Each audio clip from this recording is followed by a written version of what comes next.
all put me on to it. Mentioned it in the chat. And I said, let me go look at it. And man, bruh. Hey, I'm talking about, man, I started looking at it. I called Sporties like, yo, nigga, you know that case they mentioned?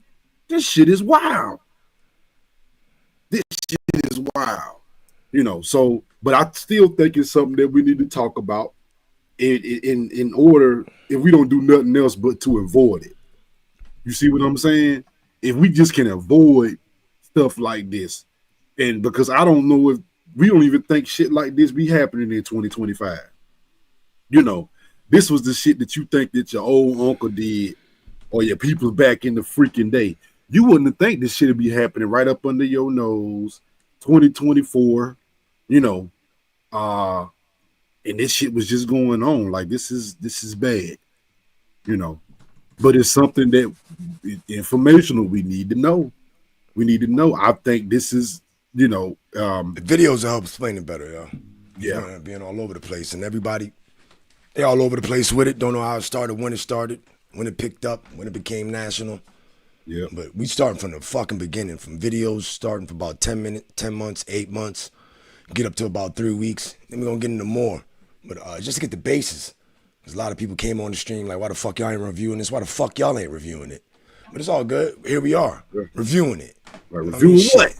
What? Oh, Nazia Harris shit. case. I'm like, thumbnail titles up. Y'all know what it is. Here we go. Some people don't even know me, and they coming out. Just don't stop. The family of Nazia Harris needs each and every one of us right now.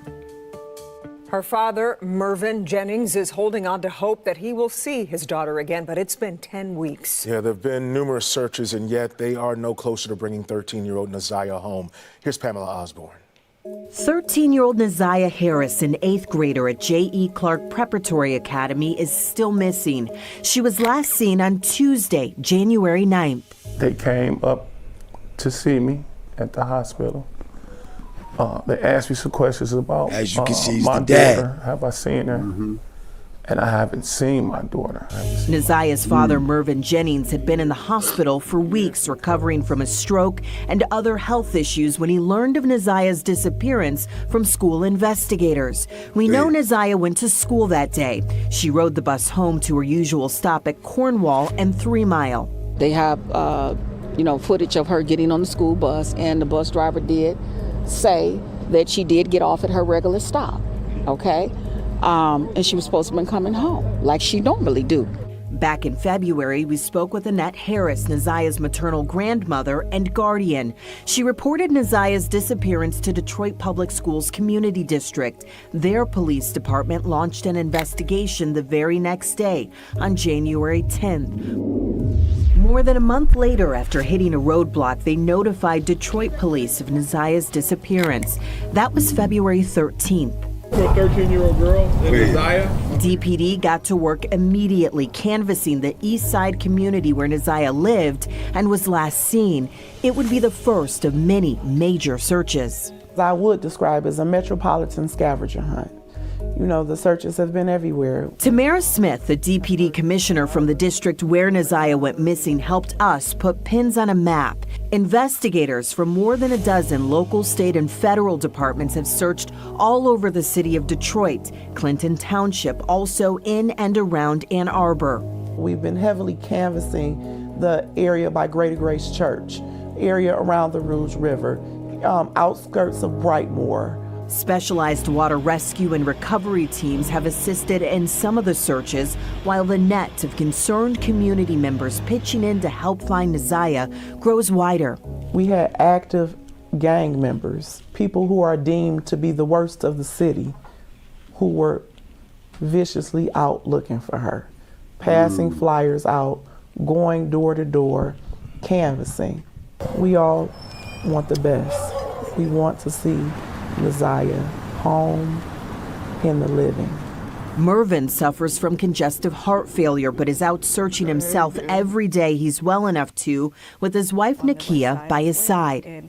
It's just been very trying, taxing, and empty, but we're not going to stop. They have been so moved by all who have turned out to help, especially since Naziah's disappearance has caused a rift within the family. You have moments in your life where you do think you're standing alone. And without anything, they come through. They come through and they there. Naziah's family is still waiting and wondering what happened to her after she got off of her school bus. I want to see her again. You know, my son, my daughter wants to see her again. Pamela Osborne, Local 4. And right now, we're still waiting to hear from Detroit Police and Detroit Public Schools Community District for updates on their individual investigations. Well, we begin tonight with loved ones of Naziah Harris, a missing Detroit teenager, rallying to bring attention to her case. Thank you so much for joining us for 7 News Detroit at 6. I'm Carolyn Clifford. And I'm Mike Duffy. Some family members believe a registered sex offender is behind her disappearance, and they say he's no stranger to the girl or her closest relatives. 7 News Detroit reporter Kimberly Craig spoke to some family members who gathered outside a Wayne County courthouse. Some of Naziah Harris's loved ones say they have no doubt who was responsible for the teen being missing, a man who is no stranger to the family. Now we're about to take a turn. I believe that this was about to come out, that he had an inappropriate relationship with Naziah. Sexually assaulting her. 13-year-old Naziah Harris was last seen 4 months ago getting off a school bus on Detroit's east side, and extensive searches by police have turned up nothing. Her family is fractured, with some believing the boyfriend of a close relative did something to her. Do you think he had been sexually abusing her? Yes. He's been to prison for being a child predator. The 41-year-old man some of Naziah's relatives believe is responsible is a registered sex offender. He spent about 10 years in prison for sexually assaulting a child. We're not naming him because he has not been charged in Naziah's case, but he had a close relationship with one of her relatives. Yeah, I believe that he did do something to her. I believe he was involved. 2 months after Naziah seemingly disappeared, a teenager went to Detroit police to report that same man sexually assaulted her in 2015 when she was just 7 years old. Police investigated, and last month prosecutors charged him with 2 counts of second-degree criminal sexual conduct involving a minor. He remains in jail on those charges. What would you say to that young lady right now? Thank you. And I'm right here with you. My heart goes out to you. After seeing Naziah's story, they decided hey, we need to do something. One of Naziah's relatives said just 2 years ago, she contacted Child Protective Services about the man after hearing he may have harmed some children during a sleepover in Macomb County. The children retracted their stories after being questioned by the adults involved for hours on end into the next day. Then all of a sudden, they said that the kids lied because he wouldn't give them money. All they hope now is to find Naziah as they wait to see if the man could be charged in her case. There's charges pending for other matters. We're grateful for that. We want to see justice happen for Naziah. In Detroit, Kimberly Craig, 7 News Detroit. Thank you, Kim. An already horrific story gets worse. A man is charged with murder and sex crimes after investigators say he killed a 13-year-old girl to hide the fact that he had gotten her pregnant. The body of 13-year-old Naziah Harris, though, has never been found. That's despite a lot of searching since her disappearance in January. Today, disturbing new details came to light as 41-year-old Jarvis Butts appeared in court to face several charges, and not just linked to Naziah. Sean Lay is live with these new revelations. Sean, it is difficult to even say out loud what this man is accused of doing. I'm glad you said that, Kimberly. Absolutely. Stomach turning every fact that we're revealing and digging on this story. Absolutely. We're talking about motive here. We're talking about a guy, 41-year-old Jarvis Butts, just inside 36th District Court. Prosecutors laying out motive here. That at age 13, Naziah Harris, he got her pregnant. He was reporting to prison. He was turning himself in the very day the Naziah went missing. Prosecutors say he could not allow her to have his baby while he was in prison. It would reveal years upon years of sexual abuse. Here's the latest. Mr. Butts is a serial child rapist and murderer. The evidence will show that Jarvis Butts has been sexually assaulting Naziah Harris since at least the fall of 2022, and that Naziah Harris was pregnant. This is the first time we are seeing 41-year-old Jarvis Butts in court, accused of the sexual assault and murder of 13-year-old Neziah Harris. And we learned new information from prosecutors today. Neziah went missing January 9th. On the very same day, Butts was due to turn himself in to serve a year sentence for carrying a concealed weapon. Listen closely to Assistant County Prosecutor Tina Ripley saying Butts had a Neziah Harris problem he had to handle before reporting to prison. Turned himself in on January 9th of 2024 to serve a year-long sentence for CCW. This date ultimately got moved to February 7th of 2024, allowing him the opportunity and time to take care of his Neziah Harris problem. Cover up a pregnancy, you hear about a pregnancy, and now you want to make sure that the pregnancy is gone and Neziah disappears.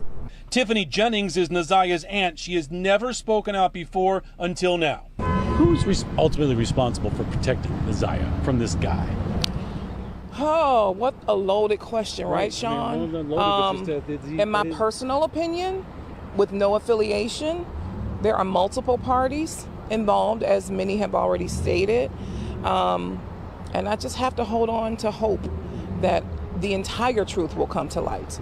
This is the beginning of the truth, and we're very grateful for this part, but the entire story will come out. Quickly to say who Tiffany Jennings is there. She's Neziah's aunt. However, Neziah's dad, that's her sister, so she was not involved in the family goings-ons inside different houses about protecting this little girl. I want to explain who that is.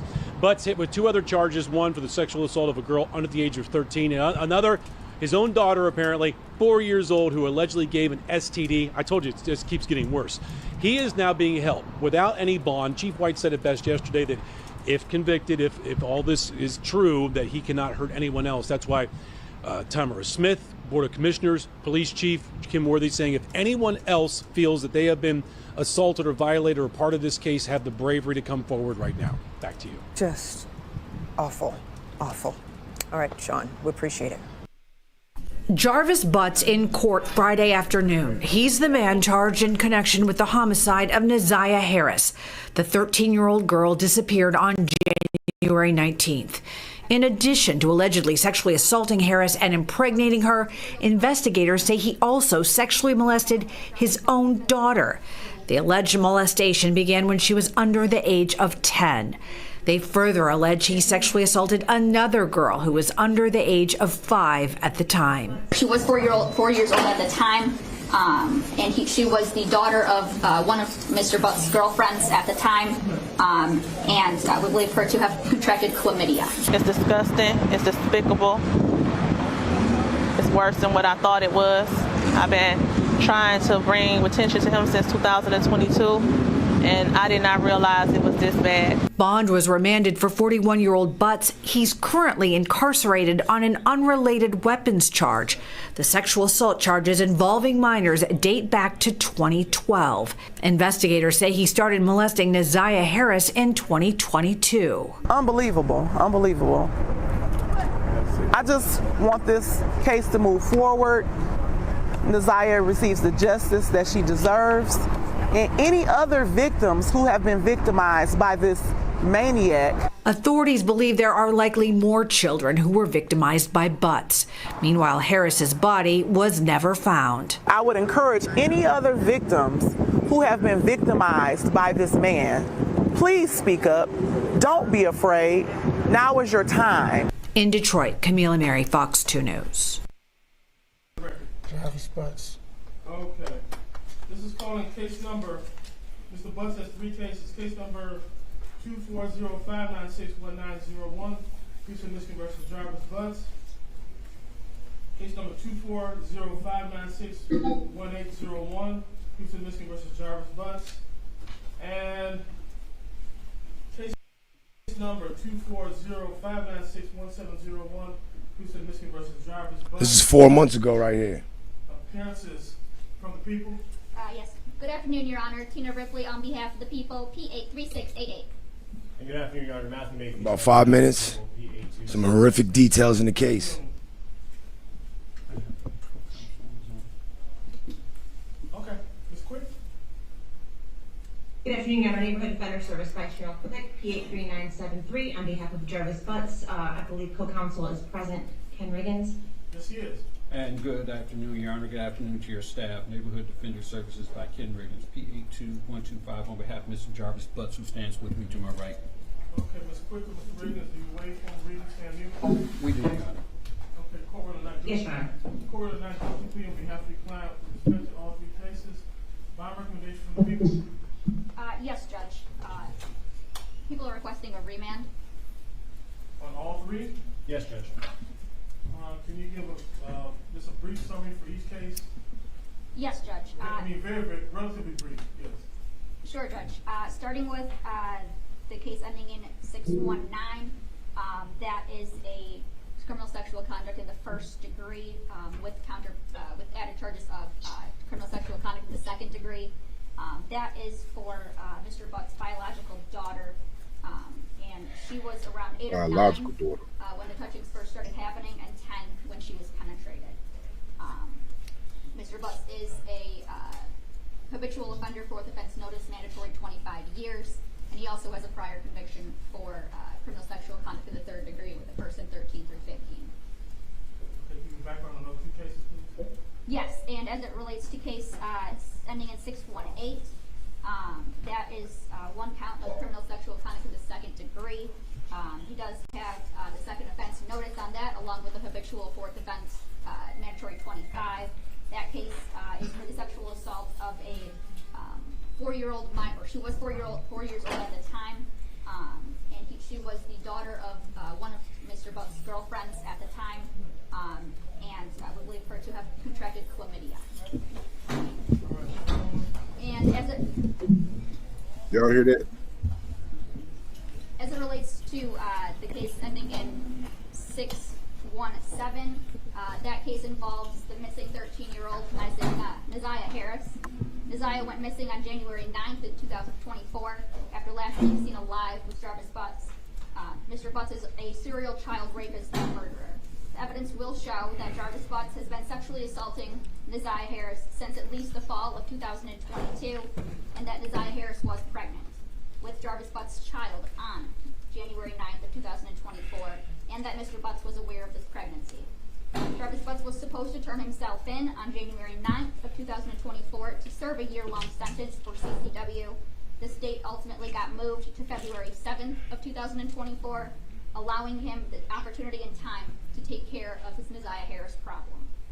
Yeah, pretty much. And that's exactly what Mr. Butts did. While Neziah Harris's body has still not been found, the evidence recovered points to only one devastating outcome.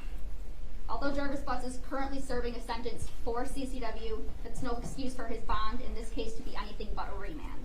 Jarvis Butts has been a convicted child rapist since 2025, as I mentioned, or 2005, I'm sorry. And as I mentioned prior, he is a habitual fourth offender notice with a mandatory 25 years. And if convicted of any of these charges in these cases, that is a mandatory 25.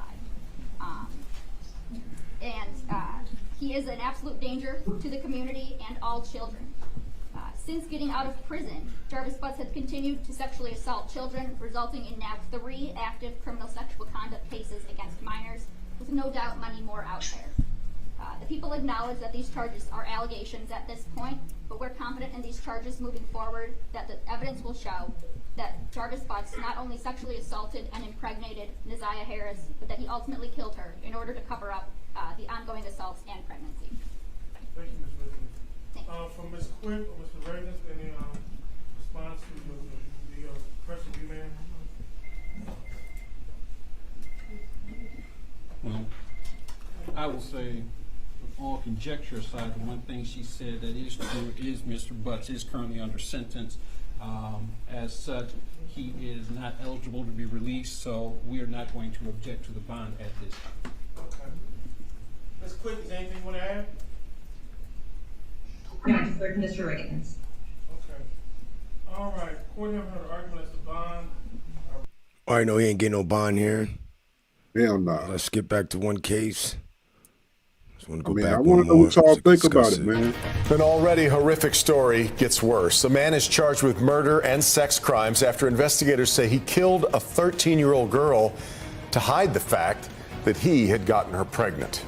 The body of 13-year-old Neziah Harris, though, has never been found. That's despite a lot of searching since her disappearance in January. Today, disturbing new details came to light as 41-year-old Jarvis Butts appeared in court to face several charges, and not just linked to Neziah. Sean Lay is live with these new revelations. Sean, it is difficult to even say out loud what this man is accused of doing. I'm glad you said that, Kimberly. Absolutely. Stomach turning every fact that we're revealing and digging on this story. Absolutely. We're talking about motive here. We're talking about a guy, 41-year-old Jarvis Butts, just inside 36th District Court. Prosecutors laying out motive here. That at age 13, Neziah Harris, he got her pregnant. He was reporting to prison. He was turning himself in the very day the Neziah went missing. Prosecutors say he could not allow her to have his baby while he was in prison. It would reveal years upon years of sexual abuse. Here's the latest. Mr. Butts is a serial child rapist and murderer. The evidence will show that Jarvis Butts has been sexually assaulting Neziah Harris since at least the fall of 2022, and that Neziah Harris was pregnant. This is the first time we are seeing 41-year-old Jarvis Butts in court, accused of the sexual assault and murder of 13-year-old Neziah Harris. And we learned new information from prosecutors today. Neziah went missing January 9th. On the very same day, Butts was due to turn himself in to serve a year sentence for carrying a concealed weapon. Listen closely to Assistant County Prosecutor Tina Ripley saying Butts had a Neziah Harris problem he had to handle before reporting to prison. To turn himself in on January 9th of 2024 to serve a year-long sentence for CCW. The state ultimately got moved to February 7th of 2024, allowing him the opportunity and time to take care of his Neziah Harris problem. Cover up a pregnancy, you hear about a pregnancy, and now you want to make sure that the pregnancy is gone and Neziah disappears. Tiffany Jennings is Neziah's aunt. She has never spoken out before until now. Who's ultimately responsible for protecting Neziah from this guy? Oh, what a loaded question, right, Sean? In my personal opinion, with no affiliation, there are multiple parties involved, as many have already stated. And I just have to hold on to hope that the entire truth will come to light. This is the beginning of the truth, and we're very grateful for this part, but the entire story will come out. Quickly to say who Tiffany Jennings is there. She's Neziah's aunt. However, Neziah's dad, that's her sister, so she was not involved in the family goings-ons inside different houses about protecting this little girl. I want to explain who that is. Butts hit with 2 other charges, one for the sexual assault of a girl under the age of 13, and another, his own daughter, apparently 4 years old, who allegedly gave an STD. I told you, it just keeps getting worse. He is now being held without any bond. Chief White said it best yesterday that if convicted, if all this is true, that he cannot hurt anyone else. That's why Tamara Smith, Board of Commissioners, Police Chief Kim Worthy saying if anyone else feels that they have been assaulted or violated or part of this case, have the bravery to come forward right now. Back to you. Just awful, awful. All right, Sean, we appreciate it. Jarvis. Yep. Most important is this is why this is a cover-up. This is why this is a cover. If y'all listen, the news is all over the place. Everybody's all over the place. Speculation galore. You're looking at a picture of Neziah Harris, a now 14-year-old girl from Detroit. This picture was taken a short time before she would go missing, never to be seen or heard from again. It was taken by Neziah herself, a selfie. This is the last known picture that we know about of her. She is smiling and waving and saying hello, but little did she know that she was really saying goodbye. Neziah Harris has been missing since January 9th, when she was last seen getting off a school bus in the area of Cornwall and 3 Mile Drive. This case has been solved, well, kind of, meaning we know who did it, we know why this person did it, but why didn't anyone protect Neziah? And why is she still missing? Was the family in on this? Hello, strangers. Welcome back to the Strange Bar and Grill. Harris early on, but that lived born to her mother and father, Mervyn Jennings, in the city of Detroit. She and her brother lived with her grandmother, Annette Harris, early on, but that living arrangement would come to an end, and Neziah would move in with her Aunt Shannon and her boyfriend. Not much is known about her parents, but it was reported that her mother was struggling with addiction and her father wasn't able to care for her due to various medical reasons. Unfortunately, her father would pass away this year due to congestive heart failure, never finding out what happened to his daughter. Despite her unstable upbringing, Neziah still found joy with her relationships with her cousins. She was motivated to do well in life. She would attend J.E. Clark Preparatory Academy on Detroit's east side. Despite her struggles, everything appeared to be going well for Neziah. She would study hard and do well in school. She was rarely late, and she rarely missed a day of school. However, life at home was different. You see, her aunt's husband wasn't a typical man. He carried a long rap sheet of abuse from his past. He had multiple children with underage girls in the area. That man was Jarvis Butts, a known predator in the Detroit area. Despite the clear warning signs and the fact that Jarvis was recently released from prison for assaulting a child, nobody was able to convince Neziah's Aunt Shannon about the danger she was putting her family in. She was just too damn lonely. And just 4 months into the school year, something awful would happen that would send shockwaves through Detroit when Neziah would disappear just moments after getting off the bus, never to be seen or heard from again. Not from her family, not from her schoolmates, not from her friends, and not from social media where she was extremely active with her friends, not from teachers, not from no one. On January 9th, Neziah had a typical day. She would wake up, get ready for school, and rush out the door to get to the bus stop. She would be picked up by the bus and ride that bus to school like any normal day. Throughout the school day, she would send text messages out from a tablet provided by DPS. When the school day ended, Neziah would leave the school and board the bus. Surveillance footage showed Neziah on the bus at around 2:50 p.m. The bus would eventually pull up to her normal stop at Cornwall Street and 3 Mile Drive.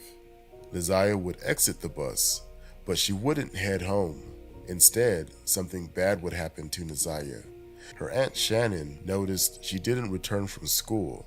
She didn't immediately report her missing though, because she frequently would come home late. But the following day, when Neziah still didn't return home, she grew even more concerned. Her Aunt Shannon, in a panic, would attempt to call Neziah multiple times on her cell phone. She sent text messages, and those went unanswered. She knew something wasn't right, and she knew Neziah was gone. Shannon would contact Neziah's grandmother, Annette, to tell her what happened. Understanding the gravity of the situation, Annette would call the Detroit Public School Police and tell them that her granddaughter never came home from school and is missing. After her grandmother contacted the Detroit Public School Police, they didn't immediately spring into action. They waited a month before turning the case over to the Detroit PD.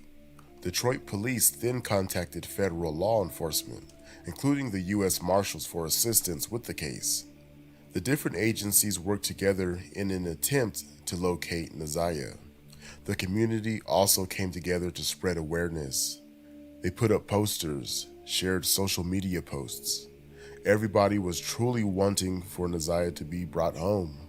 Police would search ponds, abandoned buildings, and wooded areas in hopes to find some sort of clue about Neziah's whereabouts. However, their efforts would unfortunately lead to a dead end at that time. But Detroit police wouldn't give up. The department's Major Crimes Division continued their search and would discover a piece of Neziah's clothing near the Rouge River around 7 Mile and Berg. The piece of clothing was damaged, indicating there may have been a struggle. Police would continue to urge the public to come forward with any clues that they may have. But Naziah's family already had a suspect in mind, someone they warned about for years, someone who just kept slipping through the cracks. In March of 2024, Jarvis Butts, Aunt Shannon's boyfriend, was arrested by the Detroit police after a young girl came forward with accusations of an offense dating back to 2014. She would go on to accuse Jarvis of multiple accounts of assault over the course of an entire year. But she wasn't his only victim. You see, Jarvis had a history of dating lonely women with young daughters because that's what he really wanted. He didn't want the mother. He would just date them to get close to their daughters. Police would question Jarvis extensively about his latest crime. During their interrogations, they would discover that he was Naziah's aunt's boyfriend and that they stayed in the same home together. They immediately knew they found the missing piece to the Naziah case. Jarvis's rap sheet was well known among the community. He was known as the neighborhood predator. Naziah's family knew this and tried to warn Shannon on several occasions, but she just didn't want to hear it. Her and Jarvis had children together, and she just didn't believe it, or she just didn't want to believe that he would do anything to harm the children in her family. Matter of fact, Jarvis disclosed to Shannon that he did 10 years for assaulting a 13-year-old girl back in 2014 and is a registered sex offender, and he gave her the choice to either continue the relationship or not. Now and that's she big. chose him over the Why would she safety continue of the this? girls in her family. But The let's talk teenage about girls this in aunt some more. her house, man. What type of person is she? I commend anyone who's willing to She take knew. in another child and provide for them. But I question your motives when you allow a known predator around your child and seemingly put yourself first. While researching this case, I stumbled upon a TikTok video of Naziah. In the background, just to the right of Naziah, you can see chains in the refrigerator. Not the white freezer on the left, but the black refrigerator just to the right of Naziah. At first, I was going to just let it go, because it's hard to see, and I didn't want to make any accusations. But I went to the aunt's Facebook page, and I had seen this post. In this post, she claims refrigerators can have chains in them legally, as long as children have access to them at all times. So I'm not sure how a child has access to the fridge at all times if there's a lock and chain on it. I guess all the kids would have to have keys at this point, and if that's the case, what's the point of the chains? I just thought that was some real strange behavior, but I'll leave it at that. Actually, I won't, because the more I dig, the more disgusted I become. Because not only did Shannon know what was going on in her home, her sister knew as well. And they would both seemingly laugh when people would tell her she was living with an offender and that her children were in danger. At this point, She throw the laughed whole about damn this shit. family away. They're sick. Let me know what you guys think about that one in the comment section. Around this time, Naziah's family members grew frustrated with police because they were pointing the finger at Jarvis from the start, but the police were slow to move their feet. They knew 13-year-old Naziah at the time had been living with the neighborhood predator, and in the past, they tried calling CPS and police on multiple occasions when they heard stories about his inappropriate behavior 2 years ago at a sleepover. The children Remember that were that. assaulted were questioned for hours upon hours by the adults in the situation, until the children just finally got frustrated and decided to say that they made the whole thing up, even when they didn't. We suspected him from the beginning, considering his background and things like that that we've heard about him. The kids Detroit came podcaster forward. Mark DeAndre. Even in March, when I was doing the podcast, I felt like I had this thing pretty much solved as far as, what came out today. I said this months ago as far as what the end result was. During the police's investigation, they discovered that Naziah and Jarvis were texting throughout the day while she was at school. They decided to meet up after school that day. Using GPS data and witness statements and surveillance footage, this is what police believe happened that day. Naziah got up for the morning, she got dressed, she got ready for school, and then she walked to the bus stop and took the bus to school. She had on clear framed glasses, a white sweater, and a black jacket over it, a colorful Rugrats puffy jacket with a fur-lined hood, with light blue jeans and Nike shoes. There's video of Naziah getting on the school bus to confirm this. Naziah used a DPS-issued tablet that she used to communicate and communicated with an app. She then took one last picture of herself on that tablet. Using that same tablet, she sent a message to a mobile device associated with Jarvis Butts, indicating that they would be meeting up after she got out of school that day. There's also video of her getting out of school at the end of the day in the same clothes. She meets up with Jarvis and a co-worker and goes back to their auto repair shop in Detroit. Naziah is seen by Jarvis's sister at the shop. Jarvis, the co-worker, and Naziah were together in the co-worker's car when they went to Ypsilanti and then returned to the shop on Connor. Well, what happened when Jarvis and the co-worker and Naziah went to Ypsilanti? Is the co-worker also assaulting Naziah? Jarvis's phone places him at all of these locations. At 9:30 p.m. to 12:20 p.m., Jarvis Butts checked into a motel. There's a receipt confirming this as well as his phone placing him at that location. Naziah is never seen again after January 9th, 2024.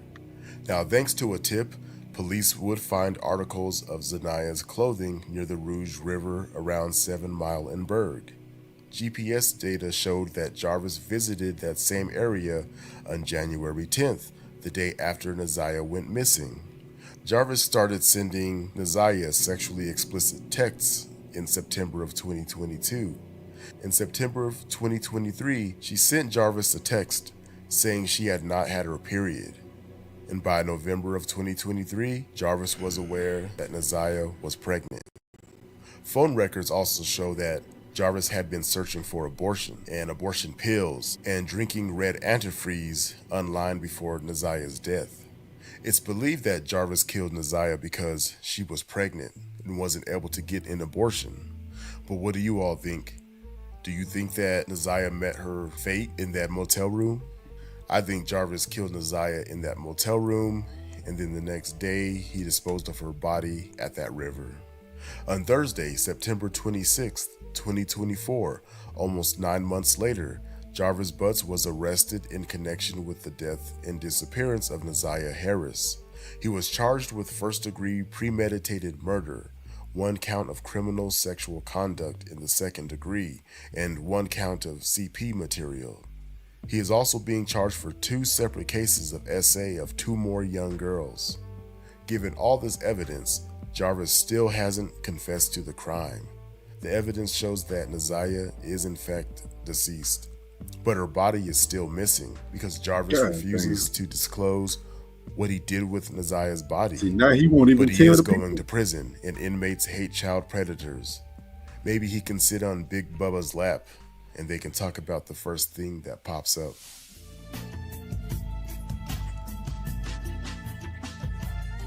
Man, did that give you a little rundown, man, of the aunt, man? Y'all heard a lot of stuff, a lot of family members got a lot, what it say, Shannon. Lady got a lot to do with some of this shit. Then you ask about her dad, where the hell was he? You know, he supposedly got a family. But she's staying over there with the aunt. In a house with a convicted child predator. Y'all tell me would that make any daggone sense? You know what I mean? Irvin make you right. He a monster, bro. You know. Shoot, he's a monster.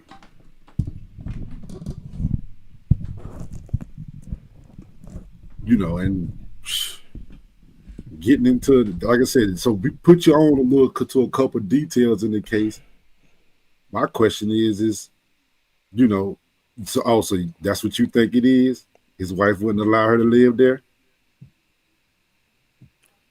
So think about that. Wouldn't let the girl live there, but mom out on drugs. Grandma got custody of her, but she sent over there to the aunt. The aunt got a cat in there that was convicted. Hell, and I think he got out in 2009. So he been doing this forever. Yeah. Yep. I seen it. You know what I mean? I seen it.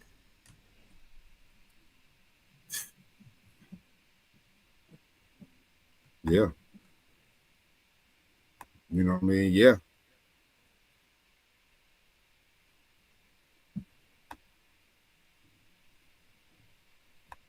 Man, I'm telling you, bro. And that's, you know, and like I said, this is real sad, man. And like I said, hey, you know, I found something that like I said, that I want to, you know, I want to ask y'all about. It's something a little bit about his past. And my thing is, people actually should have freaking knew. Oh yeah, that's another detail, right, Lucky? People really should have knew. You know what I mean? That must have gave a 4-year-old committed. That was another detail in it. I'm telling y'all dig into this shit, it's gonna be even worse, right? You know what I mean? You dig into this shit, you're gonna be even worse, man. You know what I mean? But hey, man, I found the clip, Sporties. I want you to tell me what you think about this shit. Y'all tell me what y'all think about this shit right here. This one his first time doing this shit. April 13th, 2022. There was an incident at a birthday party. The complaint reads, one of the children that attended the party accused Jarvis of sexual abuse. Nazaya, and name withheld, reported that Jarvis touched both of them inappropriately as well. Jarvis touched. Now this was in 2022. This wasn't even what happened. It's in 2022. Supposedly, Nazaya reported this dude. Name withheld in her private area, and it hurt. Jernell made the complaint over the phone. They basically told me if they needed me for anything else, they would reach out.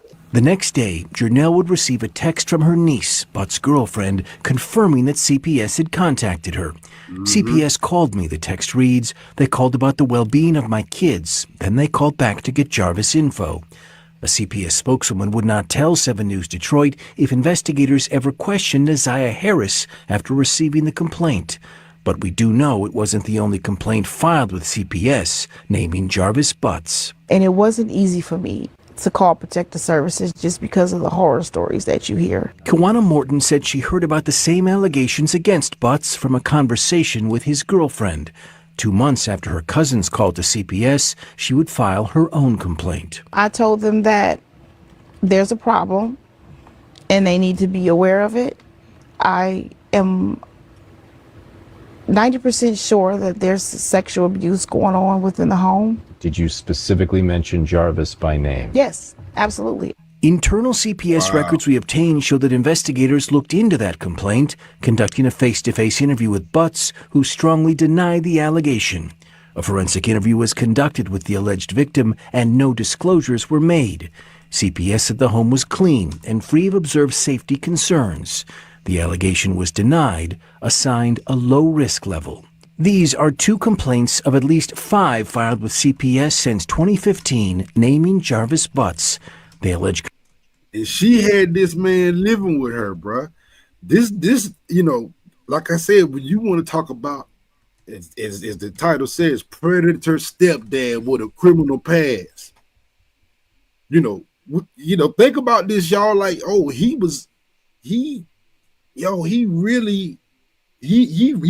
tried. He really was just in the community abusing, won't nobody stopping his ass, living with a girlfriend, with having kids, and the daggone her niece was right.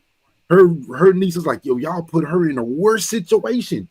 You obviously can't have this guy around this girl. And if you put her around this girl, God knows, how do y'all not see what's gonna happen? And she already came out and said, hey, I'm telling people, hey man, you know, she did exactly what you ask a teenage girl to do. She came out and she said something. This is what we ask these girls to do, to come out, say something, you know, if something's happening, say something. And you like, hold on, so she actually said something? Yes, she did say something. Concerns about possible molestation, physical abuse, or living conditions. Some of the complaints are generic, and none would ultimately substantiate that Butts was improperly touching children. Just over a year after the last complaint on record, Butts would be charged with sexually assaulting and murdering Nazaya Harris. I'm brokenhearted because this could have been prevented. All of it. all of it could have been prevented. Attorneys for Jarvis Butts declined comment for this story, citing his pending criminal case. As for CPS, a spokeswoman for the Department of Health and Human Services said that their hearts go out to the family and friends of Neziah Harris. They said that state and federal laws prohibit them from commenting on what we just reported, but that they are committed to ensuring the health and safety of all children. I'm Ross Jones, 7 News. Yeah, so they say, man. I tell you what, as y'all see, I think it's a lot of blame to go around, bro. You know what I mean? Shoot, I mean, look, I think it's a lot of now maybe y'all can get the idea why there's so much speculation around this case. Like, hold on, you know, like y'all had this situation the whole time and nobody was saying nothing. Hold on, you know, the aunt was blatantly putting her in danger. Why would the family? The family knew. Okay, grandma, why you ain't come take her back? What was up with Dad's wife, Dad and his wife? What was up with them two? I just can think of a million better situations she could be in than in the situation she ended up in. That's the sad part about it, in my opinion. That girl could have ended up in a lot of situations, man. It was a bad situation that she ended up in right there. And then she told about the shit. She actually said something about it. You know, so, you know, one of my questions is like, well, daggone, it seems like everybody failed her, but I'm like, who failed her the most, man? You know, it's the judge at the prelim, right? I think Omar mentioned this in the jump. Like I said, it's been court, and she really, you know, heavy-handed. Of course, as the evidence has come across her desk, she's getting to see all of it and unravel everything that happened.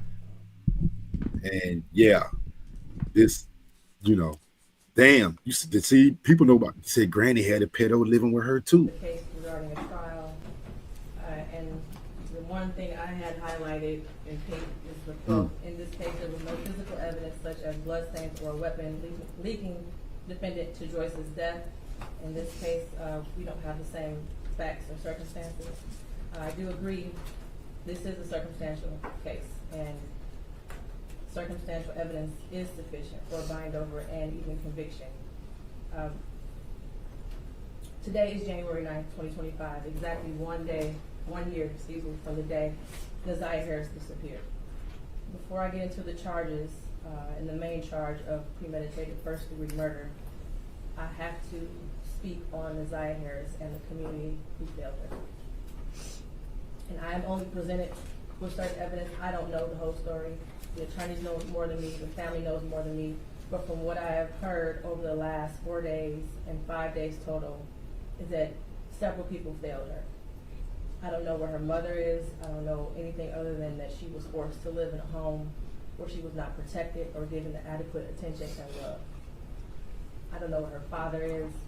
I don't have any mention of him in her life, no presence.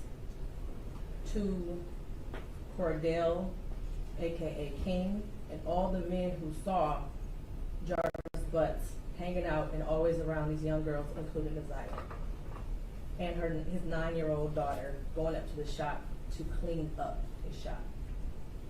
The school counselor who never showed up, or the person who was supposed to show up if that counselor was absent, after Neziah was on the floor on the day she went missing, saying that she needed to speak to someone and speak to a counselor. There's no mention of CPS, but I wonder what their involvement was over the years, because this was not just a 1-year thing. There are text messages at least from 2022. Mm-hmm. To her adoptive grandmother, Annette Harris, whose testimony, in my opinion, was very questionable. I understand why the people put her on the stand to establish Neziah's residence and the houses on Bedford and the regular routine, to establish also that Neziah was not a runaway child, that she was not a bad kid. I do believe she adopted Neziah. I do believe that she had 6 kids in the house. I believe that Neziah had on a dark hoodie the day she went missing, and that she had on red and black Nikes that day. What is hard to believe is that the defendant never came into the house as she testified.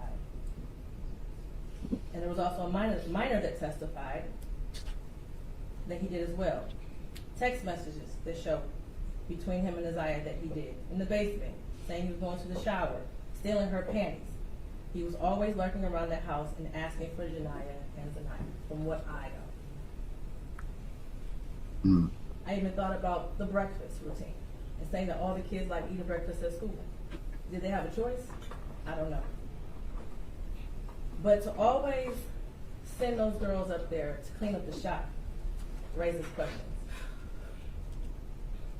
And how were there 2 women in that house who have birthed children themselves who did not notice that Neziah was pregnant, and I believe she was, and not having her period anymore? But then after hearing text messages today, begging Jarvis for pads as if she didn't have anyone else to give them. Think about that. And what stood out the most, She asking this nigga for pads, bro. the stand. And she learned around 6 p.m. that Neziah did not come home from school, and said she looked around for her and decided to wait until the next morning to call the police. Without a tear, without emotion, or any expression of being devastated. She didn't care. And to her Aunt Shannon, This chick.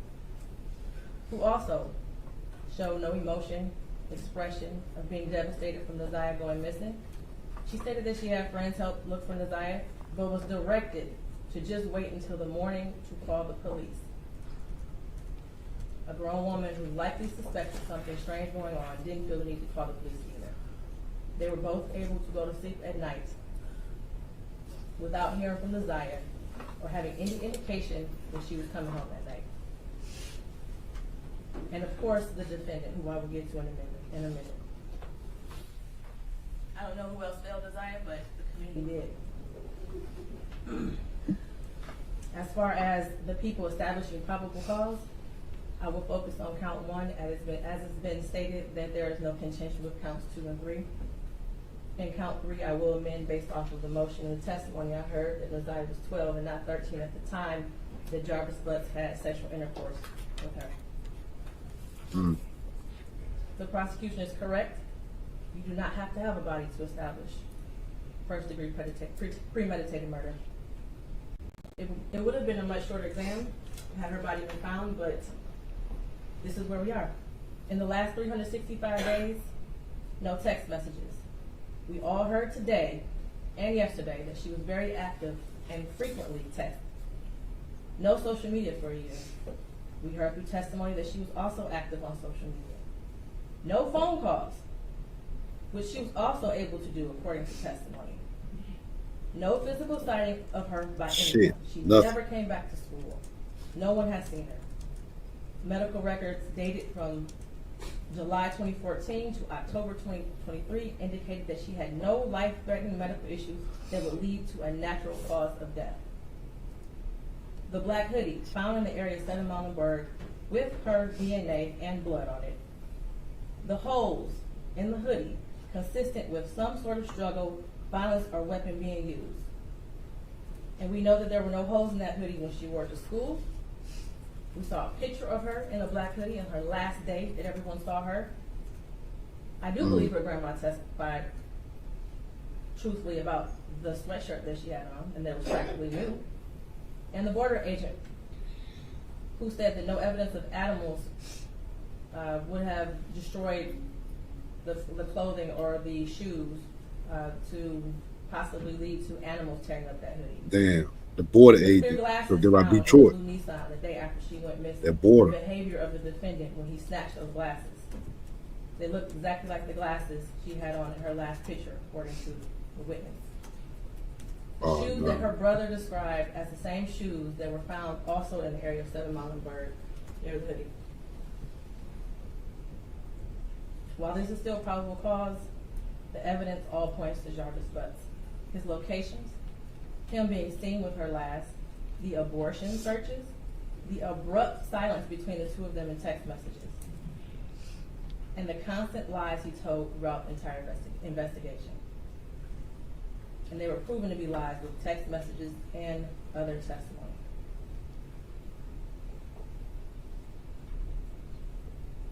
We may never know what happened, but from what I heard today and over the last 4 or 5 days, it appears he intended to perform what he thought was a do-it-yourself abortion on Neziah. It went south, and instead of seeking medical attention from her, he intentionally killed her and tried his best to cover it up. As much as I want her to be alive today, there is at least probable cause to show and believe that she's dead and that she was murdered by Jarvis Butts.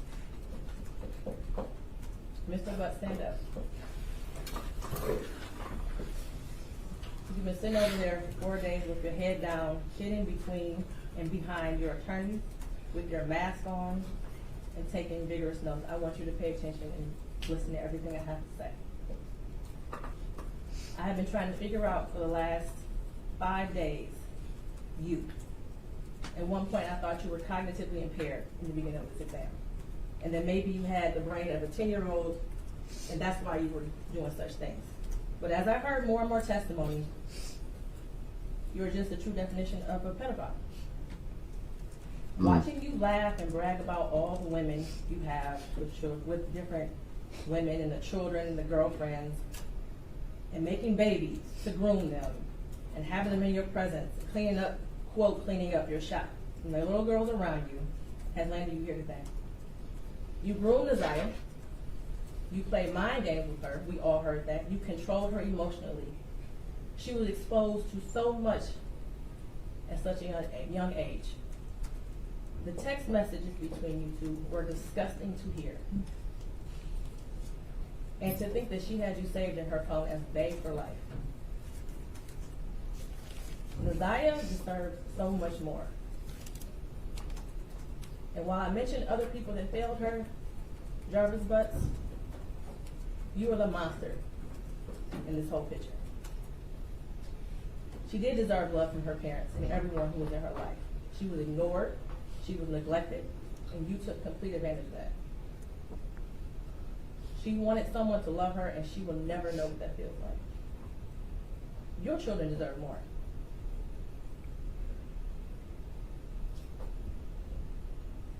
As much as defense counsel has raised issues on count 1, all that has done is raise the question of fact for the trier of fact, which means that this will be for a jury or a judge to hear in Third Circuit. I pray for the healing of all the victims and the young girls and possibly boys who have come into contact with you. As a community, we should look at this case as a prime example of how much work we have to do when it comes to protecting our children and especially our black girls. I pray for closure and healing for all those who have been traumatized by you. And for you, Jarvis Butts, I wish you a speedy trial and that justice be delivered. Your bind-over date is January 16th at 9 o'clock a.m. Yeah, I'll be back for more, obviously, as you can see. Yeah. That's sad, bro. Sad. I mean, so what, I want y'all to think, man, what you think about it. This dude, what you actually think about him. And I don't know, a lot of y'all might ain't really heard, you just look at him and you just hear what everybody say. He's a monster. Obviously, yes. From what we see, obviously. But this is a guy that can be around you, though. Talking his shit. We've seen how you not even know. You might not even know exactly who this guy, who the guy might be or anything, right?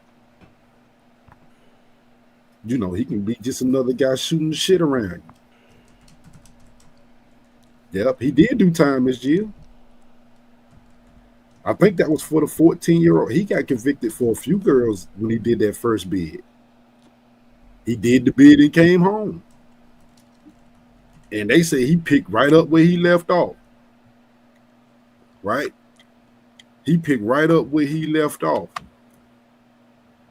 You know, and yeah, and not only did he pick up where he left off with, he picked up where he left off with women. Don't think it was just children. See, I don't want y'all to get caught up in to think it was just children. Nah, man. You know what I mean? Nah, it won't just them. It was women. It was, yeah. You know, it was a lot. And now that I'm thinking about, matter of fact, I do got something of this of him talking. I don't know if y'all have ever heard him speak, but he had a phone call with another woman, and in jail. And this is what it sounded like. The fuck gotta lie on your motherfucking people. Your brother literally asked me, why am I still fucking with you? See, bitch, you are simply fucking retarded, man. Everybody that knows Shannon know, nigga, what the fuck it is. See, you the only dumb bitch because you the newcomer. You don't know nothing about nothing, man. And I'm tired of fucking keep arguing with you about some motherfuckers that I know don't belong to me. And as far as you lying about my motherfucking people saying that whole shit, stop playing with me, bro. Try that reverse psychology on another nigga, not me, man. Stop playing with me, bro. You just want to make up some fuck shit, dog. Stop playing with me, man. And you wonder why. You wonder why. You want a motherfucker to do everything, but you ain't motherfucking changing. I'm tired of your fucking crazy ass, dog. Gave you a motherfucking ring, bitch, and you think you done went fucking retarded. Stop fucking playing with me, bro. I'm not that nigga, man. Stop playing with me. Bitch, who the fuck gotta lie on your motherfucking people? Your brother literally asked me, why am I still fucking with you? So just to put you on, I guess that's him and the aunt. My bad. Yeah, that's him and the aunt talking. You can already see what type shit they was on. You know what I mean? You already see what type shit they on. You know, so if you hadn't heard them two talk, yeah, they on some, yeah, this some hood shit. This is some toxic relationship shit. But then again, I wouldn't say the dating pool this bad. I mean, Sporties, can you say this a dating pool when she got 5 kids with this nigga? Well, he lying saying the last 2. Well, I ain't gonna say lying. He's saying the last 2 ain't his. You know. I mean, shit. But that's his chick. This nigga don't care, man. Yeah, that's his fucking chick, man. This dude. Niggas having a bunch of kids. I don't give a fuck. Niggas just don't care. Niggas act out there like they got a job to do and shit. Everybody forcing that shit on niggas, man. Niggas just can't control themselves. Yeah, facts. And it's reports that he got more kids than just that. It's report, like some people say, man, it's known he got about 20 kids, like between 15 and 20 kids in the area. Because they was like, he didn't have plenty of babies on her. Like she one of them chicks that he be having babies and stuff on her. And, you know, molesting her family members. And she like, she had about one outside baby with the dude, the dad who died. Well, no, see, that's the mom. You know, this girl ain't even the mom. She the aunt. That's living with her, yeah. Yeah, that's her dad's sister. Of course, like the dad is married and had a baby with another woman. She on drugs. So the grandma and the aunt took the baby because he married. Some people don't even know me. Probably was an outside kid or some shit, you know. But you remember the first story, dad up there all crying and upset. Yeah, but the judge, like, dad ain't been in that girl life. That's the amazing part of it. Like, oh, y'all came out early with the soft shoe story, with the, oh, we're looking for Naziah. We love her very much. They up there crying, you know, all that shit. And the judge said, shit, from what I'm hearing, ain't nobody around this girl. Dad ain't around this girl. Mama somewhere on drugs. Only motherfucker, she lived in the house with her aunt and a predator. You know what I mean? Like, no, Omar, I ain't trying to do that, brother. No, look, I'm just saying, bro. His baby was in a bad situation, bro. You know what I mean? And You got to take some responsibility for that. Everybody do. Like, because the grandma and the aunt knew who this guy was they had in the house. She having he knew, I mean, he knew how to pick him, and she liked what she liked, man. Yep. Come on, man. He knew how to pick him. Yeah, he knew how to pick him, and she liked what she liked. And it just gave him an opportunity to just sit there and groom. She might be fucking with a nigga just because she got one up on a nigga. Like, if it go bad, I could really drop a dime on this nigga, make up a lie, whatever. It'll work. That's one thing. But, nigga, this one's dick gets involved. Motherfuckers lose their fucking mind. But at my age, I'm not. Of course, that's what happens. That's when shit gets all convoluted. And then you can start lying. Lies are a little easier when you got a dick in them. Lies go a lot smoother. Yeah, man. But we got some shit from this nigga's some internet searches. Him trying to terminate the pregnancy things we heard, but we gonna hit it straight for the motherfucking book. Listen to the shit from your laptop, phone, whatever you was using, nigga. You sick ass nigga. The next pages include searches that I located inside that Google return that we received from Google. Okay, and does that document fairly and accurately depict what it is you received back from Google as it relates to a search warrant for Jarvis Butts? Nigga don't know how to clean no history, and if he did, it didn't matter. Dumb Yeah, bitch. it don't matter. Because they got deleted text messages too. So it don't matter. They got all of that. I want to go back to the first page. Listening to terms, search words, keywords, whatever was found on his phone and laptop, whatever the fuck So he it was has a using. Google account ID number. Then it is even a better. name that says Jarvis Butts. Even better. It has an email address, jarvisbutts82@gmail.com. This nigga's 44. There's also a phone number that's connected to it, which is They got all your shit. 313-585-8719. And is there a birthday associated with that? Oh, word. Yes. They got all y'all shit. November 21st, 1982.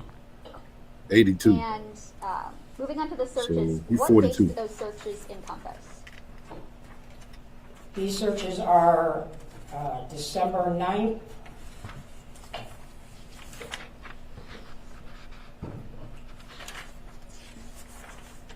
Of what year? Yep, December 9th, 10th, and 11th of 2023. Okay. And it's fair to say that those are the entirety of all of the searches from those days? It is not all of them, Okay. no. Those are just select ones from the Google return? Yes. All right. Starting with December 9th, tell me which ones that we have in that exhibit. So the first, you want me to read the ones that are just highlighted, or you want me to start at the top of here?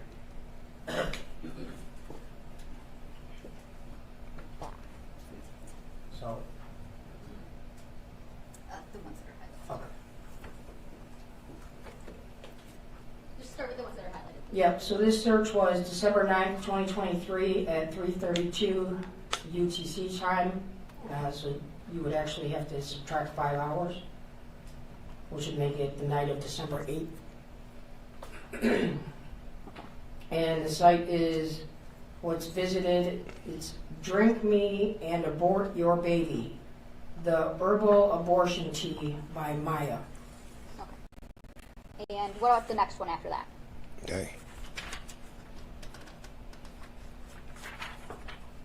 There is a site that's visited on December, it says here December 10th, 2023 at 9:32 p.m. UTC, so -5. And the site visited is PlannedParenthood.org/learn/abortion/the abortion pill. And The one. next search is immediately after that, so December 10th at 9:32 p.m. UTC. The abortion pill. Get the facts about medication abortion. There is a search Keep looking all this shit up. that was conducted before that, on December 10th, 2023 at 9:31 p.m. UTC.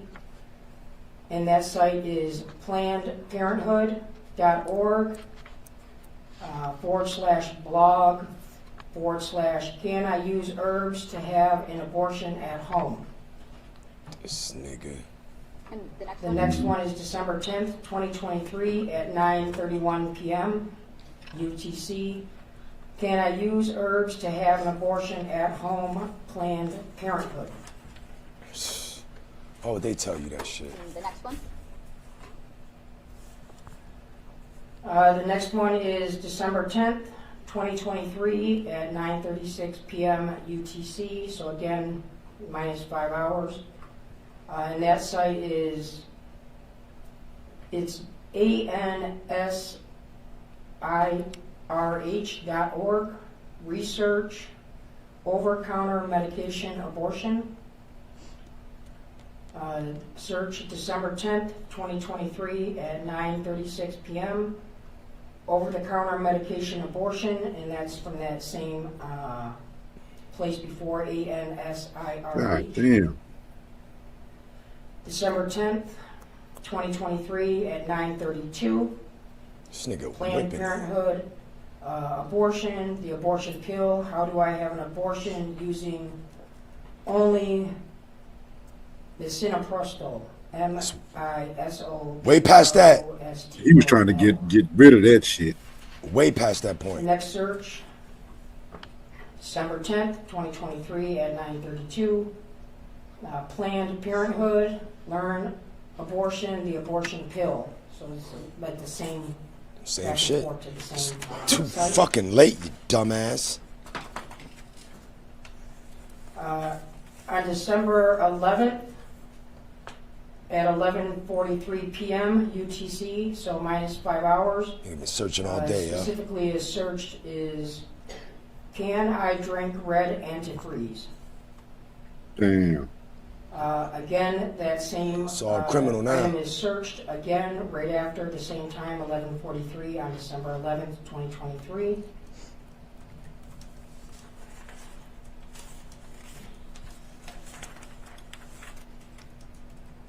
And I believe that's it.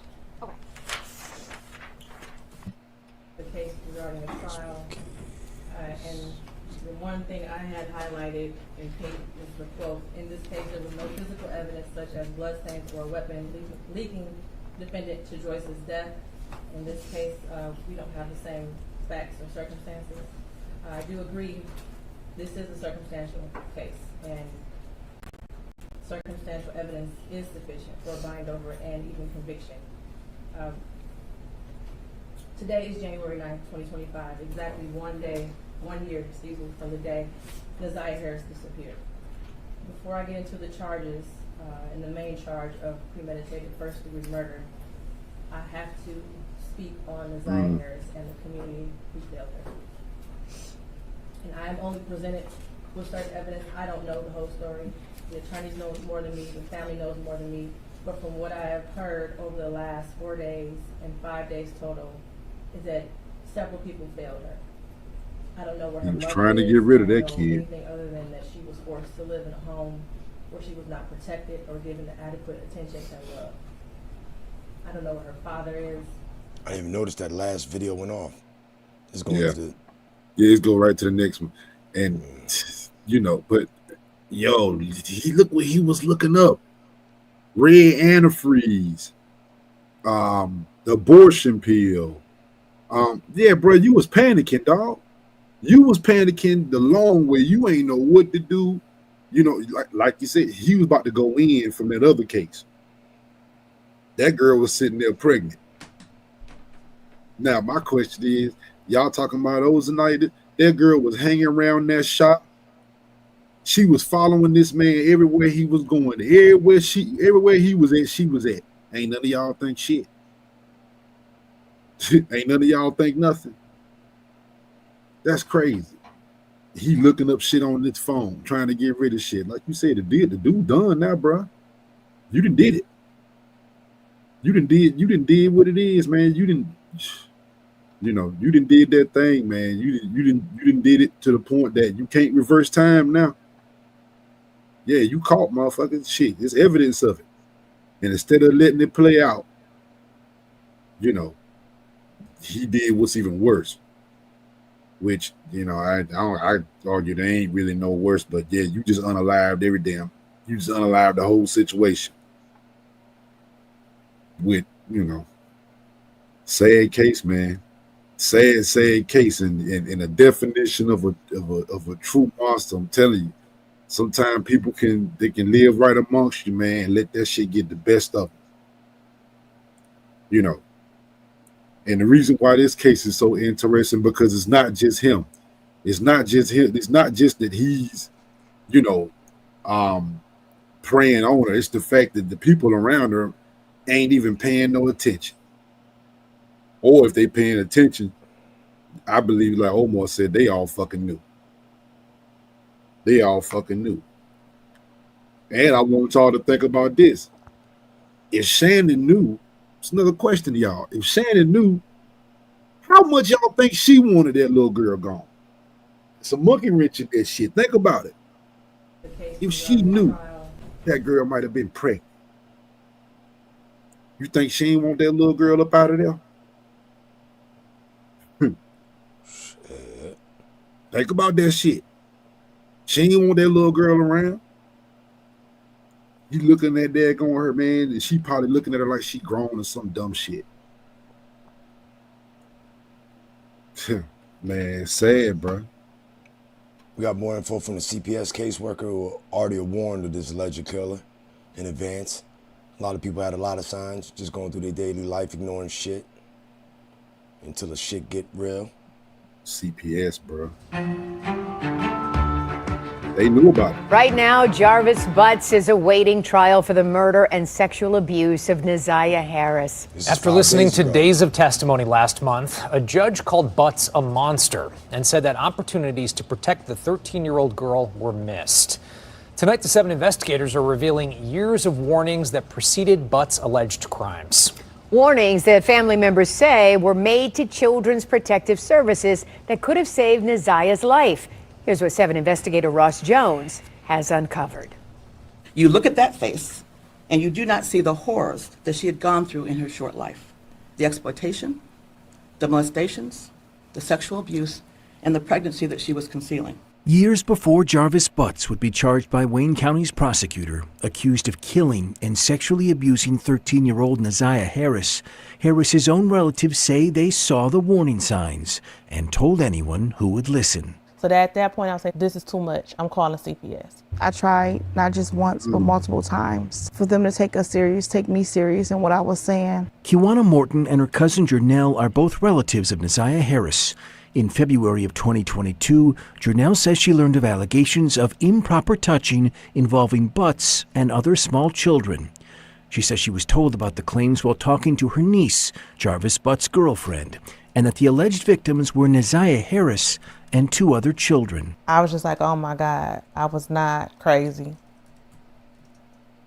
This needs to be looked into. She says she took the claim seriously in part because Butts was on the sex offender registry, having spent more than 8 years in prison for third-degree criminal sexual conduct.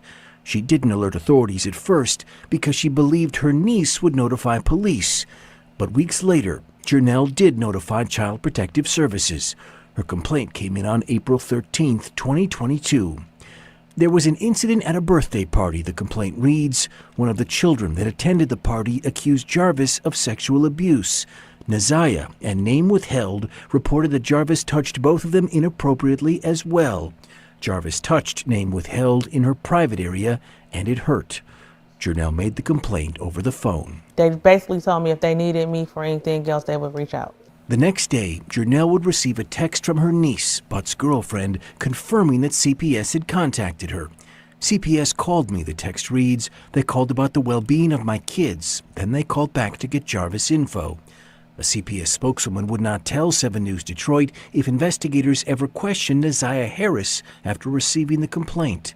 But we do know it wasn't the only complaint filed with CPS, naming Jarvis Butts. And it wasn't easy for me to call protective services just because of the horror stories that you hear. Kawana Morton said she heard about the same allegations against Butts from a conversation with his girlfriend. 2 months after her cousins called to CPS, she would file her own complaint. I told them that there's a problem and they need to be aware of it. I am 90% sure that there's sexual abuse going on within the home. Did you specifically mention Jarvis by name? Yes, absolutely. Internal CPS records we obtained show that investigators looked into that complaint, conducting a face-to-face interview with Butts, who strongly denied the allegation. A forensic interview was conducted with the alleged victim, and no disclosures were made. CPS said the home was clean and free of observed safety concerns. The allegation was denied, assigned a low-risk level. These are 2 complaints of at least 5 filed with CPS since 2015, naming Jarvis Butts. They allege concerns about possible molestation, physical abuse, or living conditions.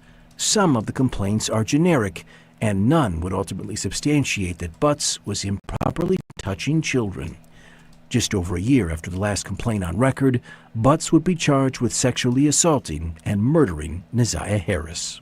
I'm brokenhearted because this could have been prevented. All of it could have been prevented. Attorneys for Jarvis Butts declined comment for this story, citing his pending criminal case. As for CPS, a spokeswoman for the Department of Health and Human Services said that their hearts go out to the family and friends of Neziah Harris.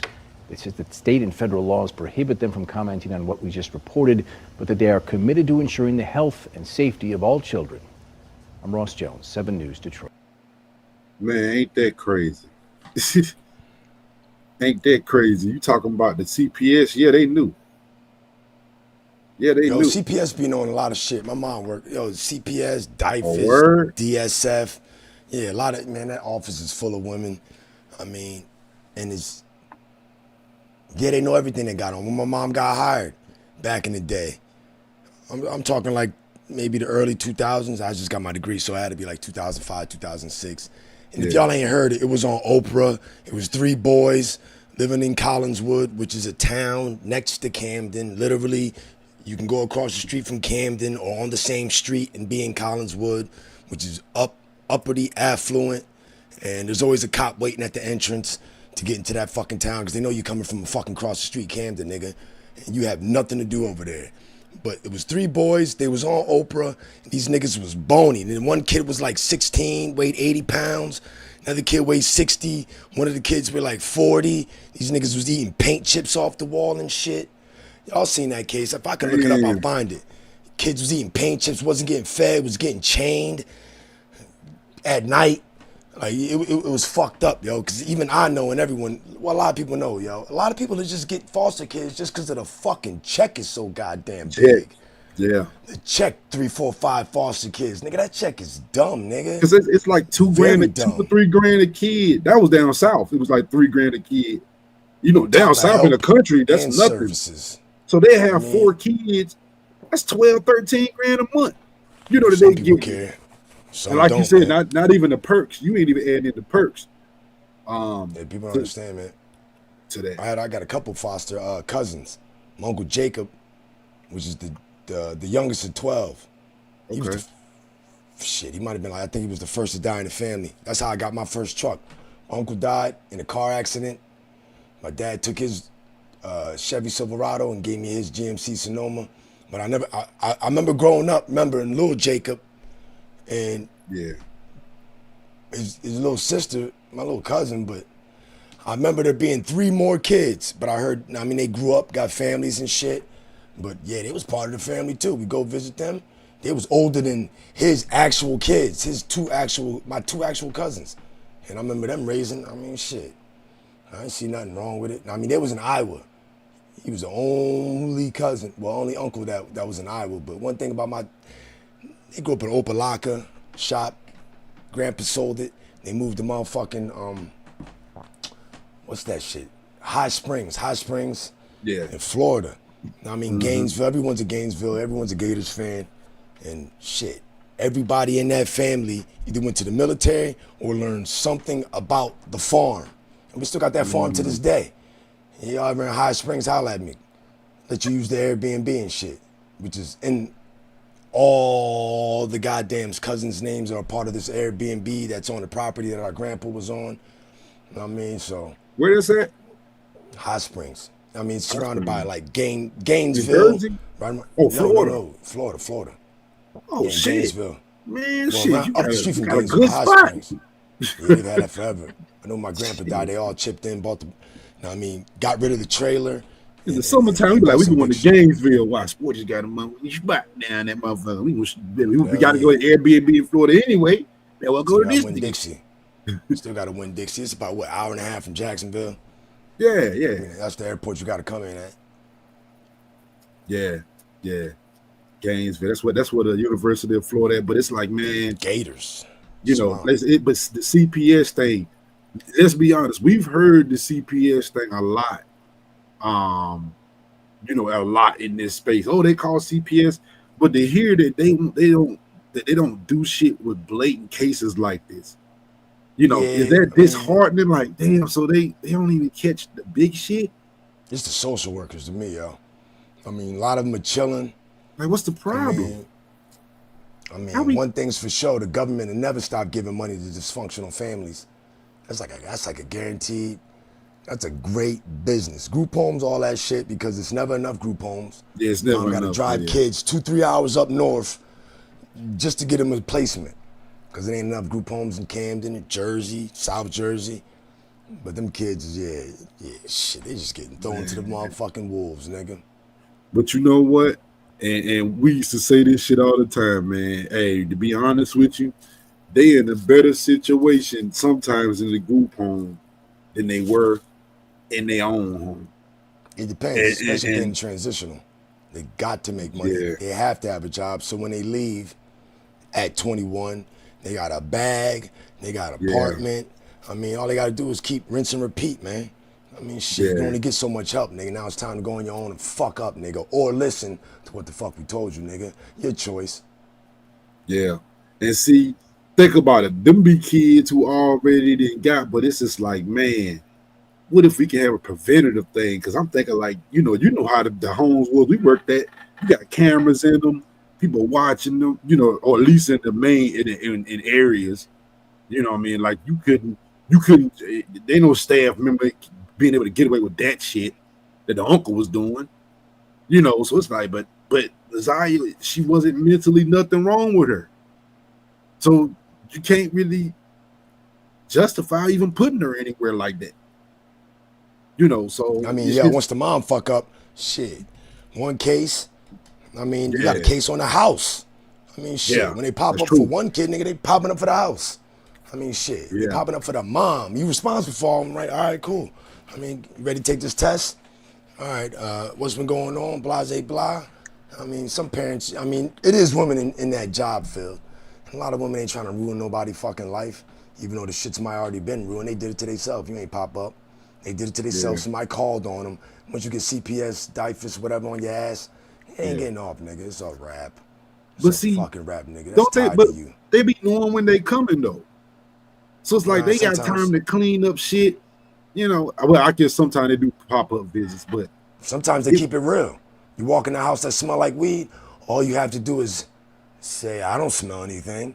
But some parents are so dumb, like, yeah, it's just weed. It's like telling the cops that. Well, it's just a little roach right there. All right, cool, that's no problem. All right, we're going to search your car. As long as it's just that little roach, we'll just let you on your way. Nigga, it's only the beginning, nigga. Yeah. Nigga, they might find something else. Open bottle of liquor. Niggas gonna be getting their shit detailed, man. There be all types of shit you find in your car. Motherfucking coke, whatever. I find all types of shit in people's car, man. Motherfuckers don't know what they got. All you thought was a blunt. Nigga, that little roach means you get high in your whip. That means that ain't the first blunt you smoke. That means, nigga, you fumbling and stumbling and scrambling. You know what I mean? You trying to be honest, but for what, nigga? You better lie to the judge and the fucking cops, nigga. For what? Or just shut the fuck up. Hey, Sporty say, I clean y'all hold cars. your peace, man. Sporty say, I be cleaning y'all cars. I be seeing the roaches and shit in that motherfucker.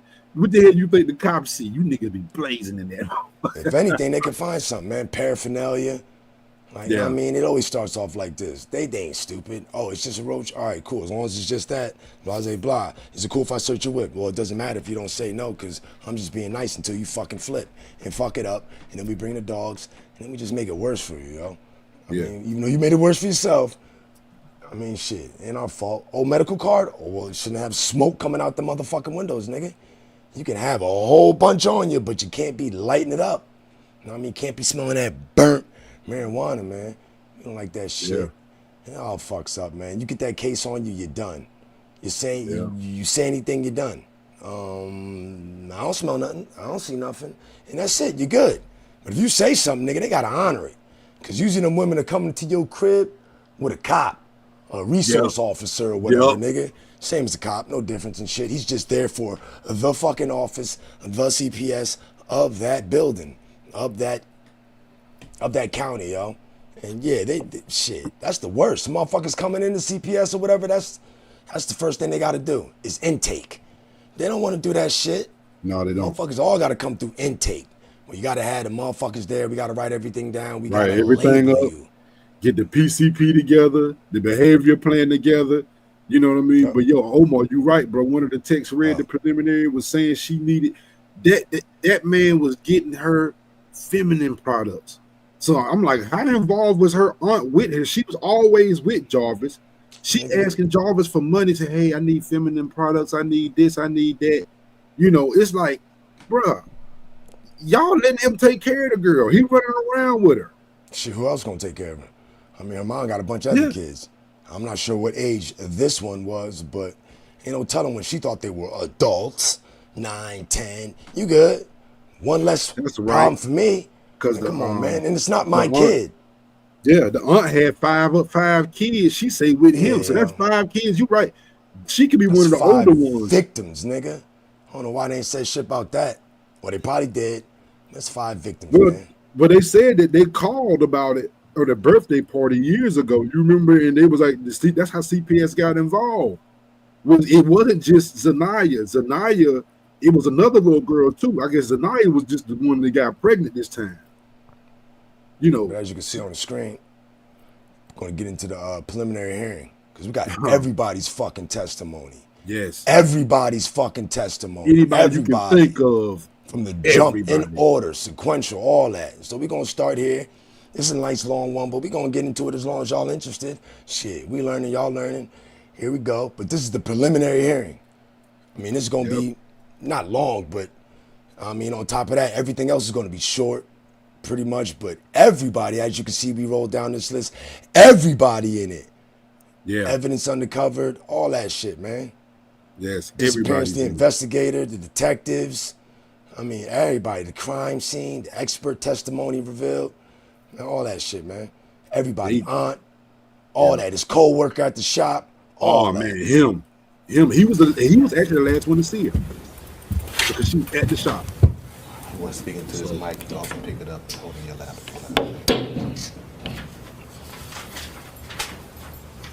Whenever you're ready, Mrs. Ripley. Thank you, Judge. Good morning. Could you please state your name for the record? Shannon Harris. And Ms. Harris, how old are you? 31. And back on This is the aunt. Or in January. This is her aunt taking the stand. Where did you live? With my mom. Resides with my mother. With your mother? Okay. Who's your mom? Annette Harris. And without telling me the exact address. This is the aunt taking the stand against the brother. And do you have any children? Yes. How many kids do you have? 5. And do all your kids have the same dad? Yes. Who's their dad? Jarvis Butts. And do you see Jarvis Butts in the courtroom today? Yes. And can you point to him and tell me the color of the clothing that he's wearing? Green, blue, whatever. Green. Green. Your Honor, would the record reflect the witnesses identified the defendant in this case? So reflected. Thank you, Judge. And you said your mom's name is Annette. Do you have any sisters? Yes, 2. Camera, I mean, the court got shitty Kenya quality. Harris and Marquita Harris. Are they older, younger, something else? Oh, there. Marquita is a twin. She's my twin, same age. Okay. Oh, she got And Kenyatta's older? Yes. Okay. Do you have any nieces or nephews? Yes. Do you know someone named Neziah Harris? Yes. What's your relationship to her? My relationship to her, she is my niece. I'm her aunt. Okay. And whose daughter is she? My older sister is Kenyatta Harris. And did you have any nicknames for Neziah? Yes. We all called her Tuda. And is that T-U-D-A? Yes. To them. Okay. And did Neziah ever know Jarvis through you? Yes. Okay. And when did Neziah and Jarvis first meet? Well, she was a little, like age 2. God damn, you known her since she was 2, bro. Can you kind of describe the relationship between Neziah and Jarvis? Should be just the uncle and the niece relationship, no more than that. How often would Jarvis be around, like at your house with you? He will call or say, can he come see the kids, or the kids will ask, can he see their dad? And he will come, pull up either to my house where I used to live or at my mother's house. Would Neziah ever be around? All the kids would be around. To your knowledge, would Neziah ever text Jarvis?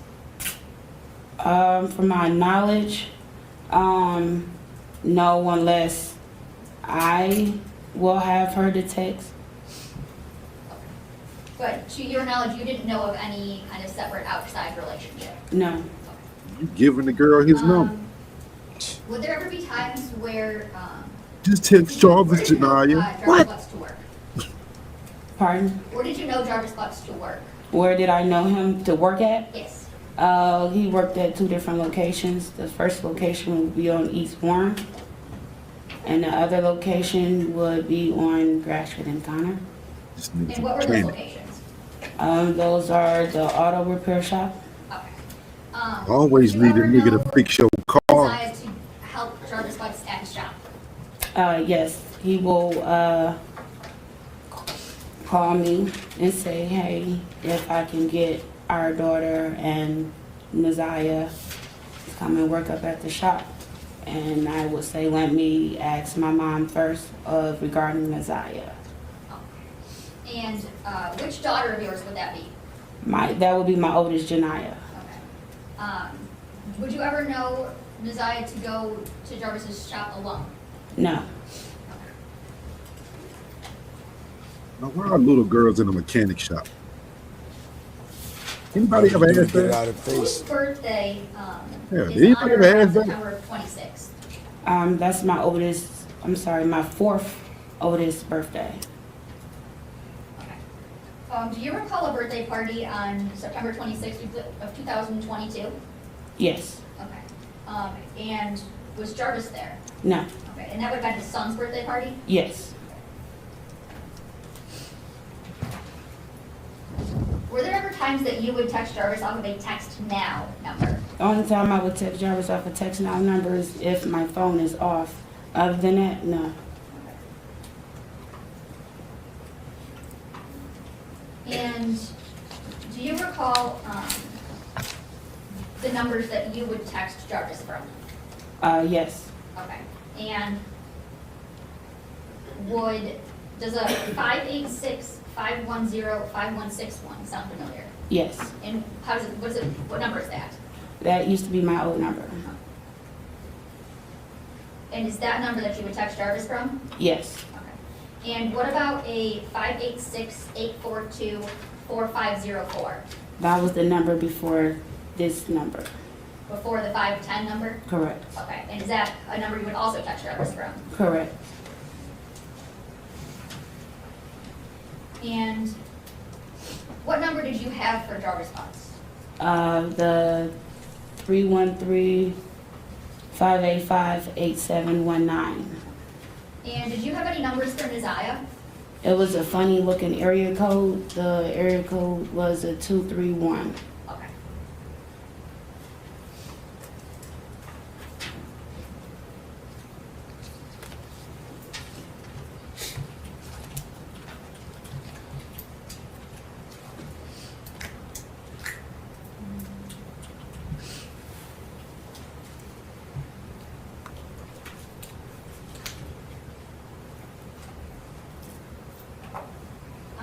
show you some messages from People's Exhibit 16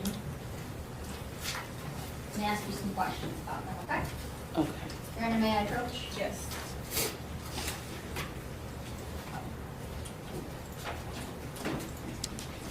Remember, this is the aunt that was watching over Shannon Harris. Shannon Harris is the aunt. The twin sister of the mom. I'm going to direct you to messages on or about June 27th of 2023. Do you recall Now, those ain't messages? nobody even seen Mom. Did you send any of those messages to Jarvis Butts? No. Okay. And do you know, I believe there's a phone number here that's highlighted. Whose phone number do you know that I ain't to gonna be? believe nothing she fucking says. Okay, and you don't recall ever sending any of those messages? No. Okay. Then again, And now I want to direct you to pretty sure you know how to keep shit away from her too, so. I know. messages from June But even if he 28th of do, 2023. tell her what the fuck she gonna say. Nothing. Like she How about always any of do. these? Did you send any of these to Jarvis Butts? No.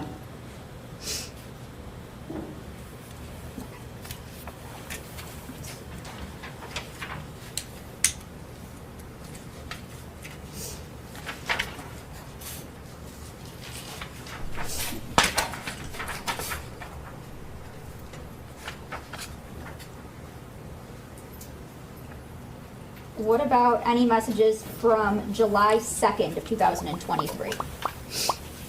Did you send any of those messages? No. She playing slow, that's all, people. Let her have it. Let her have it.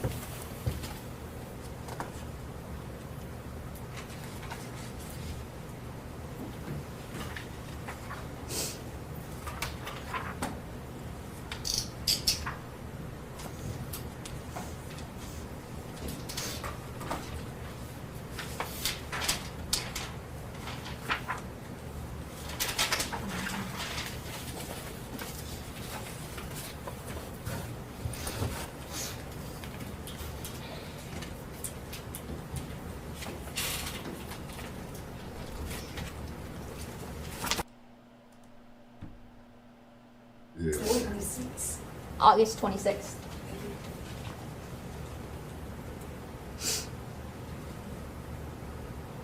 No. These aren't my messages. Shit. Do y'all believe that shit? That them messages they pulling out ain't hers? She know. She got 5 kids with the Did nigga.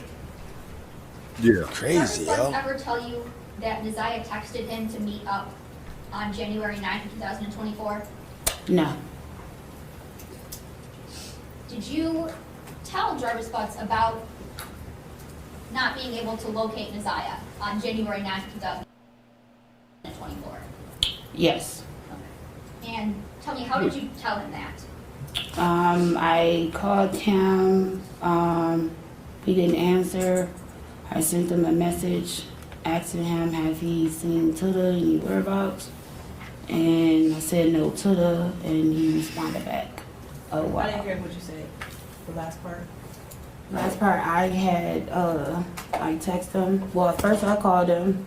He didn't answer. The second time, I sent him a message. Still no Tuda. He replied back, oh wow. Okay, thank you. Tuda. And Yeah, that's her nickname, Tuda.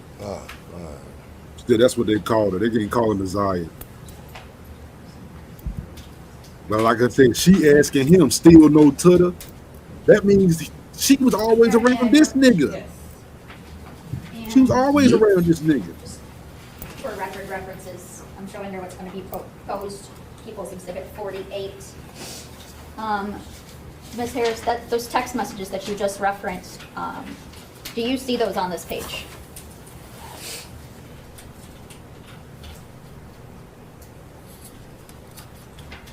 Yes. Okay. And so it's fair to say you stated to Mr. Butts, well, first of all, whose phone number is this at the top?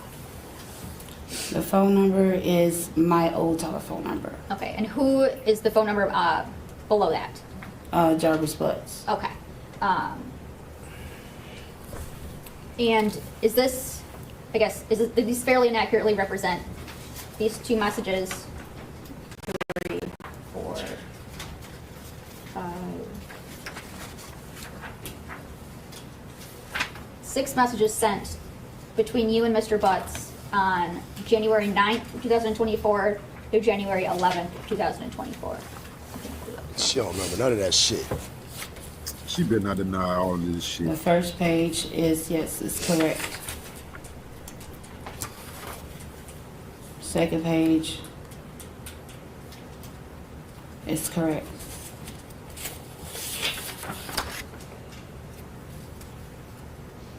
Yes. Okay.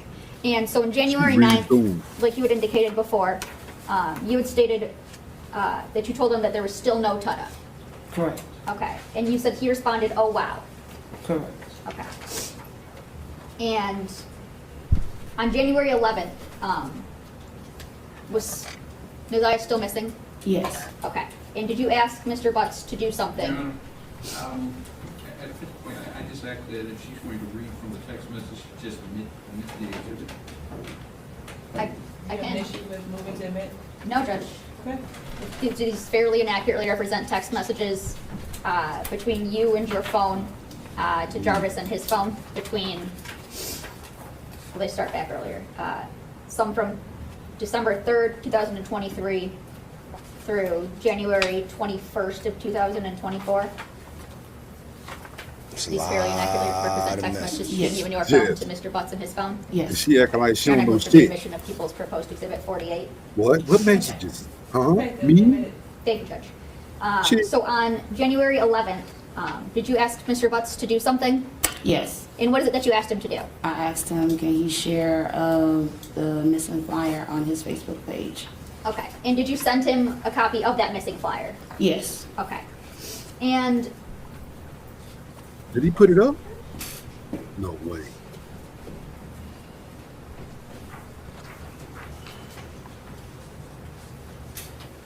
to backtrack just a little bit, on December 3rd, 2023, do you recall sending messages asking Mr. Butts if he needed Neziah for anything? Yes, I do remember. Okay. So do you remember this text on the first page of People's Exhibit 48? Yes, I do remember this message. Okay. And did you send that message? Yes. Okay. And what did the message say? Tada said, do you still need her too? Okay. And do you know what is that referring to? It was, Tada had asked me to contact Jarvis and see if he still needed them to clean up. Okay. And that would be to clean up his shop? Yes. Okay. And to fast forward, on January 21st of 2024, you sent some messages to Mr. Butts. Is that fair to say? Yes. Okay. And can you read these last 3 messages? These last 3 messages is, to be honest, these messages I seen into the inbox to you, I really don't know what to believe anymore. Stay away, Ramon, I mean it. The next message is, I don't know what to say, or Tada is on. Since this shit doesn't sit right with me, call it what you want, I'm good, period. It says, this for life. Nigga, I thought about it, and you can pass it.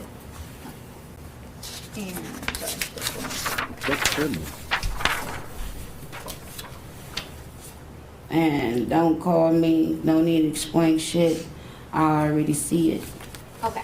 So you were referencing some messages that you saw in Tada's inbox. Correct. Tell me, how did you see some messages? Well, first of all, where were these messages, where were they at?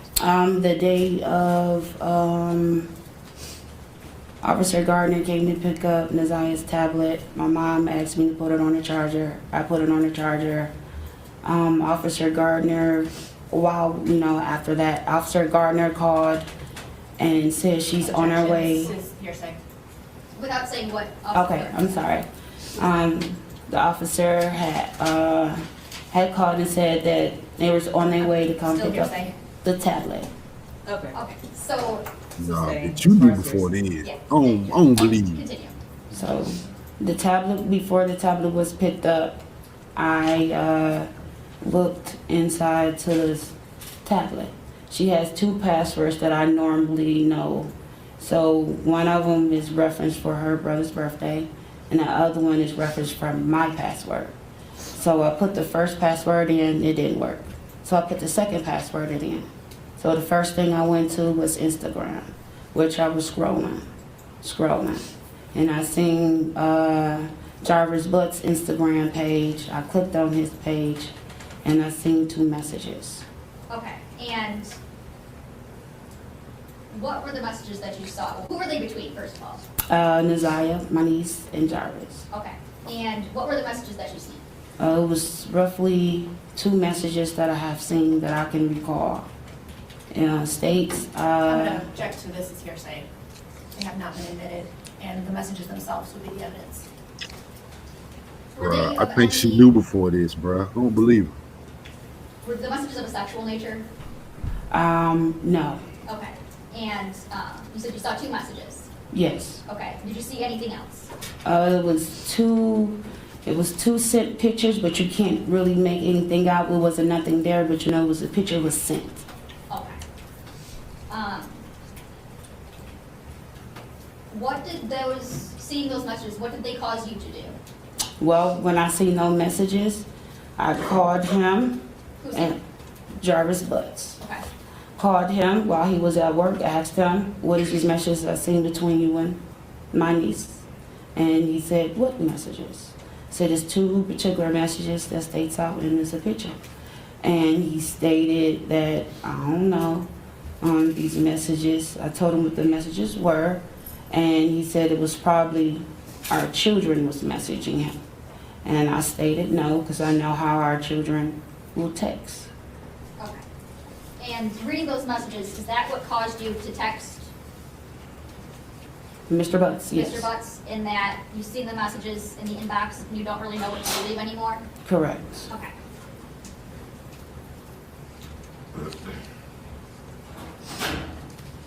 One second,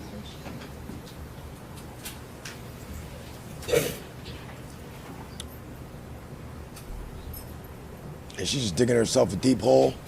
Yep. This is a year later. And a lot of these texts are for 2023 to 2024. So, Shannon, I want to take you back to January 9th. Were you home that day? Yes. Okay. And did you see Naziah that day? My senior did that morning, correct. Okay. And do you remember what she was wearing at all? Her coat and her uniform at the time, she had on some blue jeans. I don't really recall the outfit. I just know the coat she had on. And what was the coat that she had on? She had on, it was a 90s coat with all the characters on it. Okay. And you recall seeing her wearing that the morning of January 9th? Correct. And Your Honor, may I approach people's already admitted exhibit 2? Yes. I'm going to show you people's exhibit 2. Can you tell me, do you recognize a coat in this photo? Yes. And whose coat do you recognize that to be? Naziah's. Okay.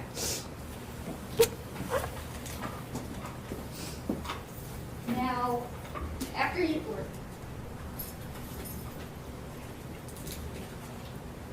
When you saw Naziah that morning, what did you do the rest of the morning? Nothing. I was at home with my mom and my 2 children. And do you ever leave the house at any point that day? No. I was at the house the whole entire day. Okay. And do you know what time Naziah would normally get home from school?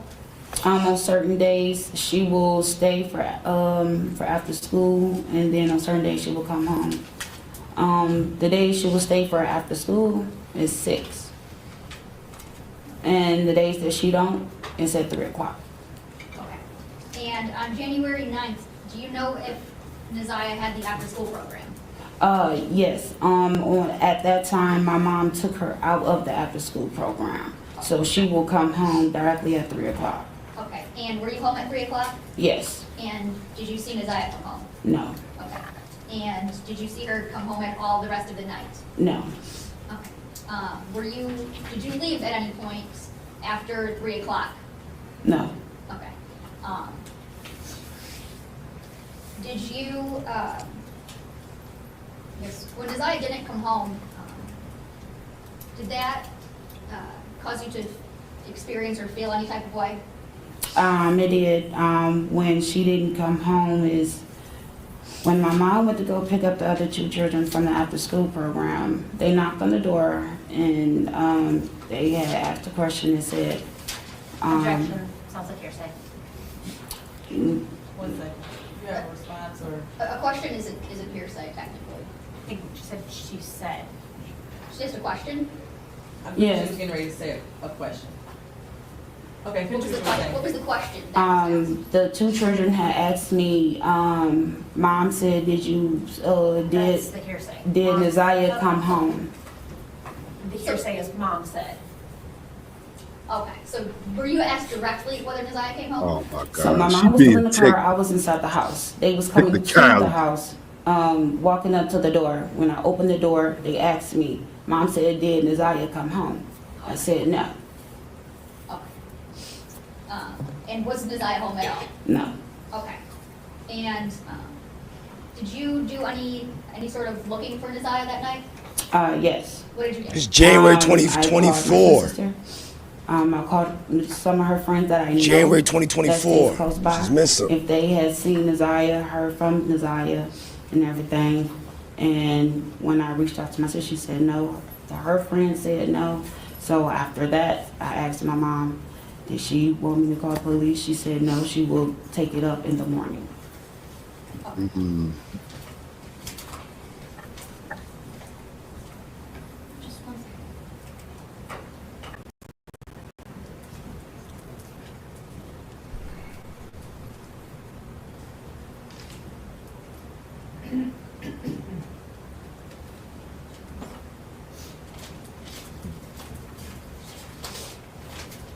And they zooming in on that body language, man. Shannon, did you know Neziah to have a pair of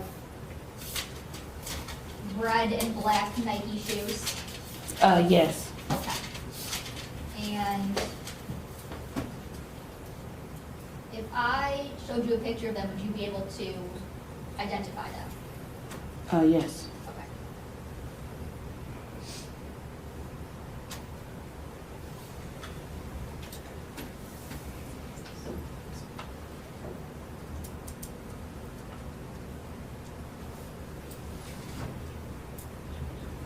His Sir, sister, may I approach? his sister ain't For the playing record, with this her. is going to be from People's Proposed Exhibit 14, and it'll be picture 34.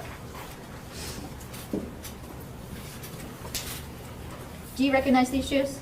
Yes, that's a pair of shoes that my mom bought for to the birthday. Okay, thank you.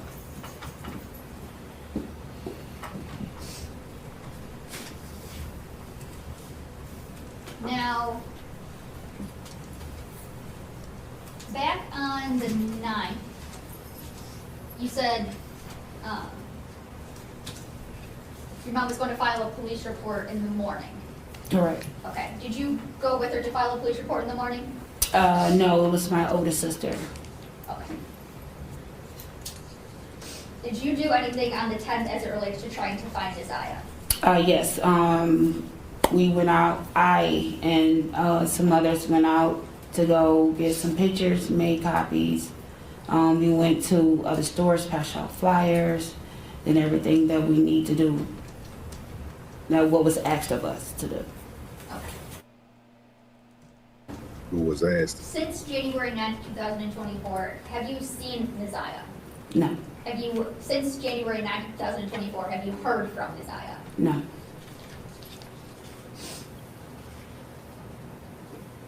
Nothing further at this time, Judge. Thank you, Judge. Ms. Harris, I also have some questions for you.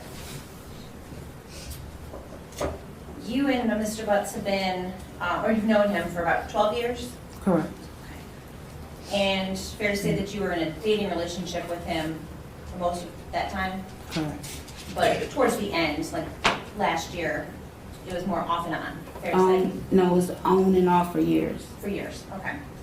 But you have 5 children with him? Correct. This relationship that you had with him, even towards the end when it was on, it was a sexual relationship, right? Correct. Oh, y'all was just fucking. Sometimes you go to a motel to have sex with him? Correct. Yes. And that motel was the Park Reston? Or This is the baby daddy of 5 kids. More than one? Yeah. multiples, yes. Okay. You meet at a hotel to fuck? I don't know if I believe this. All right. Harper? Correct. I remember kids Do you getting in know the way if shit. Mr. Butts, Yeah, especially your kids. It's like, other women to those motels also? I'm supposed to believe y'all going to a hotel. You do? Mm-hmm. I believe you said that you have, of your 5 children with him, 2 are girls? Yes. And 3 are boys? Correct. And in January of this time, well, January 2023, you were living with your mother on Bedford, correct? Correct. Prior to that, were you living in Clinton Township? Correct. When did you leave the Clinton Township home and move to the Bedford home? October 23.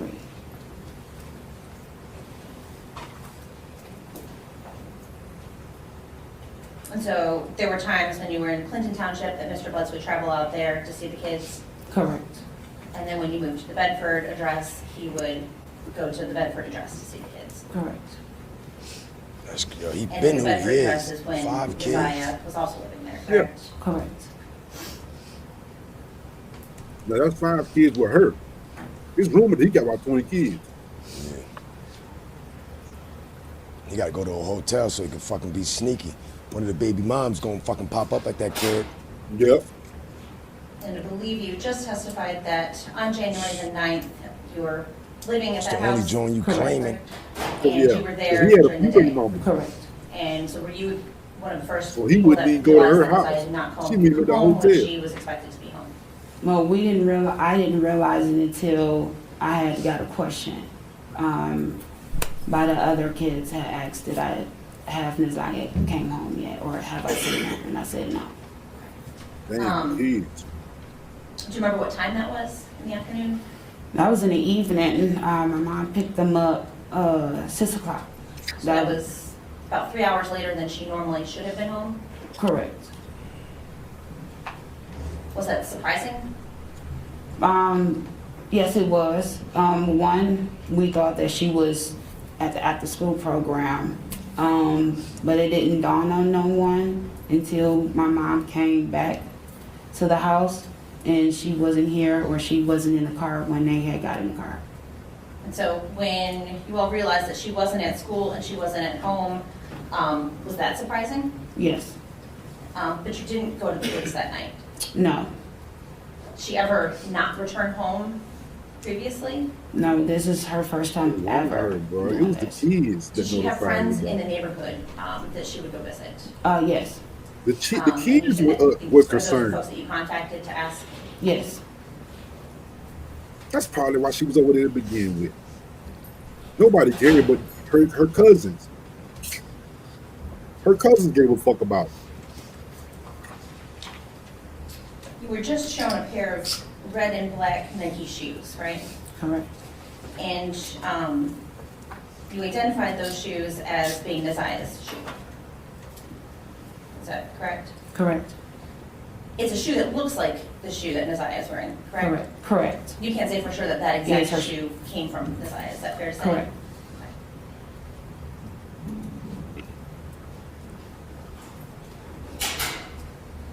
And I think you testified that very rarely would you ever use text now to contact Mr. Butts. Right. Only if your phone was turned off, Right. and that was not very often. Right. Would Naziah ever have access to your phone to use it? Yes, like she would ask, "Hey, TT, can I see your phone?" Sure, I wouldn't mind. Yes. And so would she text from that phone? Probably, yes. Did you ever notice any text from No. her on your phone? No. Did you ever notice if she had used your Text Now app? No, the only time when I would notice something is say if me and Jarvis would we won't be on the same page seeing eye to eye, and I will call him and he say why you will call me, or like why you continue to keep calling me, and I would say I haven't called you all day or in 2 days. Then I will go ask my kids like, hey, are y'all calling your dad because I haven't called him. And until you looked They get your in phone and Desires call Instagram him. account, did you ever notice anything on your phone that caused you to be concerned? No. Between Desire and Mr. Butts? No. Definitely sounds believable, Love C. Damn, Love C. Mr. Butts, we said would come to the house to see his kids. He would drop them off at the house sometimes. He would take them places. Yes. He would pick Janiyah up from there. Like he, depending on like if he will pick up the kids, if I need him to pick up the kids from the pickup or drop off spot, for school, he will do that. Yeah. And then take them either to Clinton Township when you lived there, or to the Bedford Street address? Correct. Okay. But most times he wouldn't even come to the house, right? He will come to the house, he will call me first before he will come. Would he come into the house physically, or would he sit in his truck outside? 50%. He will sit in the car and wait till the kids come outside, or he will knock on the door. Okay. Would he be in the house for any length of time? Only if I'm inside the house. Like if he was visiting with you? Yes. Okay. So you never knew a time that Mr. Butts would have been alone in the house with Desire? No. I don't believe that. Nope. You can't think of a time when he had been in the house and had gone down to the basement with her? No. Or any other room in the house alone? No. Don't lie. You know they got it. See? All right.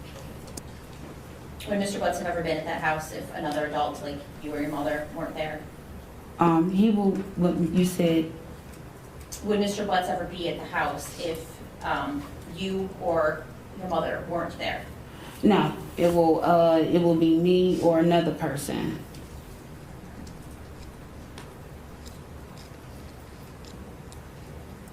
The idea that anything was going on between Mr. Butts and his eyes is shocking to you, right? Correct. You had no idea. No. You never noticed anything between Messiah and Mr. Butts that made you concerned? No. You never saw any inappropriate behavior? Not at all. You didn't notice Mr. Butts paying any special attention to her? No. Certainly if you had noticed that, that would have caused you concern. Yeah, it would have raised a whole bunch of red flags. Likely you wouldn't have invited him into the house, correct? Correct. Yo. You found it hard to believe even that Mr. Butts would hurt Messiah. Hey, that's my point, Love C. But I wouldn't. I called Cap. I don't know. Let him go to the shop, but he can't come in the house. Yeah, right. If a person's back is up against the wall. But the thought of that was hard for you, at least at one point, to believe, Yeah. correct? Correct.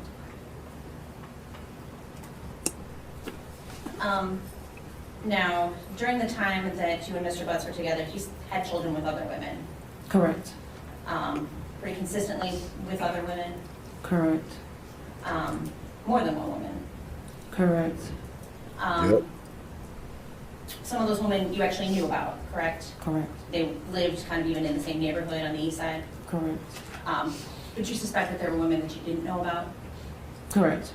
Even one that lived, or more than one that lived over on the west side? Correct. You believe he was going out there to see somebody around the end of 2023, January 2024? Correct.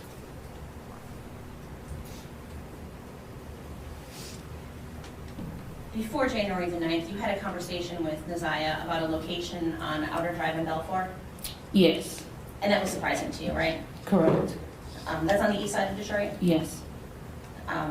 Did you end up giving her directions on how to get to that location? Yes. Why did you give her directions? I was just getting out the shower and just getting myself together. she asked me, she said, hey, Titi, she said, where is Balfour and Honor Drive? And I told her, I said, you know exactly where Balfour and Honor Drive at. I said, Honor Drive is right where the wine basket at. And I said, you know where Balfour at.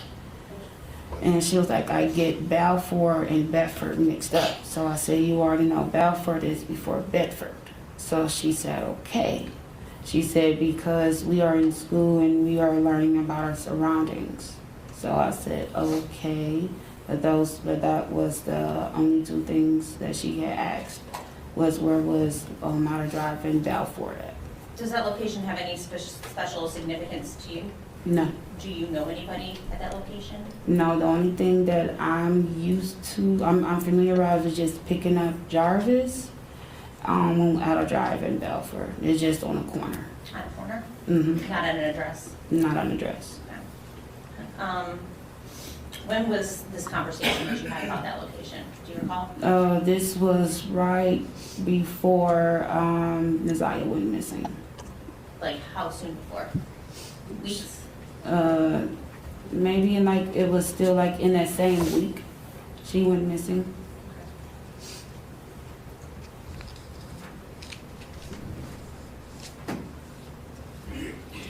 Mr. Butts didn't have his own vehicle, fair to say? No, he didn't. He generally used His female's vehicles. Yeah. Did you know Mr.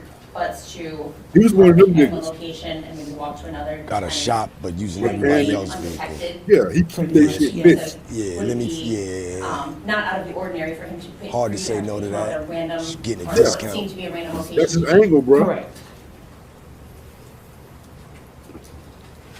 You lived with You wanna Naziah keep your car for, running.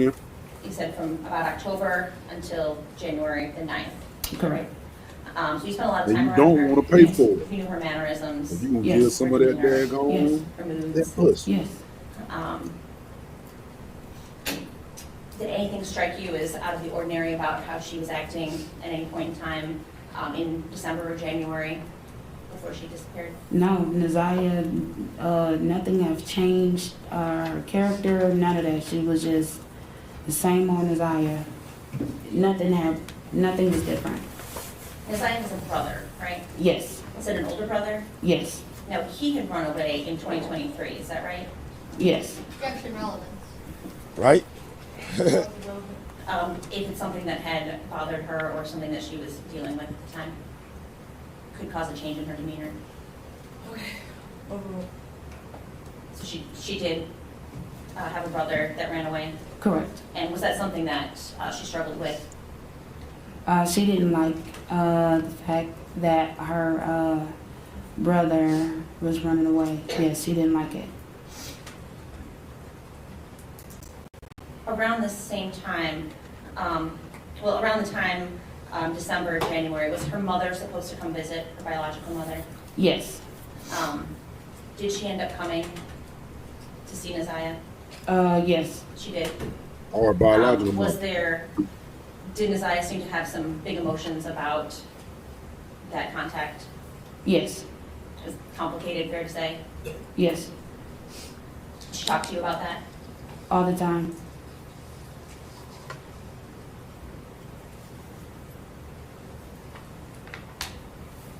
Did you know anything, did you notice anything? She said she up out of there. She's a defense attorney.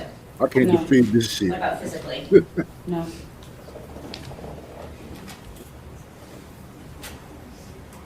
Lola, what up?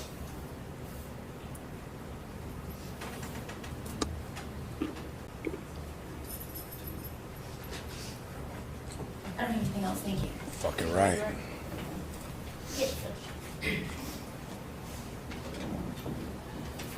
I didn't even see the body language on that. On January 9th, She probably said that shit with an attitude. No. Undercover. And fair to say, you knew You of boss man, what Mr. up? Butts having other female friends. Yes. Okay. And even some that you didn't know about. Oh, word. Correct. Okay. So would it be fair to say that you don't always know, or you didn't always know what Mr. Butts was doing? No.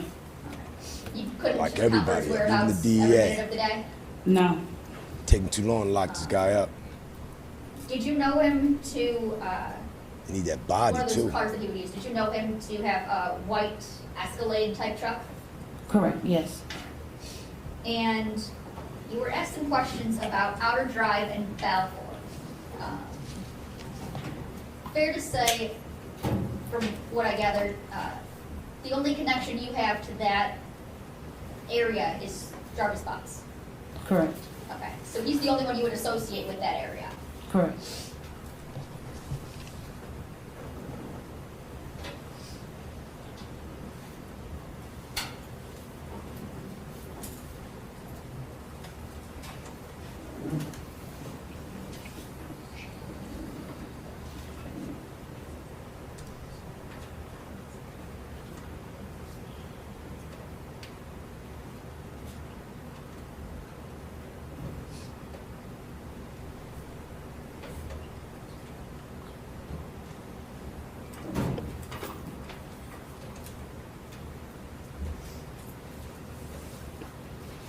And you knew Mr. Butts to have other children? Correct, Okay, and you knew him to have clearly have gotten other women pregnant? correct. And to your knowledge, were all those women adults? To my knowledge, yes. Did he, to you, ever hide getting another woman pregnant? No, He never hide the shit from him. Yeah, the kids just pop up. Yeah. Shit. Okay, you are done testifying. Please watch your step. You that deep in. Might as well keep the lie alive, nigga. Yeah. As y'all know, that was the aunt that she stayed with. That has 5 kids by Jarvis Butts, the predator at large, on the way out. Mm-hmm. Yeah, that was his. Well, that was her testimony. Very confusing and acting like she don't know. I ain't got nothing to do with the shit. Even though the kid live at my crib. I mean, I got 5, but the kid is a kid, nigga. If something happens, it's my fucking fault. I know that much. And I only see him at the hotel. I'm like, I don't believe this. He got 5 kids, but he like picking up this one. Yeah. I don't know why. And you just meet him at the hotel, but he always over there, the kids asking to see their daddy, but he asking about your niece. This ain't adding up. This, like I said, this like, well, yeah, I don't know about this. I don't know how much I believe her in this whole situation. I'm looking at her like, I don't think I believe her, man. Something's up. Something's up with this. This is weird. You know, she sounded weird on the stand. It's like, yeah, man, whatever happened, y'all failed this girl. You know. We also got words from the investigator. Oh, investigator revealing some shocking details. Who's next in giving testimony? The investigator giving shocking details. This isn't 40 minutes. This is only 9 minutes. Nothing but the truth. Yes. Okay, you can begin. Can you state your name for the record, sir? Derek Wolf. And what do you do for a living currently? I work at 36 District Court as a court officer. And how long have you worked at 36 District Court? 2 months. And prior to that, where did you work at? Detroit Public School Police Department. And how long did you in total work for the Detroit Public Schools? 17 and a half years.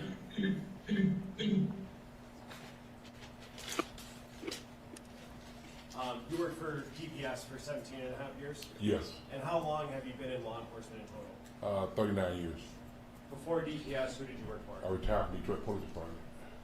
And what were some of your common roles and responsibilities at the Detroit Public Schools Police Department? We go to the school. Sometimes we talk to the kids. We take care of the buildings, take care of the principals, and take care of the family, and make sure everybody's by the law.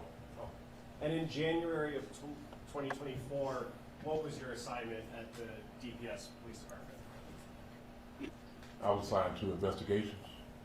And as part of that assignment, does that include going out and taking reports from people who are making police reports to the school police department? Yes. I want to direct your attention to January 10th, 2024. did you go to J.E. Clark School in Detroit? Yes. And what was the reason you went there, sir? I got sent there by my lieutenant about a missing 13-year-old young lady from the school. And when you went there, did you speak with someone who was making that report? Yes. Who was that person? I talked to her guardian, her grandmother, which is her guardian. And is that Annette Harris? Yes. And in terms of taking that report, what's that process like? I don't want to go into what anybody said to you, but what information are you looking for to gather to put into your report? Okay, I was making a missing report. So I asked Ms. Harris, when's the last time you seen her daughter? Her granddaughter. Description of what she had on. Has she ever been missing before? Does she have a boyfriend? Or she have friends she might go by the house and stay? Things of that sort. And did you ask Ms. Harris all of those questions and get her answers? Yes. And then did you write an actual report? Yes.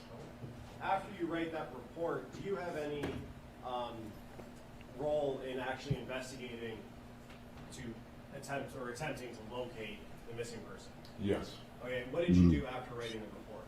After I did the report, I canvassed the area looking for this young lady, although she was gone for at least 24 hours because she was missing the day before. And then from that point, we didn't find anything. So I found out the bus number that she was on. I got the video, and it showed where she got off the bus at Cornwell and 3 Mile. You said Cornwell and 3 Mile? Cornwell and 3 Mile. Okay. And from that point, like I said, we went to the house, talked to the guardian again, talked to some of the people in the house, and then we went on in and let it go from there. Sorry, just to be clear, you keep on saying we. Are you doing these things with a partner? Yes. And who is that partner? Dale Gardner. Oh. Judge, may I approach? Yes. Approaching what's already been admitted as People's Exhibit 2. Do you recognize that, sir? Yes. And what is that is contained in Exhibit 2? The school bus. And is that a still shot from the video that you pulled or that you received? Yes. Okay. And that's the bus that you identified that Neziah Harris was on? Yes. Oh.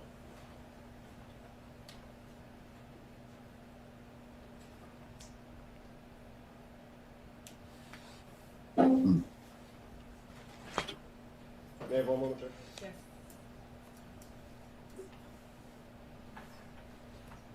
Yep, they got still shots on the bus. I have another question. But they got to find out what his last place she was seen on camera. Mr. Wolf, you were dispatched to the J. Clark School because you're an investigator for DPS. I was not dispatched. The lieutenant came to the office and told us to go by the school for the missing. Oh, so you were requested, your presence was requested at the school? Yeah, from my lieutenant. You don't have an office within the school? No. So you're not like the school resource officer, per se? No. Okay. And you said you met with Ms. Annette Harris on the 10th? Yes. And that's in January 2020? January. But that was early in the morning? Around between 11 and 12. So school was in session at that time? Yes. Did you speak with the teacher who was in Neziah's classroom on the 9th of January? No. Did you speak with any of Neziah's known friends? In the investigation, yes. You did. Who did you speak to? I can't recall that. Did you write them in a report? No, not in this report. Okay, so you spoke with folks, but you didn't record their names? I recorded it probably on my run sheet, but not inside the missing report. And you didn't take statements from anybody? No, not at the time. Ever? No. Okay. Did you speak with anybody else at the school about Neziah, either on the 10th or any time after that? Only on the 10th I talked to the guardian, which is the grandmother, and a couple of students. A couple? Yes. Okay. Do you know how many? A couple, two. Two, okay. Just want to make sure we're the same definition of a couple.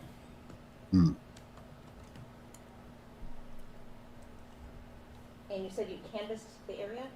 Yes. What area did you canvass? The 3 Mile area, we were all around there, checking the alleys, knocking on doors, seeing if we can get some video, doorbell, camera footage, things like that. 3 Mile, is that 3 Mile Drive? 3 Mile in Cornwall, that area.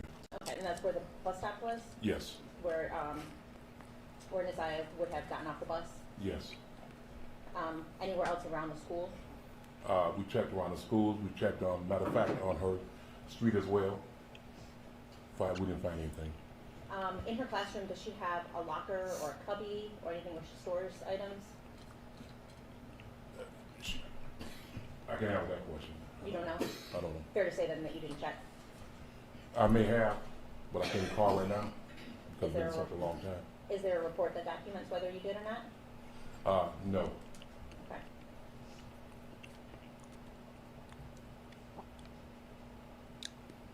And after you did the canvass of the area of 3 Mile Drive in Cornwall, what else did you do? I went back to the station, advised the lieutenant of what we came up with. Which was what? Which was, I talked to the parent, the grandparent, talked to a couple of students. We didn't find anything from doing our search of the area. So did you do anything else in regards to investigating? No, I did not, because I was getting ready to retire, so I was done. Okay. I don't have anything further. Any redirect? Very good. How long, you were first notified about this on the 10th, correct? Yes. And how long did you stay involved in the investigation? That day. Okay, so your activities that Ms. Quick asked you about all happened on the 10th of January? Yes. What happened to the investigation after the 10th? If someone else's investigation would have took over, besides me, because once again I was leaving, but I gave all the information that I had along with my run sheet as well. So it was from passed that point, off to another investigator? Yeah, it would be. Yeah. Okay. And then are you aware of what happened after that? No. Okay. And you said that on the 10th, your lieutenant came in and asked you to go to J.E. Clark? Yes. And who is your lieutenant? At the time, it was George Harris. Okay. I know you've heard of it. I just clarification. You said you were leaving. Are you mean leaving DPS or leaving Yeah, for the day? retiring. Okay. Thank you. Old school was ready to hang it up, but at least he was ready to hang it up. You were all done? He said he did that shit for what, 39 years? So he must have started the shit off as far as kick the investigation off.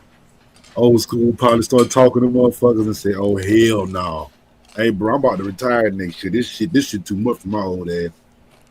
Can't do it. Can't do it. Won't do it.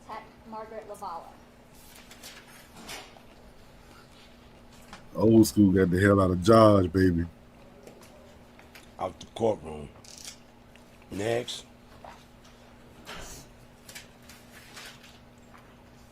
It's the forensic expert. Reveals shocking evidence. Here she goes. Forensic expert. Oh, yeah. Come on, man. These people all over this case. Good afternoon. Could you please state your name for the record? Make sure you got your volume up. And where are you employed? Currently, I'm employed with the Macomb County Medical Examiner's Office. And when did you start there? What up, Knight? In July of 2024. The forensic expert. And before As starting you're talking there, now. I worked with the Detroit Police Department as a forensic technician. Nice, what up? and how long had you had that job? I was there for about 6 years. Michael Bush, what up? And what, as a forensic technician, what are your roles and responsibilities? We would respond to scenes in the city of Detroit. We would take photos, collect evidence, search for evidence. Now remember, they ain't found her body. Report based on our findings. And I want to take you back to They found some clothes, though. 2024. Were you working with Detroit Police as a forensic tech at that time? Yes, ma'am. And were you working alone or with a partner? That day I was working alone. And I want to take you to the area of 7 Mile and Berg. Is that in the city of Detroit? Yes, ma'am. And were you dispatched to that location on March 14th, 2024? Yes, I was. And what is it that you did at that location? At that location, there was a wooded area just south of 7 Mile to the west of Berg, and we searched that wooded area for evidence related to a potential missing person. Okay. And what is it that you did when you searched? I'm sorry, what was that? What is it that you do when you search an area? We will canvass the area in an ordered fashion, myself along with the other officers that are on scene. We are looking for things that are out of the ordinary or might suggest that something had taken place at that location. And did you know what you were looking for at that location? We were looking for clothing and shoes. And did you take any photos? I did. And did you collect any evidence? I did. Okay. And I want to show you, may I first look for close exhibit 14? She collected evidence.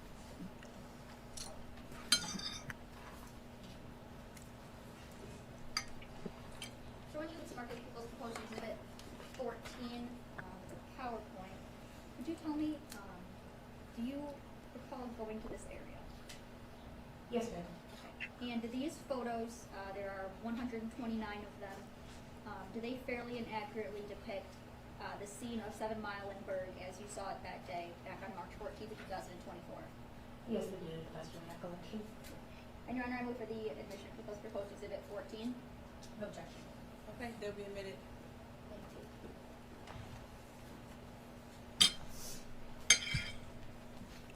Did you end up finding any evidence? Yes, ma'am. What evidence did you find? We collected a pink jumpsuit, like bodysuit style, and then a black hoodie that had a pair of white headphones in one of the pockets, some gloves, a towel, and a pair of red, black, and white gym shoes. Okay. And Your Honor, may I publish? Yes.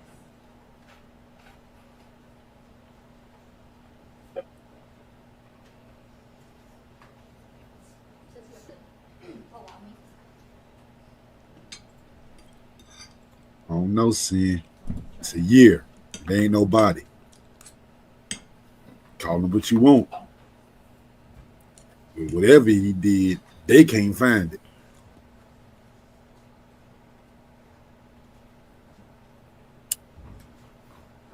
And what, so this is in People's Exhibit 14, this is going to be photo 2. What is it that we have here? So this is the photo card that we would take at the beginning of processing any crime scene. It includes the date, the time, the location that we are responding to, as well as who is the current officer in charge that ordered us out to that location, the crime or suspected crime that we're investigating, as well as my name, the code that I'm working, and the report number that is assigned to that case. Okay. Now I'm going to not go through all 129 photos here. I'm going to show you some that I want to reference. This is for record purposes, photo 30. What do we see here in photo 30? We are looking west down, so that fence on the left of the photograph is the fence for an abandoned building at the south end of a parking lot on the west side of Berg. We are looking west towards the Rouge River into that wooded area. You can see what is that pink jumpsuit in the background of the photograph. Okay. And Fuck, is he hanging on the fence or some shit? Some branches or something going. That is one of the black, red, and white gym shoes that we collected from the wooded area that I had previously stated. Okay. And would it be fair to say that that's a left foot shoe? Yes. Okay. And in picture 35, what do we have here? That was a photograph of the inside of the shoe, of the size tag. And in 37, what do we see here? Again, we are still looking in that wooded area. That is the black jacket that was collected. It is towards the front of the photograph, kind of behind that tree branch. And in 42, That was a close-up of the black hooded jacket that we recovered. okay, and would it be fair to say that you opened up the jacket, or is this how you saw it? We did open up the jacket to examine it, yes. Okay. And in 45, what's in 45? So that is looking in one of the pockets of the jacket. And can you see what's inside the pocket at that point, or no? That photograph, I believe there is a paper and might be the pair of headphones. Okay. And in 47, Yes. what are we looking at there? So yes, that is the paper and the pair of headphones that was recovered from that pocket. And 50? So that is going to be the hood of that hooded jacket. We noted that there are several holes in the jacket of unknown origin. God damn. Yeah, and 52, what do we see here? This is Again, March the we are 14th when they finding this wooden shit. area. You can see that pink jumpsuit that is stuck in the branches of those trees. March 14th. You would think it wouldn't take this long, man. Again, a closer shot of that pink jumpsuit. In 78, what do we see here? That is the right foot of the red, black, and white shoe that was recovered. That was located in the trees near that jumpsuit. Okay, and is that fair to say the right foot? Yes. And in 79, what do we have here? That is a photo of the inside tag of that shoe to show its size. And in 88? That is the pink jumpsuit that we recovered. And 89? That's a photo of the size and the label of that jacket. That jacket jumpsuit. Mm. And in 120? That is a photo of the Rouge River. So how close was the Rouge River, I guess, to the area that you were searching? So there was a large parking lot just off of the west side of Berg, and then there was an embankment leading down to the river. I would say less than 500 feet. What condition was the evidence that we just saw in the photos? What was the condition of it? It was wet, it was dirty, it was currently raining when we were out at that scene, so.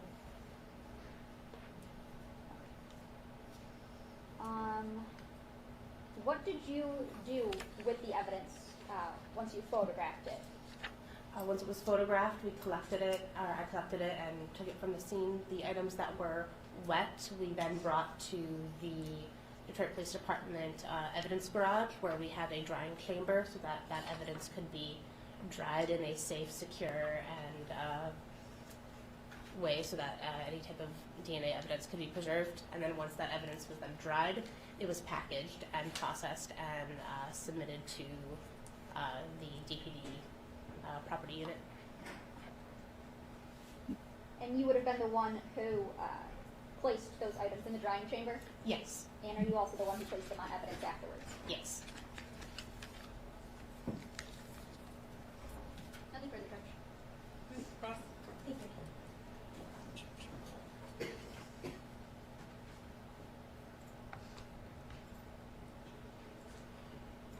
Good afternoon. Afternoon. I believe you said that it was raining on the day that you were dispatched out to this location at the site. That is correct. Had it been raining most of the morning? To the best of my recollection. When you were dispatched out by somebody at DPD? That is correct. When you arrived at this site, were there already people on scene? Yes, ma'am. How many people would you say? Approximately 10. 10. Were they all Detroit police officers, or were there other people there as well? Everyone that I spoke with was with the Detroit Police Department. Could you say for certain that everybody there was DPD? No. You were notified prior to leaving, or when you got there maybe, what evidence or what items you were actually looking for? They told us we were looking for clothing. Okay. Were you under the impression that somebody had seen something and wanted you to come out and photograph it and tag it? Yes. Okay. So you weren't the first person out there to see it? That is correct. Do you know who originally had seen the items? I do not. So you didn't speak with anybody about where they initially located them? I spoke with the officers that were at that scene, that called me out to that scene, and they directed me to where that evidence had been located. Okay. But you can't say for sure where the items were located before you had gotten there, fair to say? Correct. Did you see anybody else handle those items? No. But again, you couldn't say for sure that nobody did. I can't say what happened before my arrival on the scene. One of the items was a black hoodie, right? That is correct. Fair to say that it appeared pretty weathered. Yes. I think the report notes that there's like spider webs on it. Yes. Some detritus leaves, that kind of thing. Yes. There was also a pink bodysuit. That is correct. Now that was not on the ground, correct? No. That was in some branches a distance away. That is correct. About how far away were those two items from one another? Not that far, but I couldn't give an estimate right now of distance. Okay, yeah, I don't want you to guess. Fair to say that the jumpsuit didn't necessarily appear similarly weathered to the hoodie? No, it did not. It did have some like dirt or stains on it. It did, yes. But it wasn't quite as weathered, I guess, same word I could use. I would say so, yes. So you collected the items. Mm-hmm. When you did so, did you wear disposable gloves? I did. Did you wear a new pair of gloves for each item that you collected? I did. Okay. And each item went into a separate bag? That is correct. It's got its own tag? Yes. And then you yourself drove them to this evidence garage? Yes. Now, this evidence garage, where is it at? It's located at 11631 Mount Elliott in the city of Detroit. And you yourself checked them in at the garage? Yes. What is the process for that? So it is placed in our evidence tracker system, and there is a label in there to say that it is at the garage for drying. So it was noted that that was where it was going to be. The drying chamber is in a locked room, and then the chamber itself is also locked. So the key was acquired from my sergeant, my supervisor, to get into that room. The items were then hung up in a way that they were not touching each other. They did not come into contact with each other during the drying process. Then this chamber was locked back up. The door to the room was locked, and the key was returned to my supervisor. Then after 24 hours, then I returned to then collect that evidence, where it was all packaged individually in their own bag, and then that was then taped. See, this is the reason they got enough to charge him with something. Yes, sir. Because they can't find the body, but they got to be able to charge this dude with something. Items out of their respective bags. Again, did you wear? Oh yeah. I mean, shit. The phone gonna do all that searches. Yeah. And then when you recollected them. And with that motherfucking prior jacket record, nigga, you not supposed to be doing anything else when you get out. Now you're getting buried, nigga. We got a reason to lock you under the fucking. We got a reason. Yeah. Even though he was only about to do a year for CCW shit. It's like, nigga. I'm sure they told him, like, we got you regardless, bro. You may as well just tell us. You may as well just tell us. Nah, he's a criminal, man. He ain't that stupid. Yeah. He's been locked up before. You know what? You know how easy it is to get for it to be the end. And shit, he might as well motherfucking rock out, because this is it, nigga. You ain't gonna have nothing else to fight about after this. Mm-hmm. You gonna be fighting for your life. Yeah. Lock the fuck up, nigga. Niggas gonna get some props off you, nigga. Mm-hmm. Yeah. And that's exactly what it's gonna be. Niggas gonna be locked up, gonna get props off you. That nigga solitary, yo. Yeah, nigga doing life or on death row. Oh yeah. You know. Yeah, he did 10 years the first bid. He ain't gonna do 10 this bid. What about that pink bodysuit? That was going to be item 86. Yeah. He ain't gonna do 10 this bid. Yeah, he came out in what, 2009? You package those separately or together? Can I refresh my report? Look at my report. refresh your memory. So the headphones and paper were packaged together because they came from the But- same pocket under item 88. I'll say this. That first bid was for the same thing, and he made it through that first bid. There were a couple other items that you So- also placed in evidence. That is correct. Okay.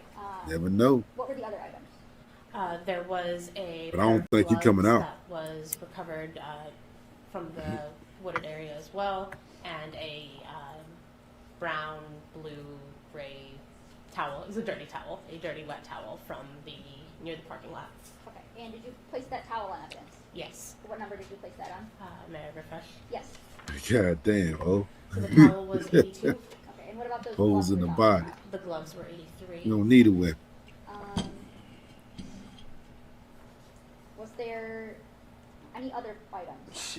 There was like a Ziploc bag that was recovered from the other jacket pocket that was placed under item 89. Okay. And anything else? Not to my recollection. Okay. Was there any kind of rubber bracelet? Oh, sorry. Yes, there was a rubber bracelet that was recovered from that wooded area as well.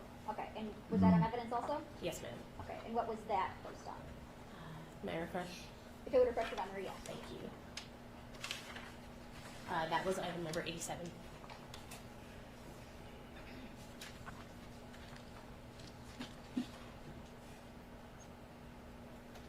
Nothing further, Judge. Man, this shit all over there. Thank you. Thank you,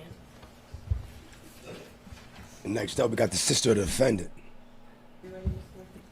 This is sister testifying against the brother. Hey, you know what, yo? Before Sporties, yo, this his older fucking sister, bro. State your name for the record. Jarvis Butts. And how old are you, Ms. She Butts? knew something was fucking wrong, man. And do you... Good afternoon. Could you please state your name for the record? But it's like she don't know these people. And how old are you, Ms. Butts? 46. And do you know someone named Jarvis Butts? Yes, And how is it that you know him? he's my brother. Okay. And how old is She got to Jarvis Butts? testify against her own brother. 42. And do you know his birthday? Yes, When's his birthday? November 21st, 1982. And do you see Jarvis Butts in the courtroom today? I saw him walking in. Okay. And can you point to him and tell me the color of the clothing that he's wearing? He has on, I believe it's dark green shirt. He's sitting behind the lady to the side here. And Your Honor, would the record reflect when it says identified the defendant in this case? So reflective. And just to be clear, you said I saw him walking in. You saw him when you were walking in or when he was walking in? When I was walking in just now. Thank you. Yeah, they going through all the And weird Ms. shit. Butts, where did you know Jarvis to work? He worked at a shop on Warren and F, called Frank's, and then he moved to a shop on Hopper and Connors. I don't know the name of it. And Ms. Butts, do you remember talking to Detroit police back on February 26th of 2024? Yes, And what's the reason that you went and talked to Detroit police? I had reason to believe that I saw Naziah the day she went missing. Tell me about that. What makes you believe that you saw Naziah on the day she went missing?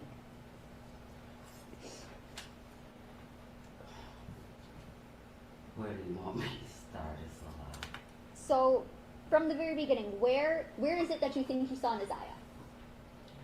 At the shop on Harbor and Connors. Okay, and whose shop is it? My brother Jarvis Butts and his partner.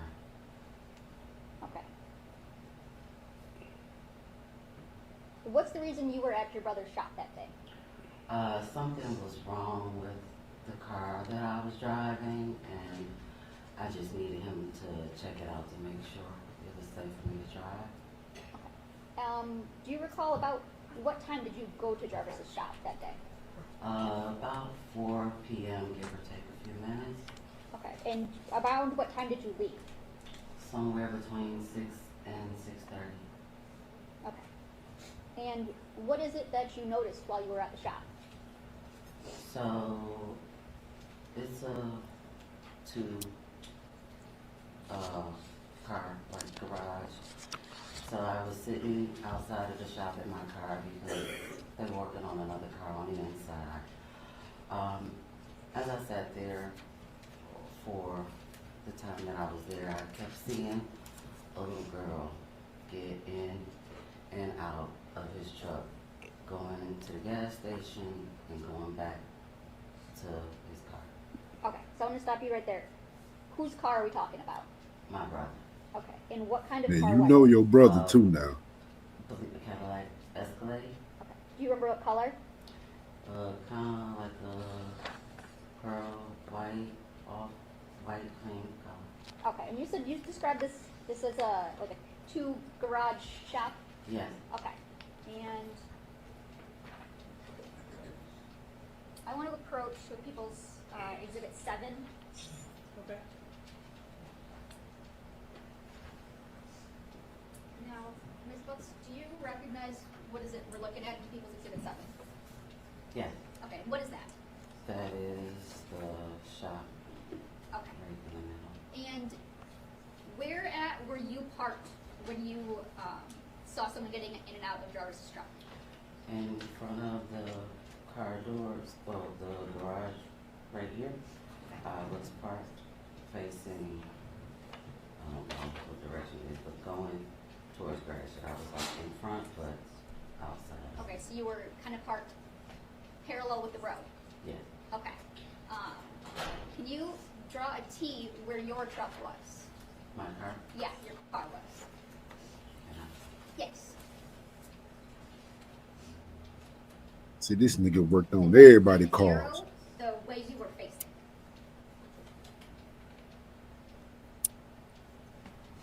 And where is it where that Jarvis? And all y'all seen that little girl at that shop. Just put a J where Jarvis's truck was. And what way was his truck facing? It was facing my direction, so the front was Towards you. Okay, so put an arrow for that direction.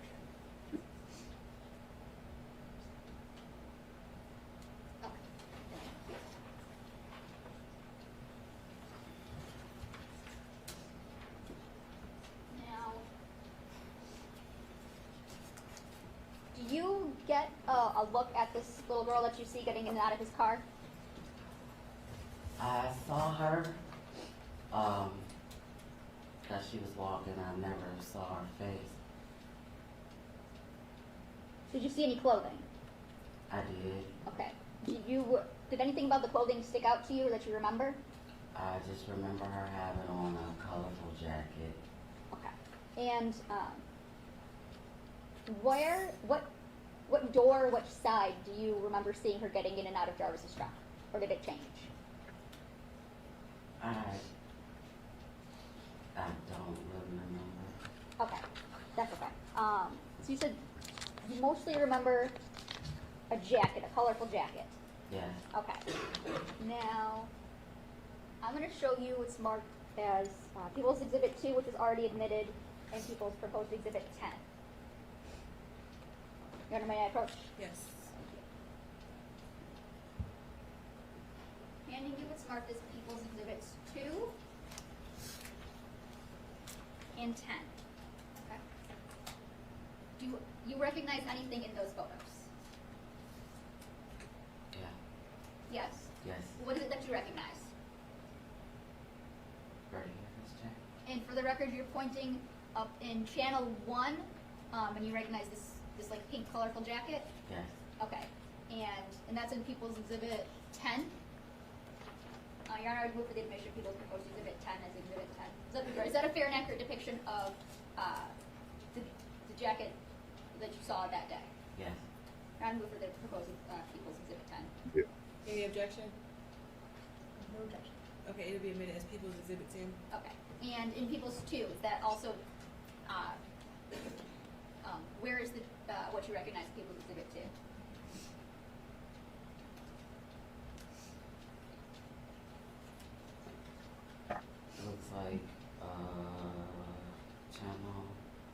2 here maybe. Okay, facing the back? Yeah. Okay. And you recognize the jacket in this photo too, right? Yes. It's a little blurry, but it looks the Okay. same. And what about in channel 1 of Exhibit 2? It would be this one right here. Okay, and it's fair to say that's the back of a jacket? Or it seems to be the back of a jacket?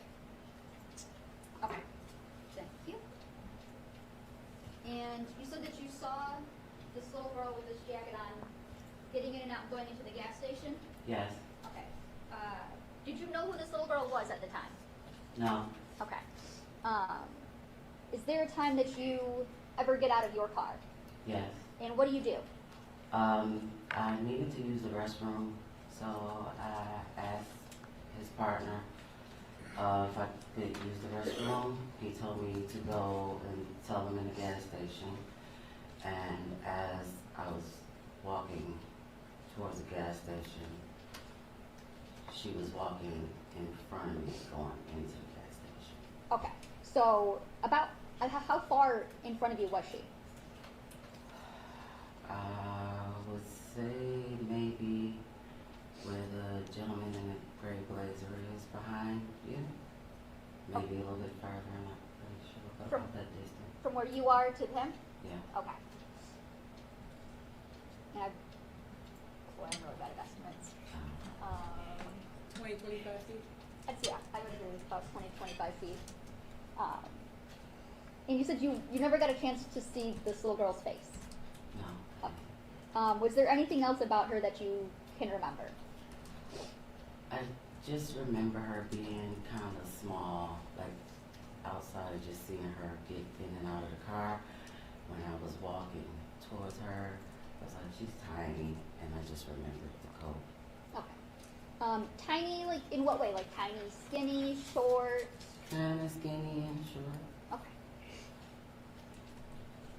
And did you ever ask Jarvis who the little girl was? Yes. And what did he tell you? He told me, and I can't remember if it was this exact word, or he said it's my partner's niece, or he said it was King's niece. Okay, but you knew who he was referring to? Yes. Okay. Did you think anything of it at the time? No. Okay. And what is it that made you think something? Was there a time where you thought something different? Yes. Okay. What is it that made you think something different? I received phone call, a video call from one of his kids' mom, and she told me about some things that happened on Valentine's Day, and then she sent me a video of a podcast about my brother. Okay. And what did you do as a result of receiving those things? I called Shannon and I asked her for Sergeant Jones' phone number. Okay. And who's the Shannon that you called? His kid's mom. Shannon Harris? Yes. Okay. Do you do anything before you go and talk to Sergeant Jones? Yes. Okay. What is it that you do? Okay, so after having a conversation with Shannon Harris and his other kid's mom, I was informed that his partner King, I guess something happened where the Objection, this is hearsay. It's not a statement yet, Judge. Being informed. I'm not sure what she's even about to say. Okay, just to the extent that it's informed, someone else's statement. You might have to object in a couple moments. You need to speak up. If you could stand up Please. and make your objection. Yes, just objecting to the fact that she was informed of something. It appears this might be hearsay, but we'll see. Yeah. Could you finish what you were saying? I don't know where you're going with this. I'm trying to remember now. Okay, so after talking to Shannon Harris and his other kid's mom, I was informed of some things that had taken place. Yeah, some his other kids' mom. Valentine's Day, so they told me that his So partner objection. King. Okay, so that at this his- point, this is hearsay. They told me the lack of personal knowledge, the things that she was informed of. Can I finish? What is an objection? I'm sorry. The witness So- has to stop talking. So, based on those, do you go and talk to someone else? Yes. Okay. Who do you go and talk to? His partner King. Okay. And where is it? King, that's the one he up at the shop with. At the shop on Harper and Commerce. Okay. And without telling me what King said, kind of describe what was your conversation about? Well, I went to see what happened and what was going on. During that time, I told him that I had never seen any little girl at my brother's shop besides my nieces, outside of the little girl that I saw getting out of his truck that day. Okay. And you told this to who? King.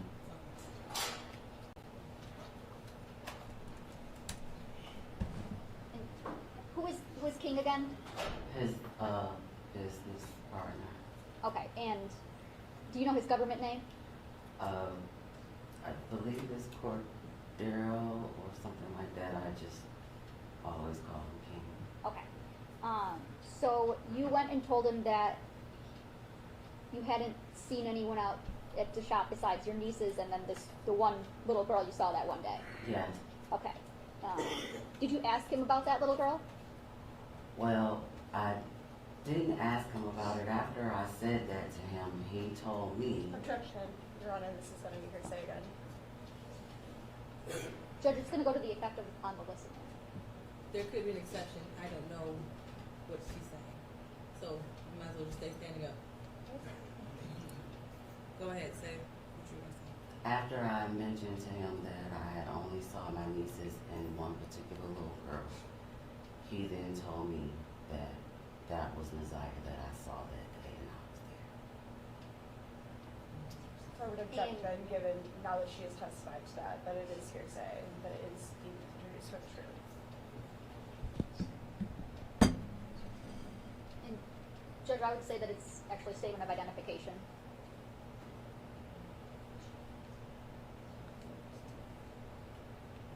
So this is not an identification that she personally made, she's just being told. I mean, she saw Messiah that day, so it's. She didn't know who it was. I mean, she had no idea who this was. That's She not didn't know her who she was. identification. So it is hearsay. Okay.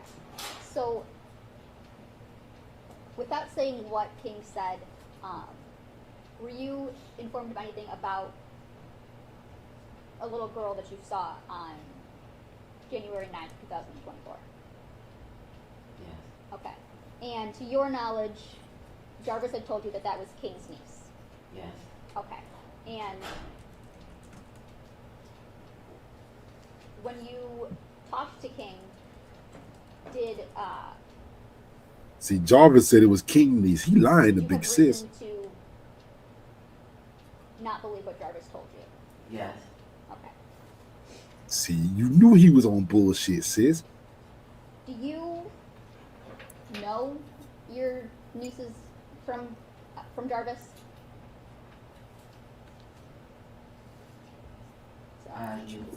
That is a poorly worded question. I am sorry. If that was your niece, would you have recognized her that day? Yes. Okay. And you did not recognize this little girl as your niece, did you? No. Okay. Nope. You like, where the little girl come from? You know your brother. What is it that you did after speaking with King that day? I called Shannon Harris and I asked her for Sergeant Jones' phone number. Okay. And did you eventually talk to? Make sure y'all hit that like Sergeant button. Jones? Yes. Okay. This is the sister. Jarvis Butts. This is the sister testifying against her brother, Jarvis Butts. Because she knows she's seen that little girl in his shop. And she asked about it, but I think she let it go. That you went to the shop and saw that, the little girl. She know her brother. Can I ask you a question? I didn't remember the exact day at that time. Okay. What Needed is that it whip that fix. makes you believe that it was Ms. Hairs that you saw on that day?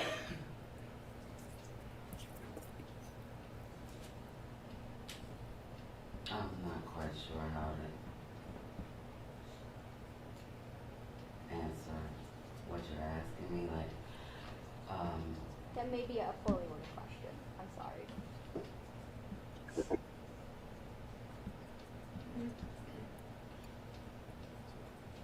Can I just have 1 second, Judge?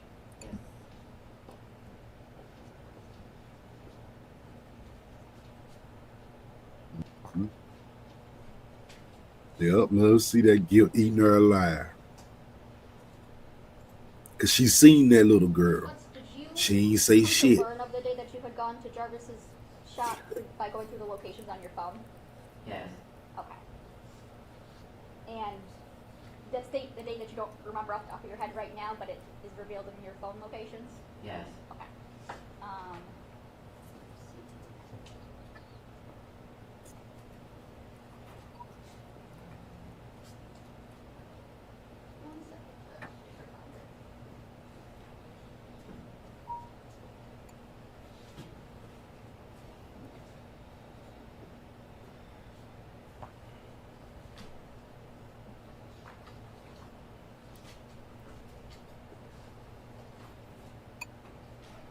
And she got that look. Yeah. Like, man, this nigga. But you know him. But he your mechanic. Every time your car fucked up, take it to him. He fix it for free. Just keep your mouth shut. Yeah. It's your brother. But you see the bullshit, though. You see it. You looking like, man, it's your people, though.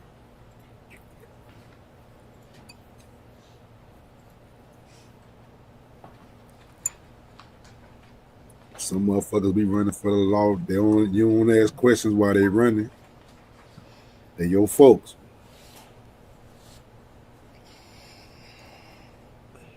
I'm sorry, do you need a moment? So when you seen that little girl up there, you like, I don't know who little girl that is, but you already know, like, nah, bruh. You gotta get her. Hell nah. The 24th or the 26th, I can't remember the exact day. Okay. And she That's even when you asked went to about your it. phone to find those? Yes. Okay. And did you also go through that in your interview with Sergeant Jones? Yes. Okay. And did you give Sergeant Jones permission to look at your location data? Yes. Okay. And your phone kind of extraction in general? Like to go through your phone for the data? Yes. Okay.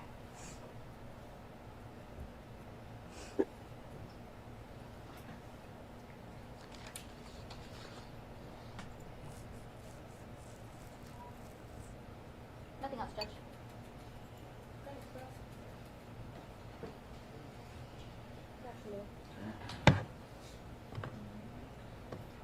So you go to the shop where your brother works periodically, right?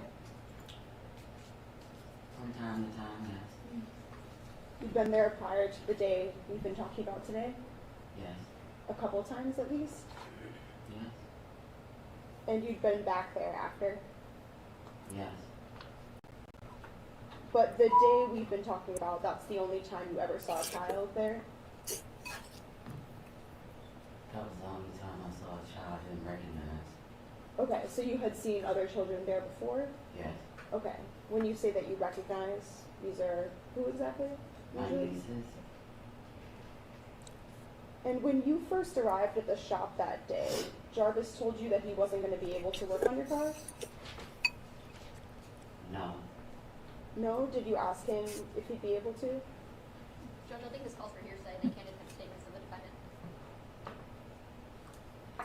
I'm looking more so from her own statement, actually. From her what? Let's start with her own statement. Okay. Did you ask him right away if he would be able to work on your car? I talked to him prior to coming to the shop. Before you arrived, you asked if he could work on your car that day? I asked him to look at my car that day. Okay. Did you arrive at the shop with the understanding that he would or would not be able to? I arrived at the shop knowing that he was going to look at my car. Okay. One moment.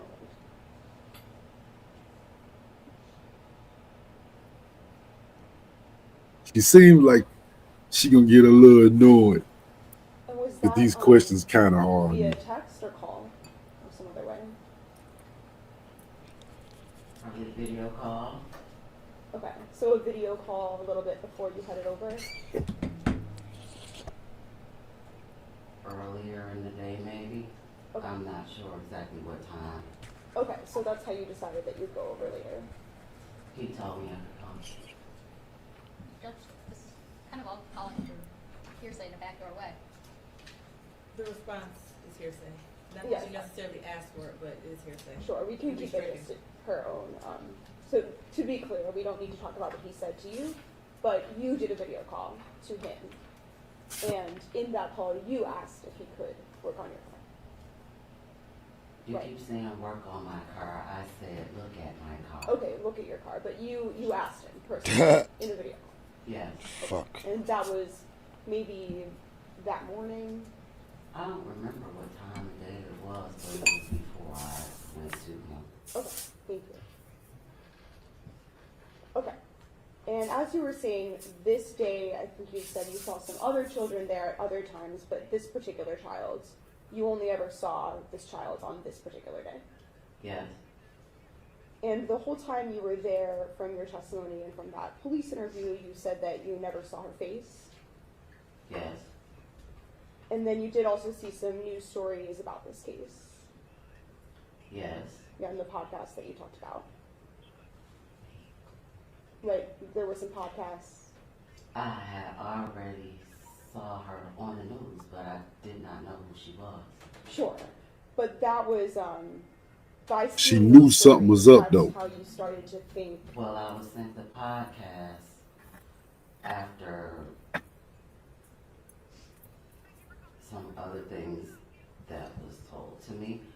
That's when I received the podcast.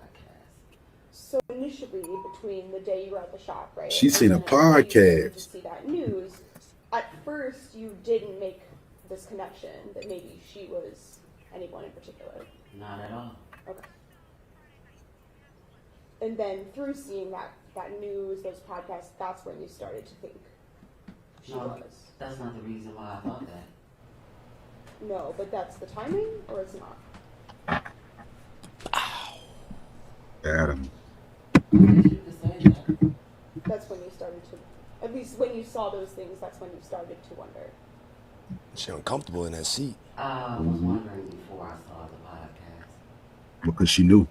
She had to know something. Okay. Somebody had to know something. Interview that you did. They failed this little girl. Somebody had to know something. Really make a connection because of not having seen her face. Yes. Okay. So that interview was on February 26th, 2024, right? Yes. And you were having some trouble remembering some of the specific details from January 9th at that point? Not so much as remembering maybe the order I remembered it in. Okay. Were there some times, at least though, when you were asked some questions and some details that you had to say, I can't remember some things? I can't remember now. Okay. Well, and would you agree that at least Like, when it it... didn't matter. Okay. I was just probably did. I guess it would be safe to say because I didn't know. Okay, so you think it's safe to say that at that point in time, there are at least some details you were having a hard time, some questions you couldn't answer. I can't. She ain't know that girl.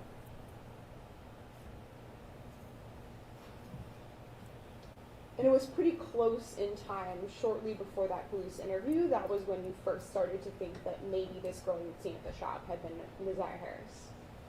Can you repeat that? So the first time you started to think that maybe that child, the one you saw, maybe that was Messiah Harris, that was pretty close in time to the police interview? Maybe about a week or so before. Okay. I believe, does it sound right to you that I think you told the police that it was on the Thursday prior to the interview? Whatever the Thursday was after Valentine's Day. Okay. So probably February 22nd. That was the Thursday prior to your interview. Okay. And then when you were at the shop, you primarily saw this child while she was inside a truck, right? I didn't know it was a child in the truck until she kept getting out. Okay, but when you saw her, she was in a truck? I saw her getting out the truck, yes. Mm. And were you inside your vehicle? Yes. You arrived in the daylight, right? Yes. And that's, I think, what you're referring to, right? Initially, that's when you didn't yet know somebody was in the truck.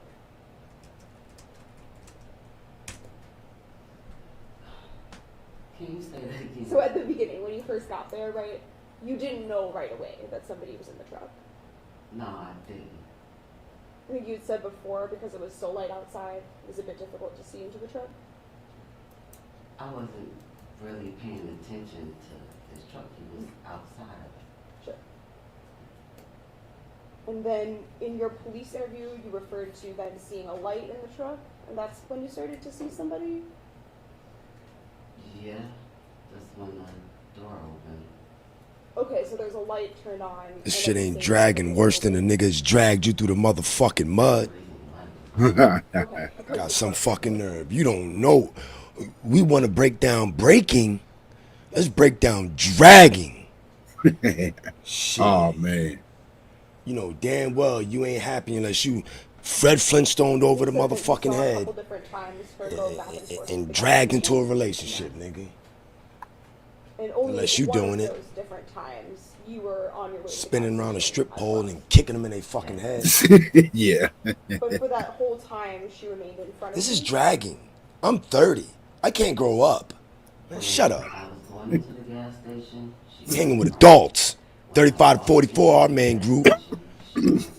Get in where you fit in. Little ratchet ass. Get in where you fucking fit in. This is dragging. Stop acting like you ain't been in court. We know you had. Got some fucking nerve, yo. Yeah, nigga. Nigga, traffic court drag. Unless you got a lawyer and you get to go first. Yeah, nigga. While she was in the truck, you were not Niggas gonna tell me, oh, this is drag. You been in court before, nigga. Right? Shut up. Getting Everybody, hung, getting everybody charged. tough, yo. Everybody tough, but don't know what a bullpen is. I mean, you ain't do shit. I mean, that means shit. As soon as you got in, you got out. Well, yeah, Be you gotta thankful. forget. She's 75% German, so she ain't been in no court. She's fake ratchet. Yeah, she can be whatever she She from wants. PG County, yo. She ain't from B. She got brown skin, nigga. The rate goes up. Ain't no way around it. Brown skin? Oh, no, the rate go up. We ain't talking about the price of the brick. We talking about your chances of being in the Bing. Sure. So did you Short stay in the beast. before he got to you? You can talk about when you get home. Oh my God, it was horrible. If I would have stayed one more day, they would have took my weave out. Yeah, they make you cut this shit out because you probably had your shit in too long and they ain't got time. They gotta take this fucking photo. Give her the scissors. Get it out or we gonna cut it out. Jarvis asked me to move my cars away because I was blocking the garage. So yes. Was this someone you recognized at all? No. So in total, other than Jarvis, or who you refer to as King, was there anyone present that you recognized that day? No. Just King and my brother. So as you said, the sun set while you were there. Do you know about how long it was light out before it got dark? Well, I got there about 4 o'clock. It didn't take long for it to get dark. I don't remember the exact time, but it got dark pretty fast. Okay, and then other than when you went to the gas station, were you always at the shop? Hmm. What do you mean? So did you go anywhere else? No, I never left. All I did was move my car when he asked me to move my car. And once the driveway was clear, I backed back where I was. I didn't go anywhere. Okay. And when you were present, not going to the gas station, were you always inside your vehicle? Yes, Were your doors open or closed? closed. Okay, and were your windows up or down? They were up unless I asked him something, Okay, so sometimes if you needed to communicate, you just open the window. or I would call him. Yeah. Yes. And you were saying today that at one point you did speak to Jarvis about who this girl was. Yes. And when you were talking to the police about this, you had said that you weren't sure exactly what his response was. What I said was I wasn't sure of the word. Sure, that's what I mean. That Okay. You told the police, right, that it might have been King's niece, or maybe he said it's my homeboy's niece. He said it was his partner or King's niece, but he definitely said it was someone else's niece. Okay, I think, does it sound right to you that you used the term homeboy's niece with the police? I probably did. Okay.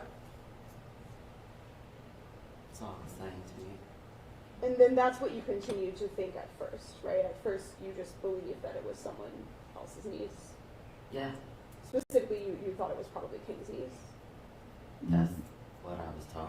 Which I think as we established, right, King is the same person as Cordell, right? Yes. And then after that, you would listen to some of these podcasts and to the news. I listened to his kid's mother, and then I watched the podcast. Okay, so those are And she started calling around. Yes. And then once you started to have this different information you were gathering, then you kind of started to look into it for yourself. Yes. Do some of your own investigation. Yes. And then at one point following that, that's when you decided to go back to the shop Yes. to speak to Cordell Yes. and to discuss some of these things you've been learning with him. Yes. You and Jarvis are not particularly close. I wouldn't say that we're really distant. I don't see him every day. I don't talk to him every day, but he's my brother. Okay. He's your brother, but you don't have a very close relationship, or?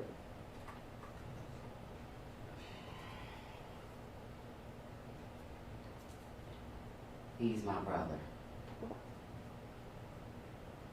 What about with his children? Are you close with his children? Some of the ones that I know. So he has 13 kids, right? I have no idea. 13 Do you have an kids. idea Damn. how many kids he has? A lot. A lot. Do some of them live with different mothers? He got 13 kids. He got 13 kids. A lot. That's all she know. No. So which ones do you know? I don't want to say their names. They're minors. Okay. And I don't want to disclose their identity. Could you just give like a number instead? How many do you know? I'm counting.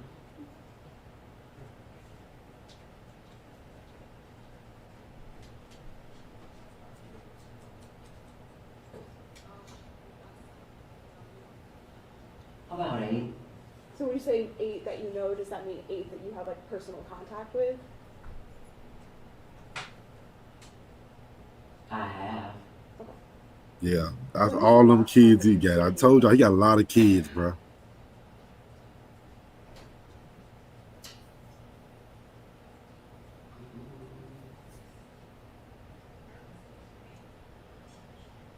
Your brother got all these kids. 2 months ago. Were you and Jarvis raised by your grandmother? For the most part. And were there some events surrounding her death that related to your relationship with Jarvis that impacted some things? Why are you asking this? No.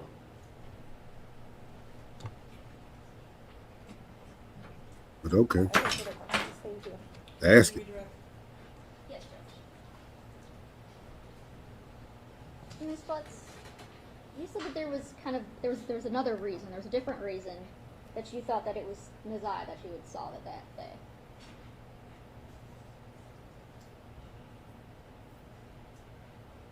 when you were starting to compile, or when you talked to Shannon Harris, and then you got the podcast. Before that, you said there was other reasons why you had thought that was Messiah. So, am I? Yes. can I What? speak for- What is okay, that? Yeah. So, at the time, I didn't know. Once I realized that it was a possibility that I saw her, there were several reasons that led me to believe that it was a possibility I was there. And I didn't want to get into detail as far as what I knew before the podcast. But if you would like, I would explain to you why I thought these things. Your Honor, can we approach? Yes. We'll be right back.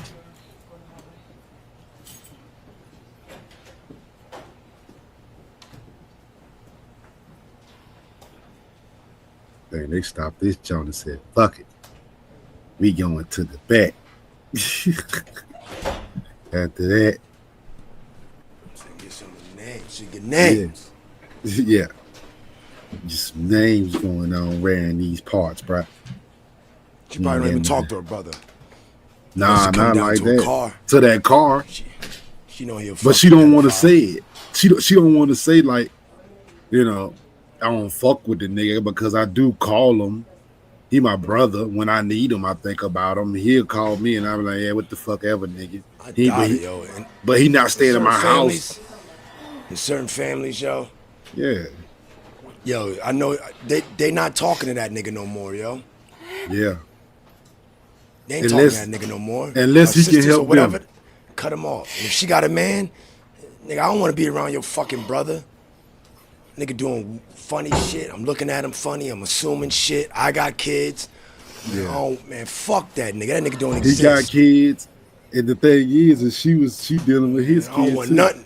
I don't want nothing my kids to do with his kids, because motherfucking hurt people. Ain't no fucking telling, man. Stay the fuck away from me. Women to cut a brother off like no other, nigga. Motherfuckers in nigga, he can't look up. Yeah. She looking at him with disgust the whole time. Yep.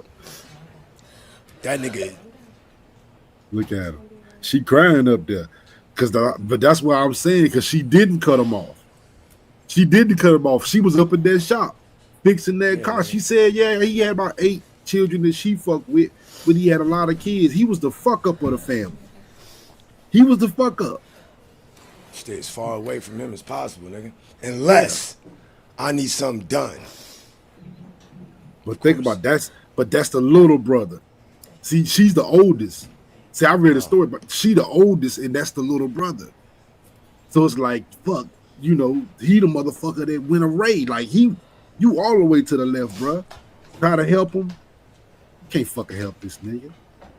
But she said she like 46, 47. He 42. Yeah. So that's, you know. She fuck with him. She don't fuck with that nigga unless she need a car done. Cause I mean, I ain't stop fucking with you, but nigga, I ain't trying to pay that dealership price. See. I ain't trying to see you, but I had somebody drop my car off to you, nigga. You little bro.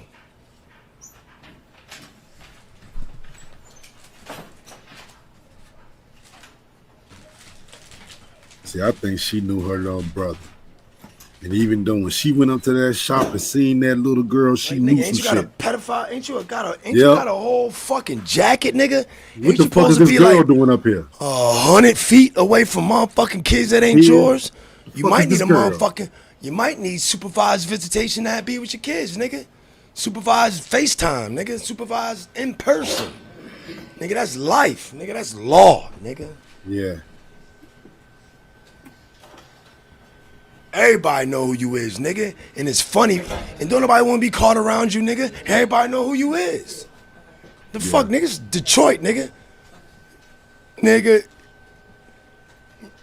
when anybody who knew you locked up came home and said something about your bitch ass or said, I'm locked up with that motherfucker that's on TV that you talking about. They got him in solitary. Everybody know, man. Yeah. That nigga made it because he was in solitary the whole time. Ms. Butts,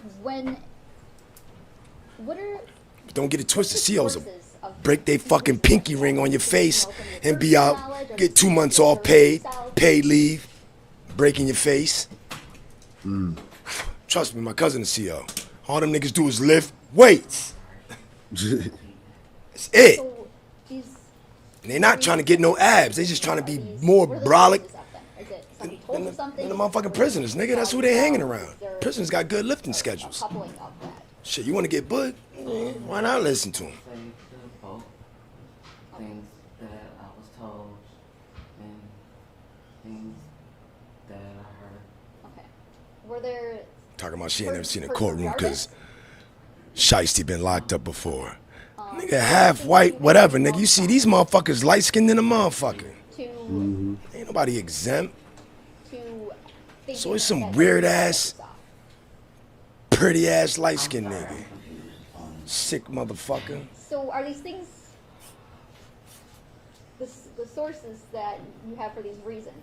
Yeah, I said it, I'm hating. Are Y'all they, niggas out of style things anyways. you have personal knowledge of, or are they things that somebody told you about?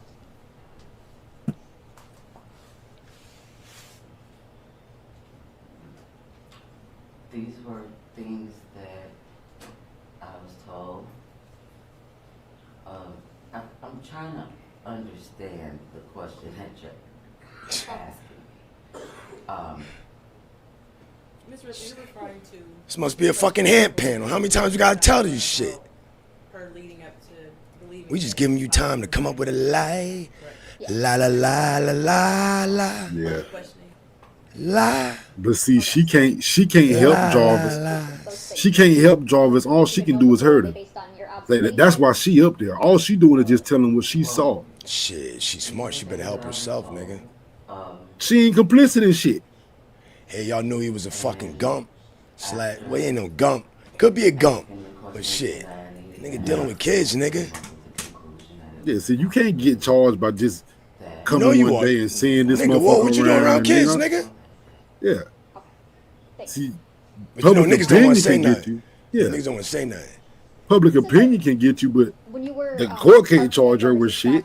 Oh, is money involved? And we getting cars? I don't see nothing. I don't see nothing. You gonna fix my car for fee, bro? Niggas don't fuck up shit. Man, niggas ain't trying to fuck up no money for nothing. Not even the right thing.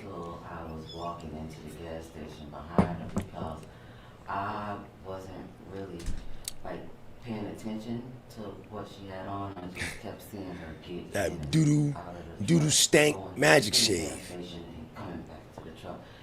That shit give you a clean shave. What attracted you to it at first? That shit stink. But if I had facial hair like that, I'd use it. I ain't see no motherfuckers getting hair bumps using magic shave. That was some weird shit, like a paste, and then you peel the paste off or something. Okay, Ms. Butts, you are going to testify. Watch your step coming out of the witness box. I worked in. Oh, look and see through you. What up? I worked in prison. I know all the myths and stories and things that people think happen on a regular, but it don't. Pedos get love. In fact, I know a pedo who's running shit. You know what? That type of nigga might. To the house to question us. I don't know how to say that. Niggas might not have known this shit. Nigga might have been known as say something crazy to him and he'll poke you the fuck up. And shit. There's a lot of rats that'll shoot you. I mean,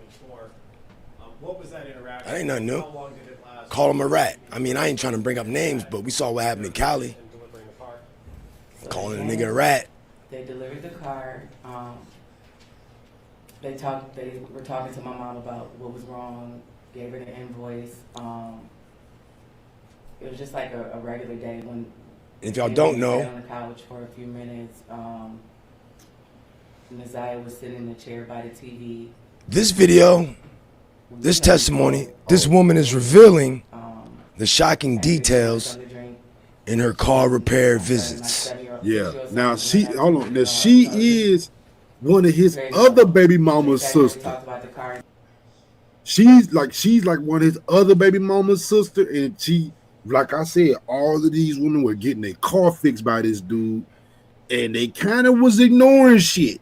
You know, like she another one of those that's kind of knowing his sister got babies with him, and bruh, can you fix my alternator, bruh, my AC went out, and I think it was her mom Jaguar. You know, her mom had a Jaguar that he had to fix, and of course, being her, he drove it back to their house. And who did he got in the front seat? Naziah. So you see him rolling up with this little girl. Who little girl is that? Don't worry about that. Don't worry about that. Yeah, in this video, I understand.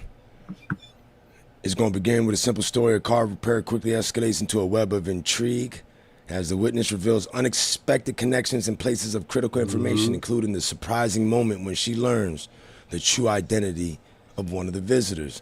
With tension building as the events unfold, viewers will be captivated by the uncertainty and crucial details revealed in this eye-opening testimony. If you're intrigued by real-life drama, unexpected twists, and uncovered hidden truths, this video will keep you on the edge for your seat. Subscribe to Chaotic Clubhouse. Yeah, something like that. Yeah.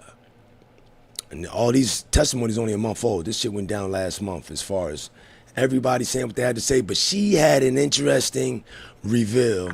Yeah. And yo, fuck. I knew something was up. I don't think we got that far. I don't think we got that far because it started off wrong because my dumb ass was watching a lot of this. This shit started off at 4 minutes and 45 seconds. We need to go back 4 minutes so y'all can get the motherfucking shit. So turn your shit up max because it's the courtroom. It ain't gonna get Shit loud. ain't supposed to be personal. loud. Yep. It ain't supposed to be loud. Cool. It'll be loud when they talking to speaker. Thank you. Could you state your name for the record? Talisha Moore. And Talisha. excuse me. Ms. Moore, I'm going to ask you a couple questions, but first I want to ask you, do you know someone by the name of Cordell Wright? I do. And It's the how do you business know Mr. partner. Wright? He is the father of my nephew, my 17-year-old nephew. So, Okay. your sister's Oh. son. Yes. That's right. And This is is that Cordell's how baby you met mama's Mr. sister. Wright? Yeah. Or your sister? Yes. Okay. And in what Because everybody got Co-worker baby sister. mamas. Mr. Wright, Yep. how did you know him? Co-worker sister, nigga. Mm-hmm. It's a He web. fixed my mother's car. He worked on her car. Okay. And what kind Her of car did your mother's. A red Jaguar. And what's your Red mom's name? Jag. Jacqueline Campbell. And going back to January of 2024, where were you living at the time? Not your specific address, just the city. Ypsilanti. And who else lived with you in Ypsilanti? My mom and my son. Yeah, but they mom. And would Mr. Wright ever go to Ypsilanti to fix your mom's car, her Jaguar? Yes. How often did he do that? Like a couple times. At least 2 times. And was that around January of 2024? That was the last time. In January was the Yes. last time? And when he would go out there, would he bring anyone with him? This last time he did. What about Or prior? the last 2 times. So before January 9th, him and someone else came, and then on January 9th, they both came. Okay. And the person that you brought with him, do you see that person in the courtroom today? Yes. And could you point to him and identify the piece of clothing he's wearing? Well, I can only see the top of his head right now. Are you 100% sure that it's that person? Could we have everyone remove their masks? Just for a brief moment. If everyone in the courtroom could remove their mask if they have one on, please. Yeah, that nigga. Ms. Moore, Jarvis. do you see the person that Mr. Wright brought with him? I do. And could you point to him and identify the piece of clothing he's wearing? A green one-piece thing. For the record, the witness has identified Jarvis Butts, the defendant in this matter. So reflected. And you said Mr. Butts came out how many times with Cordell? At least 2. So this last time in January and the time before that. Okay, and the time before that, who was anyone else with the two of them? No. And what were they doing the time before January 9th? Working on the car. I can't remember. There was a couple of things they had to fix on it, and they came out and did it in the driveway. And no, I was just gonna say the last time when we got the car towed to the shop and they drove it back up. Okay. And so in between the most recent time before January 9th, the Jaguar, correct me if I'm wrong, was towed to Detroit? Correct. Okay. And then on January 9th, did you see that red Jaguar again? Yeah. Okay. Who brought that Jaguar out to its night? Damn. Cordell and Jarvis. Okay. And was anyone else with Cordell and Jarvis? Yes. Who was that person? Naziah. That little girl. I want to clarify, at the time on the 9th, when Cordell, Jarvis, and Naziah came, did you know that that was Naziah Harris? No. Do you know that now? I do know now. Okay. And is that based on information you've learned or seen in the news and things like that? Well, it was based on when See, she don't know that little girl. to the house to question us. That's when I found out who she was. But at the time on the 9th, you didn't know? Is that a no? No, yes or no, I did not know. Now, let's talk about when they came out on the 9th, January 2024. What was that interaction? How long did it last? Can you kind of take me through, start to finish, their visit and delivering the car? So they came, they delivered the car. They were talking to my mom about what was wrong, gave her the invoice. It was just like a regular day when they came in, they sat on the couch for a few minutes. Naziah was sitting in the chair by the TV. We spoke, very brief. Asked her if she wanted something to drink. She didn't. My 6-year-old son ran up to her, the dog. It was just very mellow. They sat there, we talked about the car and stuff. We talked about my nephew. Cordell was trying to wait till my nephew got out of school, but because he was on tether, they had to leave, so they didn't get to stay long enough for my nephew to come. And your nephew would be Cordell's son? Cordell's son, yeah, correct. Did you talk to Yeah, he was trying to Mr. see his Butts little about jit. Naziah? Did he introduce her or anything like that? We just asked, hey, everybody spoke. He said this is his niece, and that was pretty much the basis of it. I cannot remember if he said her name or not, but he did introduce her as his niece. And so, just to be clear, not sure about the name, but he said this is his niece about Naziah. Is that a yes? That's a yes, I'm sorry. Okay. And then after that conversation, well, let me ask you, during that time when they were there, did you notice anything that was unsettling or concerning about Naziah? No. It was just a normal interaction? Yes. After that interaction was over, did the three of them, Cordell, Jarvis, and Naziah, leave your house? Yes. Okay. And as far as you know, they were headed back to Detroit, correct? Correct.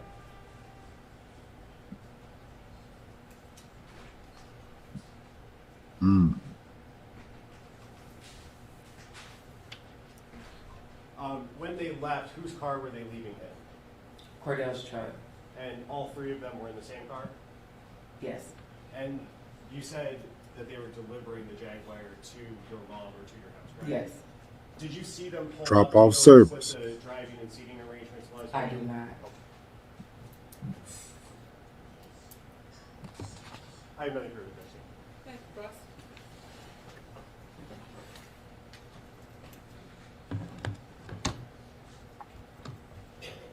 Good afternoon. Good afternoon. So, you're technically not related to Cordell, right? Correct. That's just the uncle. I'm sorry, he is the The father father. of your nephew. Okay. How would you say your relationship is with Mr. Wright? It's cool, like, no issues. You got along with him well? Mm-hmm. Okay. Yes. And you know Cordell worked as a mechanic? Correct. Okay. And how long has he worked on your vehicles? Was this something new, or had he worked on your vehicles previously? I think he might have changed the oil on one of my cars a couple years back, but not that frequently. Okay. He ain't work on her shit that freak. It was a mom shit. Did you know he had a shop that he worked out of? Yes. Okay. Had you been to this shop? Yes. Okay. And you said that there was a time prior to January 9th that he came up and worked on the car, correct? Correct.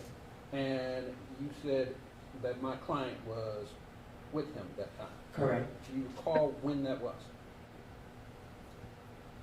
It had to be in the summer. I cannot recall the exact date. But it was summer of 2023? Yes. Okay. And that was the first time you had seen Jarvis Butts? Yes. Did you say anything to him that day? Yes, The we first talked. time? Yes, we talked about me being a member of Zeta and that he had a cousin or somebody that was a Zeta. You a Zeta baby no, girl? Oh, I got people who Zetas, yeah. To get some parts or something for the car. Okay. Stopped and got something to eat. Came back, but it was very mellow, like. So that summer of 2023, you had a fairly decent conversation with them, correct? Correct. And it lasted for a period of time, correct? Correct. So on January 9th, when you saw him, you knew who he was. Correct. You had recognized him because you had spent time with him, correct? Correct. Okay. So you had the car, and you knew that he was partnered with Cordell at the shop, correct? Correct. Okay. So on January 9th, approximately when did you have the car towed down to his shop? I think we had it towed maybe like the 4th or the 5th. So it was there from the 4th, okay? And Right. it was the 9th that they brought it back? Correct. Okay. Do you know approximately what time the car was brought back?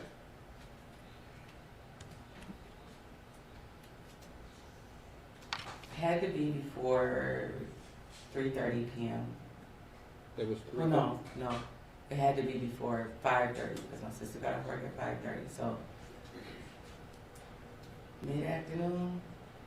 Okay. But you're not sure the exact time? I'm not sure the exact time. Was it light or dark outside? It was still light out. Okay. And they came up, they pulled the Jaguar in first, the driveway. Correct. Right. And then Cordell's car was behind it. I believe so. Okay. When they pulled up, did you see them exit the vehicles? No. Okay. So you don't know who was driving one? I don't. Okay. So at that point, they came into the house, correct? Correct. And did they all walk in together? Or Yes.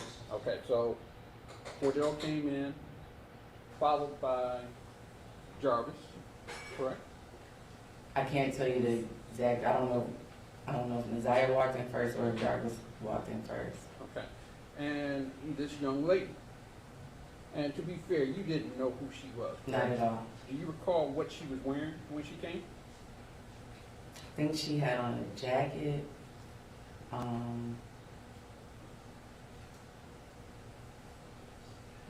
But I can't really. Don't recall? No. Okay. Do you recall what any of them had on that day?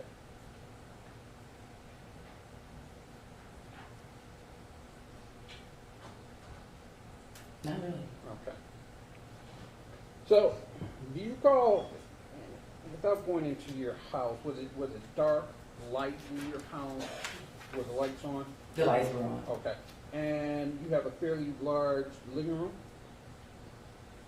Yeah. Okay. So when they came in, you said that Nazir sat next to the television. So yeah, like if when you're coming in, there's like a red cabinet type thing. The TV sits on top of it, and then there's a chair right, like a chair sitting right next to it, and that's where she was. Okay. And when she came in, did she introduce herself? She did not. Okay. So she came in, sat down, right? We all heard this. Like, came in, Cordell said hello. He was doing most of the talking. Jarvis said hello. Said, this is my niece. Then was like, y'all have a seat. Okay. Cordell sat on the couch. There's a couch this way, and then a long couch this way. But I'm sorry, go ahead. And I was just gonna say, I believe that they were both on this couch. Nazir was in the chair, and me and my mom were on the longer couch. So your mom was there? Yeah. Correct. All right. And you all were conversing, correct? Correct. And it's fair to say that you weren't conversing with Naziah, correct? No. You were conversing with Jarvis. I'm sorry, you were conversing with Cordell. Cordell and Jarvis about the car and the invoice that they brought. All right. And you said at some point your son came up and was talking with Naziah? Correct. Okay. And how long did this conversation last? Like all of our conversations? Right. How long were they there? Probably between like 30, 45 minutes, Okay. maybe an hour. And while they were there, you didn't notice anything, and I think you already mentioned this, you didn't notice anything out of the ordinary, correct? Correct.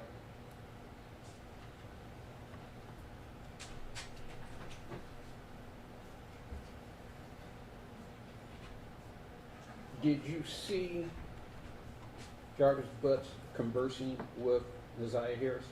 No. So they didn't have any conversation? No. Okay. And you didn't notice anything awkward or out of the ordinary between the two? Correct. Okay. I didn't notice anything.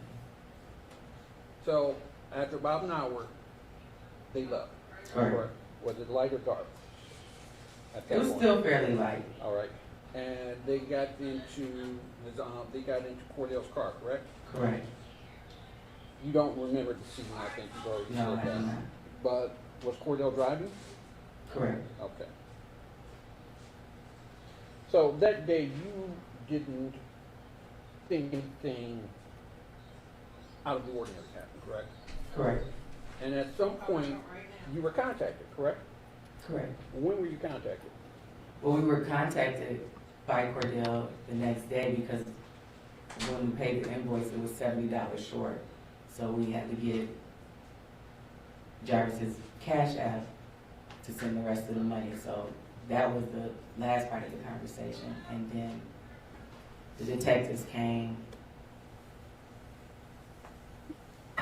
Y'all tried it. Y'all tried to short the man. So the end of the month, so I believe. I don't know the exact day, but it was at least a month or two later. and it was when the detectives came, is when you found out that the person that was in your house was Naziah Harris, correct? Correct. All right. And did they tell you that this person was Naziah Harris? They asked me if I knew who she was, and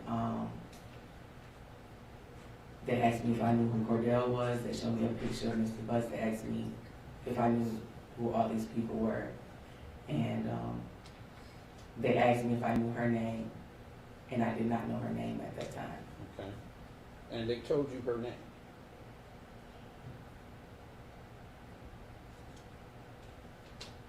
Honestly, I don't know. Okay.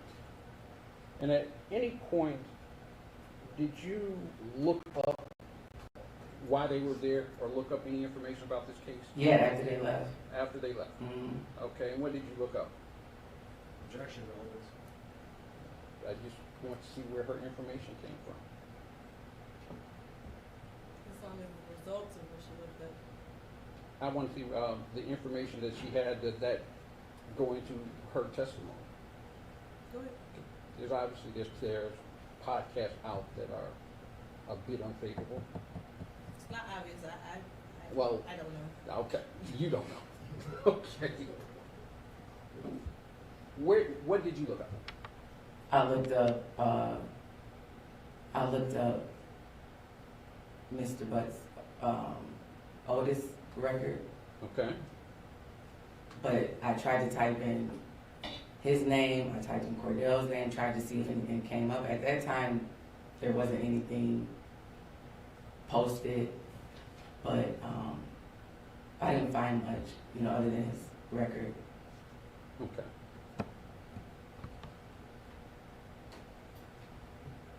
Just one more.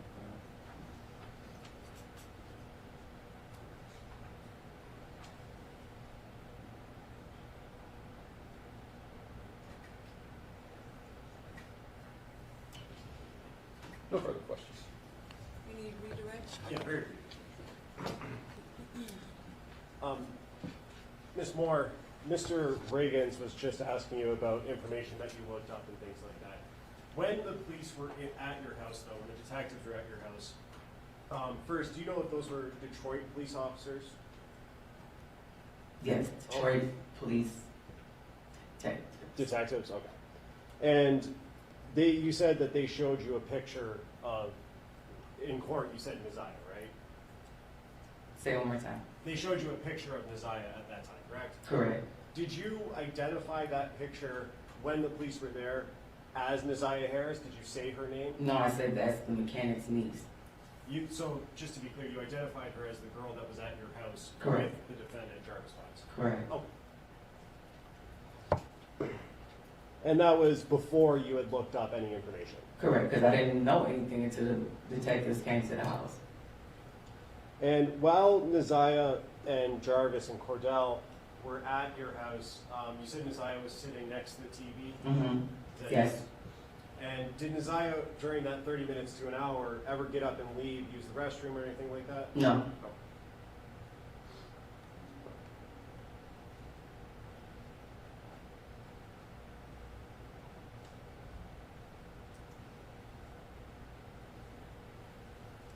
And you mentioned earlier that Cordell was on a tether and that's the reason he had to leave, right? Correct. Do you know what Cordell's tether hours were at that time? Like Salute Strata, what up, bro? I don't know. How far of a drive is it from Detroit to Ypsilanti? Probably about 40 minutes. And what was the reason that Cordell had to leave again? Because he said he had to be back in the house for his tether. Okay, so it seems... So he was on house arrest. Y'all remember that? Cordell was on house arrest. So they had to be back by 9, so he couldn't be hanging out. Whatever he needed to do, and he just wanted to make sure he was in the city on time. By 9. But is it He fair to had to say be. that he would have left somewhat closer to his cutoff time? If that's the reason he left, or that he said? I object. I think that calls for speculation on her part. I was going to say, I Hold on. oh, I'm sorry. You want to respond? If she knows, I think it's a close call. If you know the answer.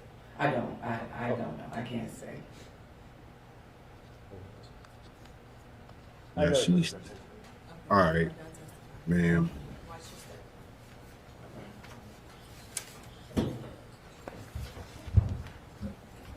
This is what I mean by that questioning everybody. When I say everybody in this case, they got to find this little girl. You know what I mean? Yes, Judge. At this time, people would call Tawana Butts. Right? Telling y'all, man. Look, no stone left unturned. No stone left unturned. You know what I mean? So, like I said, next, like I said, no stone left unturned. Yeah. We about to get into it, just at least a little bit of it. You know what I mean? Just a little bit of it. And if I think, right, I think this next person, I think she might be one of the kids, other kids' mother. We're going to find out here in a second. They're going to ask her who she is. I think she one of the other kids' mother. You got plenty of baby mamas, y'all. I'm telling y'all. Thank you, Judge. Good afternoon. Could you please state your name for the record? I know, right, Sporties. This nigga came out yesterday, nigga. Yeah, North Carolina came out his ass. What street do you live on? And what kind of vehicle did you drive back in January of 2024? Blue Nissan Sentra. Okay. And do you recall being interviewed by Detroit police back on August 30th of 2024? Yes. Okay. And fair to say that was in relation to a Jarvis Butts? Yes. Okay. Do you know a Jarvis Butts? Yes. Okay. And how is it that you know Jarvis Butts? He's my daughter's And do you see Mr. Butts in the courtroom today? Yes. And can you point to Yep. him and tell me the color of the clothing that he's wearing? He's right there. Daughter's father. And you're He got a kid with this nigga. It's another one of these baby mamas. Thank you. And you said that he's your daughter's father. Yes. Yep. How old is your daughter? She just turned 2. 2. And when did you meet Jarvis Butts? 2019. And how was it that you met him? 2-year-old baby by this nigga. Tire, and I went to his auto shop. Warren and Cashew. Annette.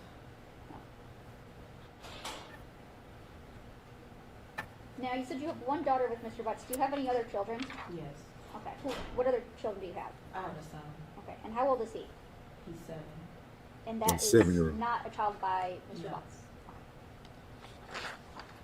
Now, do you recall, we'll take you back to February 15, 2024. Do you remember that day? Yes. Okay. And what happened that day? Police came to my home, asking me if I know Jarvis and have I seen Messiah Okay. before. All right. And did you, I guess, did they do anything at your house when you were there? They searched my house. Oh, they search her house. Why? Because Did when they in ever trouble, search, call your other baby on mama. that day, did they search your vehicle? No. Okay. They just looked in there. They didn't do it. I don't know if that was what you call it, search and looking inside. Is your other baby mama involved? Was there ever a time that you allowed Jarvis to use your vehicle? Yes, one time. Okay. And which vehicle? Oh, you did, huh? Okay. And Can you speak up just a little bit louder? 2 times. which vehicle was that? The blue Nissan Sentra. Okay. And Nissan I Sentra. showed you a PowerPoint before of 197 photos of a Nissan Sentra. Won't no parents, nigga. What the fuck happened in the hood? Mama on drugs, daddy was married. Wife said, hell no, don't bring that baby up in here. So the extended family got to do it.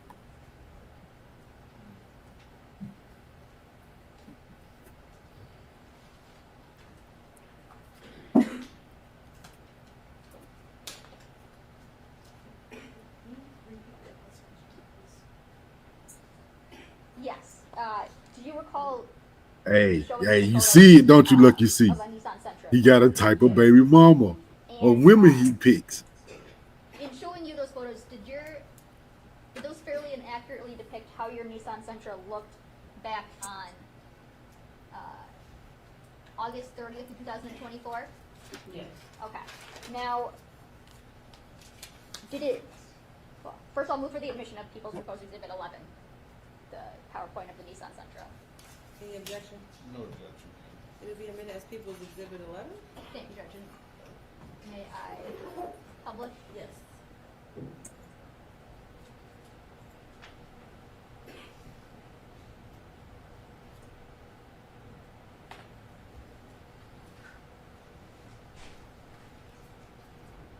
Man, these people didn't care, man. Now, when you let Jarvis Butts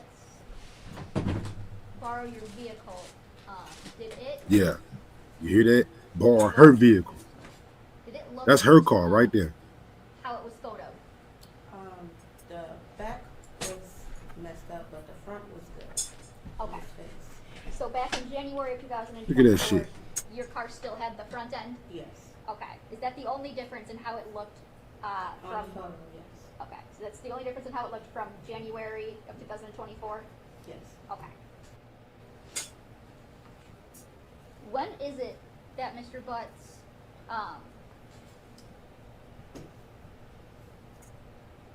borrowed your vehicle? January 9th. Is that the first time? Yes. Okay. And you said there was a second time? Yes. When was that? I think it was either the day next day or the day after that day. I don't remember. Okay. The first time, let's talk about the first time. how did it come about that he borrowed your car? He called and asked if he can use my car to do something with his son. Okay. And when is it that or how did he get your car? I didn't get home till about 9 o'clock, and he came to my house to pick Okay. my car up. Is that 9 a.m. or 9 p.m.? 9 p.m. 9 p.m.? Okay. And you said he came to your house and picked it up? Yes. Okay. To your knowledge, did Mr. Butts say how long he was going to borrow your car for? No, Okay. Did you have a time where you expected it back? at least 2 hours. Okay. When did Mr. Butts return with your car? The next morning. Was this normal, abnormal? No, not normal. Not normal? Okay. And did Mr. Butts say what he was doing when he had your car? No. Okay. Did you notice anything different about or in your car after his use that first time? No. Okay. Did you notice anything in the back seat that was different? There Her was a car. pair of glasses that was left that my son was playing with at the time. Okay. And I'm going to show you.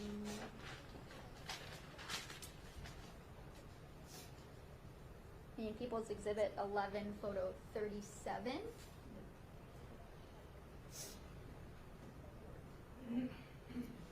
Where at would your son be sitting?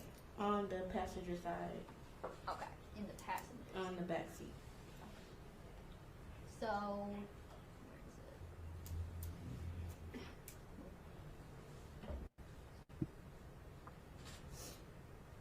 you can kind of see it better in photo. Key piece of evidence left in the whip. Some glasses. Behind the passenger seat? Yes. Okay. Because he's borrowed her car multiple times. Even though she's 31. Describe the glasses that he was playing with. Looking like she's been through a lifetime of shit. Hold on, listen to this part. This is key. Them glasses. I believe they were clear around. What, describe the glasses that he was playing with. Her son was in the back seat playing with glasses. Around the frame part. I don't know what the ends look like, but I do remember it.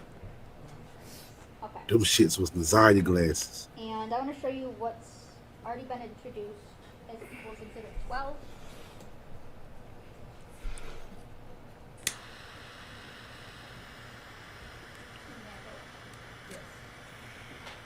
Is there anything in People's Exhibit 12 that you recognize?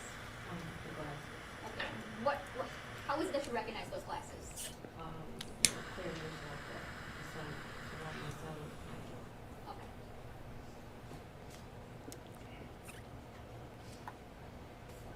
Word, love, see? Now, You see how Strata do? you said your son was playing with them in the back seat. How did you get them from your son? I told him to give them to me because I didn't know what glasses they were. Okay. How is it that you go to ask or come to ask Jarvis about these glasses? Well, my son was playing with them when I was with Jarvis at his shop. And I guess The next day, I went to the shop, and my son, like picking my son up from school, Jarvis was see his daughter, and my son was playing back with the glasses. okay. From when Jarvis had borrowed your car and returned it to you picking up your son from school, had anybody else borrowed your car? Okay. So you're at the shop. You see your son playing with the glasses. You take them from him. Is that a yes? Yes, I'm sorry. Okay.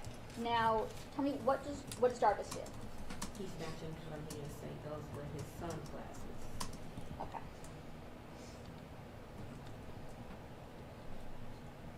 And do you think anything of this at the time? No, I just thought that was his sunglasses because he said he was taking his son somewhere in the car. Now, the second time that Jarvis asked to use your car, you said that was either the day after or the next day. Yes. Okay. Tell me about how that comes to happen. Well, he comes to my house when he left work. He comes by, he gets my car, so he needs to use it again for his son. I said, okay. And he said he wasn't going to be gone for that long like he was before. I said, okay. He was only gone for 2 Wow. hours, 2 to 3 hours.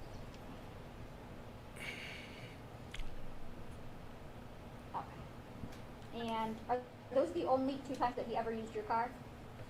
Yes. Probably not. Were there times that he would Don't believe you either. be in your car with you, Yes. that you would take him places? Yes. Okay. Have you had any contact with Jarvis since he turned himself in on February 7th of 2024? Yes. Okay. And what was that through? Phone calls, text, app. Okay. And You need to pull that microphone off the ledge. Yep, that way I can hear you. Okay. Thank you. do you recall a phone call in which Jarvis asked you some things about your vehicle? Yes. Okay. Uh-oh. And You on the you've heard that call before? Yes. Okay, and was that call that I played for you, was that a fair and accurate depiction of the call that you had with Yes. Jarvis, that him asking you about the car? Riding in on that 9. Who that nigga on that 9? Exhibit 13. Any objection? No objection. Okay. May I publish? Yeah, it'll be admitted as People's Exhibit 13 and you can publish. Can I also see Exhibit 12 when we get a moment? Yes, Judge.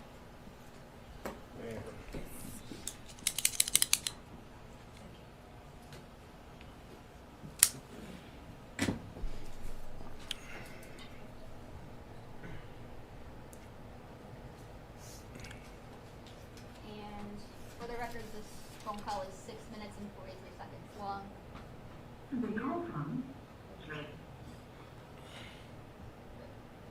You didn't get what she said? Wayne County Jail. This call is subject to recording and monitoring. The inmates have requested that you pay for this call. If you don't wish to talk, hang up now. Thank you for using Tony.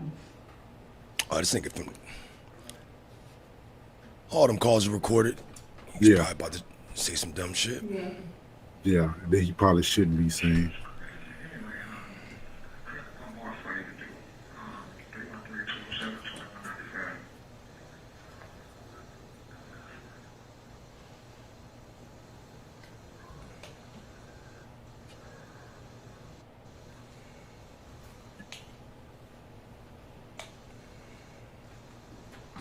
Fuck he said? He said something.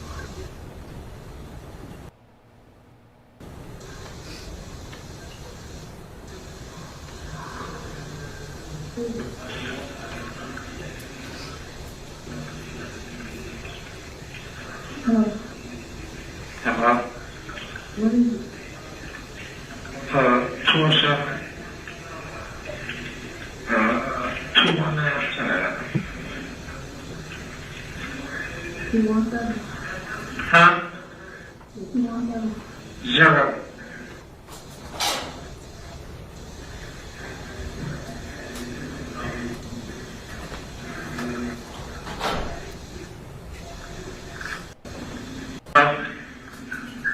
Hello?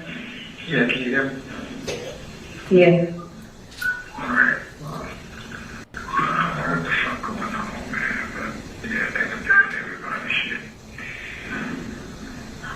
You said what? I said, I don't know what the fuck going on, but they done did everybody shit. Everybody shit. You on everybody's house? They come to my shit? I don't know.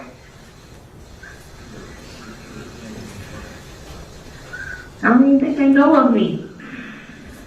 But I need you to,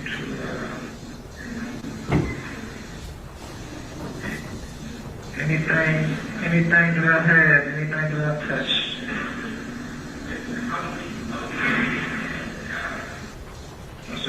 That's for yourself, man. Anything about me, man. That's for your goddamn self. You feel me? Yeah. Huh? Clearly. Yeah, so should I go to Mama's house? Go on. Yeah. Go to Mama's house, man. Alright.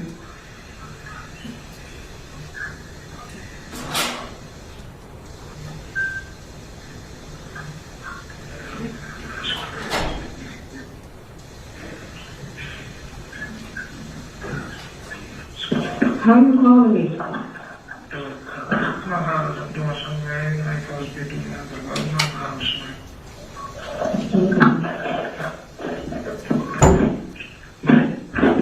I'm a car. Huh? Go to my house, get Mama car. Yeah, her car? If you gotta go home, use her car. Okay.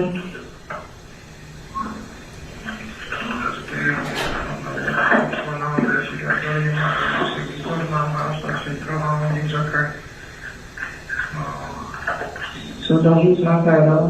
I don't know what's going on, bro. They're taking everybody out, bro. Use your mama car, man, and drive around, man, trying to put yourself with your mama car, man. Your brother carries somebody's car, man. This shit is beyond. Okay.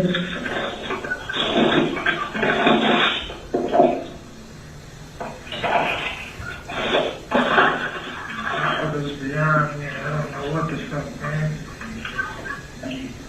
Clean them motherfuckers up or something, I don't know. My car? Yeah, they got my phone, they got my purse, they got their cars, they got their guns, I don't know what the fuck they do, bro. They looking for something. Yeah, but what the fuck did that got shit to do with me is what I'm saying.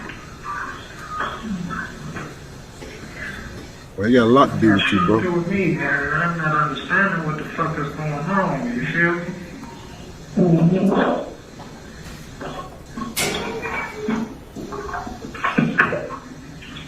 But see, this girl knew, so she don't know none of his, probably none of his past shit. This shit's starting to piss me off. Okay.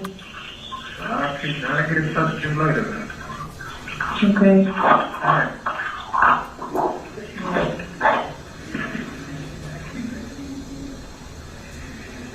Hello?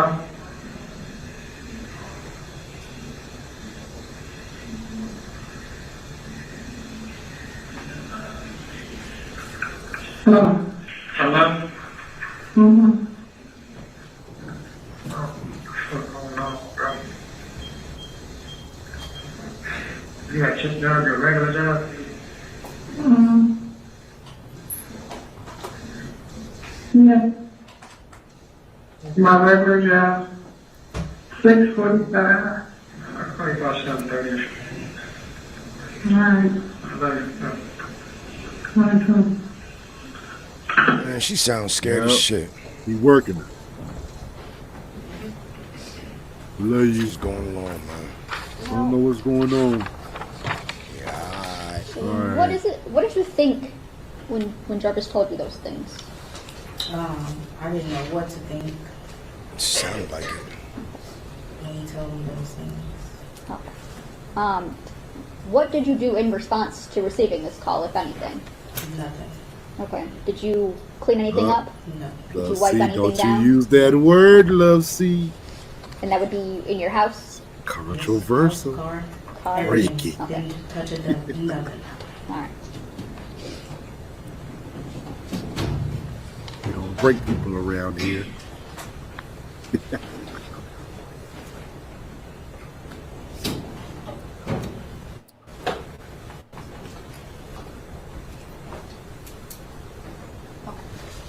So, just to clarify a little bit, Jarvis borrowed your car on the 9th, Yes, brought it back the 10th in the morning, yes. Did- Yeah. about 6 a.m. or so, or in the morning? In the morning, about 8:30, 8 o'clock. 8:30, all I right, was taking my son to school. okay. And did he borrow it later that day again, or the next day? I can't remember if it was later that day or the next day. I just know he did it again. Okay. Okay. Yep. Again and again and again and again.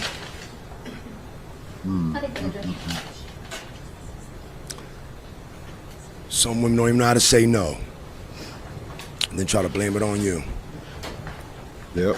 Good afternoon. Now, you indicated that you knew Mr. Butts since 2019. Yes. Correct. You met him at the shop, correct? Yes. At his shop. Yes. Would you describe your relationship with him as a Whole? I'm sorry? You said as a whole? We do? Would you describe it as a physical relationship, or was it a real relationship? Oh, it was a physical relationship. Okay. So, of course. Nigga cap, nigga. We just you heard y'all. knew I love Mr. you. Butts was seeing other people, Shit, it was correct? physical. Yes. All right. So that's not a surprise to you, No. correct? The fact that he lied to me, you know, that's a surprise. Okay. Cap. So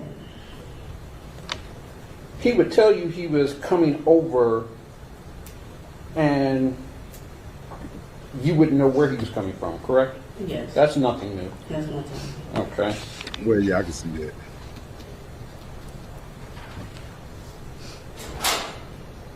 Do you know, besides your daughter with Mr. Butts, do you know Mr. Butts' other children? I met quite a few of them. Okay. Have you met any of the other mothers? About 2 in the beginning of the relationship we had. He introduced me to about 2 or 3 of his baby mothers. Okay. And have you had any issues with the mothers? No. Okay. So you know Mr. Butts works as a mechanic, correct?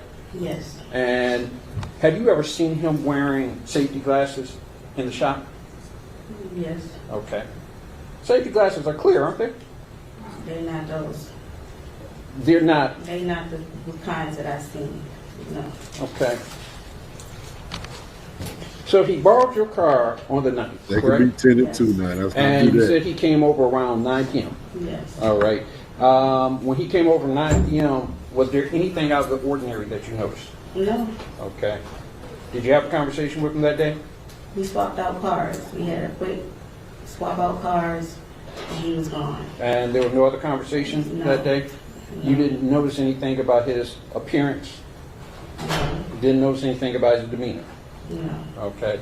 And you say he came back the next day? Yes. All right. The next morning. Could he have dropped your car off later that night? I mean, earlier that night? No, he did not.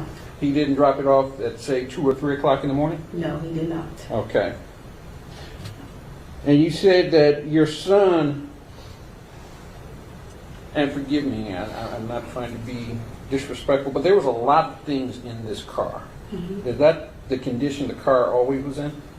I mean, my son have his toys. There's always stuff in there, yes. Okay. But it's only my kids' stuff that be in my car, because me and my kids are the only people that really be in my car, or my mother. Okay. And your testimony is Jarvis Butts, prior to the night, had never been in this car before? No, he's been in my car. Okay. He's been in my car. I take him places. Yeah, she told me. Okay. He a mechanic without a license. That's good. Your Got son it. finds the glasses, Yes. correct? And you say he finds the glasses, this would be on the 10th? He finds the glasses? Yes, either the next day or whenever. I don't remember what day, but I know the next day. It was the next day we went over. Yes, it was. So you're not sure what day the glasses were I'm found? not sure what day the glasses was found because I went to his job twice Okay. after that. So I don't know which day. I don't know if it was the. All these motherfuckers coming up to the 10th job or this time, the that 11th. time. So it could have been either day. Yes. Yeah, All niggas right. surrounded by And- all women. So They your all son was playing with stupid. these glasses. All Yes. women, bro. There was nothing remarkable about these glasses, correct? They were just. Y'all niggas just got done the other day saying y'all rather be on an island or somewhere with 20 women rather than 20 men. I said, yeah. I don't remember that. I don't remember that shit having orgy at the end. I don't remember it having we married at the end. Yeah, none of that. None of that shit, None of nigga. You want to Okay. survive? Or you want to die first? Yeah. Man. I'm listening to this show. I'm like, yeah, even me, I'm like, I don't know if I'm. It sound good. Y'all Y'all can call me gay if you want. You can't fucking beat me. Hell yeah. Nigga, I'm trying to get off or get out of wherever I'm in position I'm in. Ain't nobody trying to beat me. Nigga, why we doing that? Nigga, ain't nobody trying to be around 20 bitches and I ain't married to them.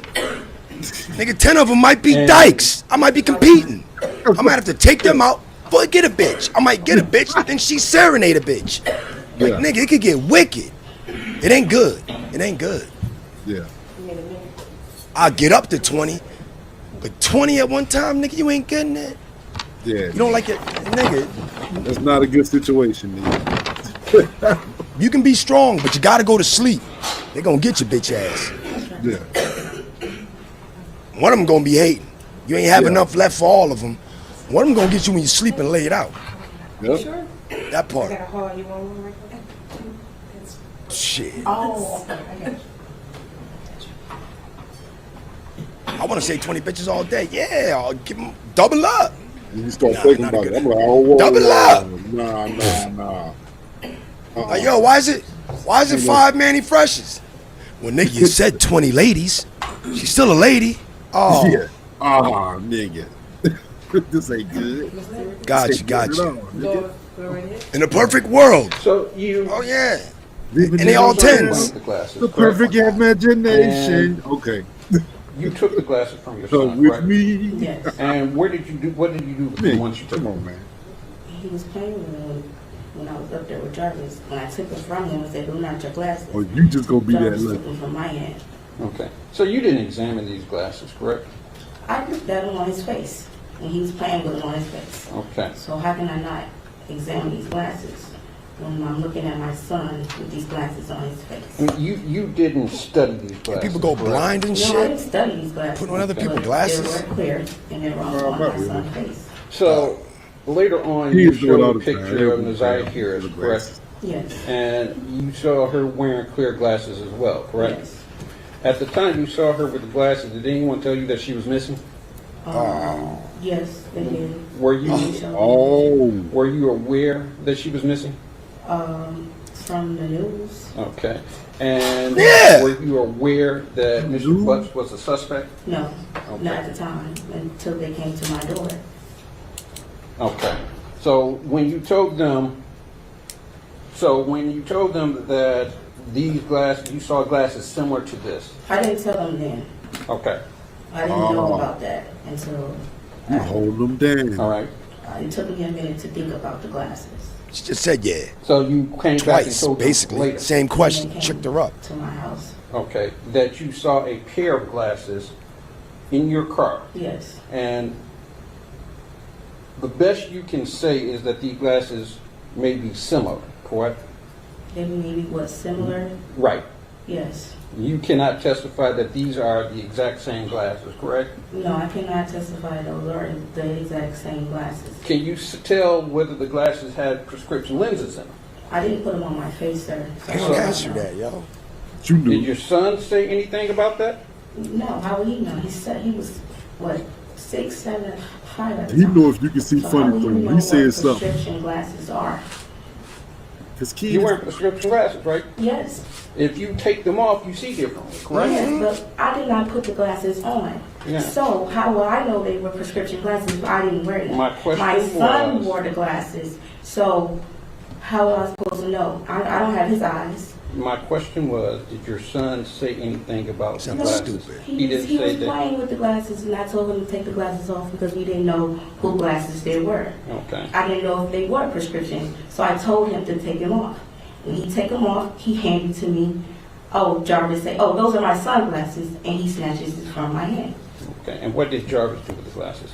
I don't know, he went towards his car. Okay. You didn't think anything else of the glasses, did you? No, Okay. all he said was those were his sunglasses at the time. Who my sunglasses? You're Give me employed? Yes. All right. And your Nissan, was that your primary mode? of Nissan transportation? Sentra. No, That was a secondary car? yes. Okay. Oh, that's a second car. We know how to pick them. I don't drive my car. I use my mom's car when I'm working. So, is Nissan your car? Yes, it's my car. Okay. And Mr. Butts called you and told you to drive someone else's car? Yep. All right.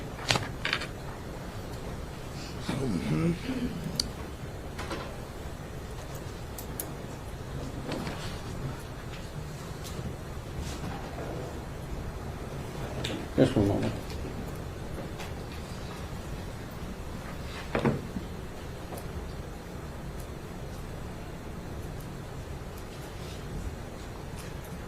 So when he told you that, you didn't do anything, right? No. You didn't think anything of it, No. correct? You didn't clean out this car, correct? No. So anything of Mr. Butts would still be in this car, correct? Yes.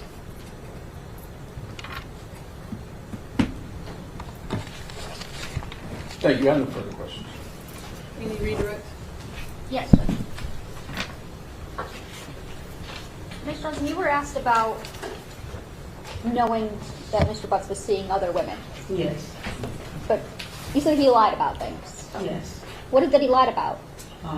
About how many women, if he was still dealing with the women, You knew that. Um, Don't do that. everything, pretty much. Okay. Don't So just you say didn't- everything. See, Fair to say you wouldn't know how many women were out there? Yes. Okay. And did you know that he would be dealing with women at the same time as he was dealing with you? Yeah, Yes. I'm going to object at this point. I'm not sure what the relevance of that is as to this. 31. How many women he's dealing with. It goes You have a to response? Yeah, it goes to whether or not he would be like whether he's secretive about things, whether he would know about. He's very secretive. 1 second, Ms. Johnson. Yeah, It's okay, 1 second. that was really that was really the extent of the It question. was asking across how Yeah. many women he slept with, Yeah, and whether she knew. that was really the extent of the question. Okay, we'll just ask the question again. Yeah, just was he a secretive person to you? Yes, he's very secretive. Okay. That's what you like. And Yeah. Mystery. A little bit of edge. A felony. Come on, man. When That ain't he- never stopped nobody. yeah. told you a reason why he wanted Even to though use your the car. Did you conviction have any should. reasons to think that that might not be true? I honestly thought it was for his son. That was, whenever he says anything about his kids, I believe him when it comes to his kids. I thought he was a great father to his kids. That's what he put on to me, but Okay. So that's what he led you to believe? yeah. Okay. Nothing further, Judge. Shit. Hard not to believe nothing with a dick up in your girl. Yeah. Now you said She loved me. correct? Yes. And that's when it came to women, correct? Yes. I'm gonna get you the sun, the moon, the stars, and the mountains. I'll give you the world. Telling the truth and you being really secretive about Yeah. everything. That part. And you being honest with them. This part So and you were that. upset about that. Honesty. So you were upset about that, correct? About him being with other women, cheating. Not really, because I was doing it too. How about that? Oh. Look at that neck. Oh. Okay, you're done, Ms. Johnson. Let's go that. Run that back. Run that back. Okay, is that the last witness? Back. I know I was About that, too. correct? About him being with other women, cheating. Not really, because I was doing it too. How about that? You all gotta be quiet. I ain't catch that shit. Yeah. Nigga, all that cheating shit, cool. True. I was doing it too. I ain't care. This on the stand. You must be mad. On the oath. You must be mad. 31, he 42. Racking them up, boy. Niggas So is you polished accept at this that. age. And he being really secretive about everything. And you being honest with them. So you were upset about that? Honesty. You You're expecting honesty. So you were upset about Honesty. that, correct? You said you be honest with him, right? Being other women, cheating, not really, because I was doing it too. How about that? Or you being honest? You all gotta be Honest. quiet. How about that? No further questions. Any last What? questions? Okay, you're done. What? Watch this thing. I'm doing it too. Oh my What? Okay, is that the god. last Oh witness my for today? god. Yes, Judge. I'm That's the last thing 31. you say. Anything Then else get we off need this on the thing. record before we end today? Not for the people that think. 31. Oh, Okay, we're off the record. Back here at 10 o'clock tomorrow morning. god damn. Nope. We gonna say this for later on, because we running through this shit. We getting a good response from y'all, yo. I mean, Y'all don't shit, we ain't gonna understand. worry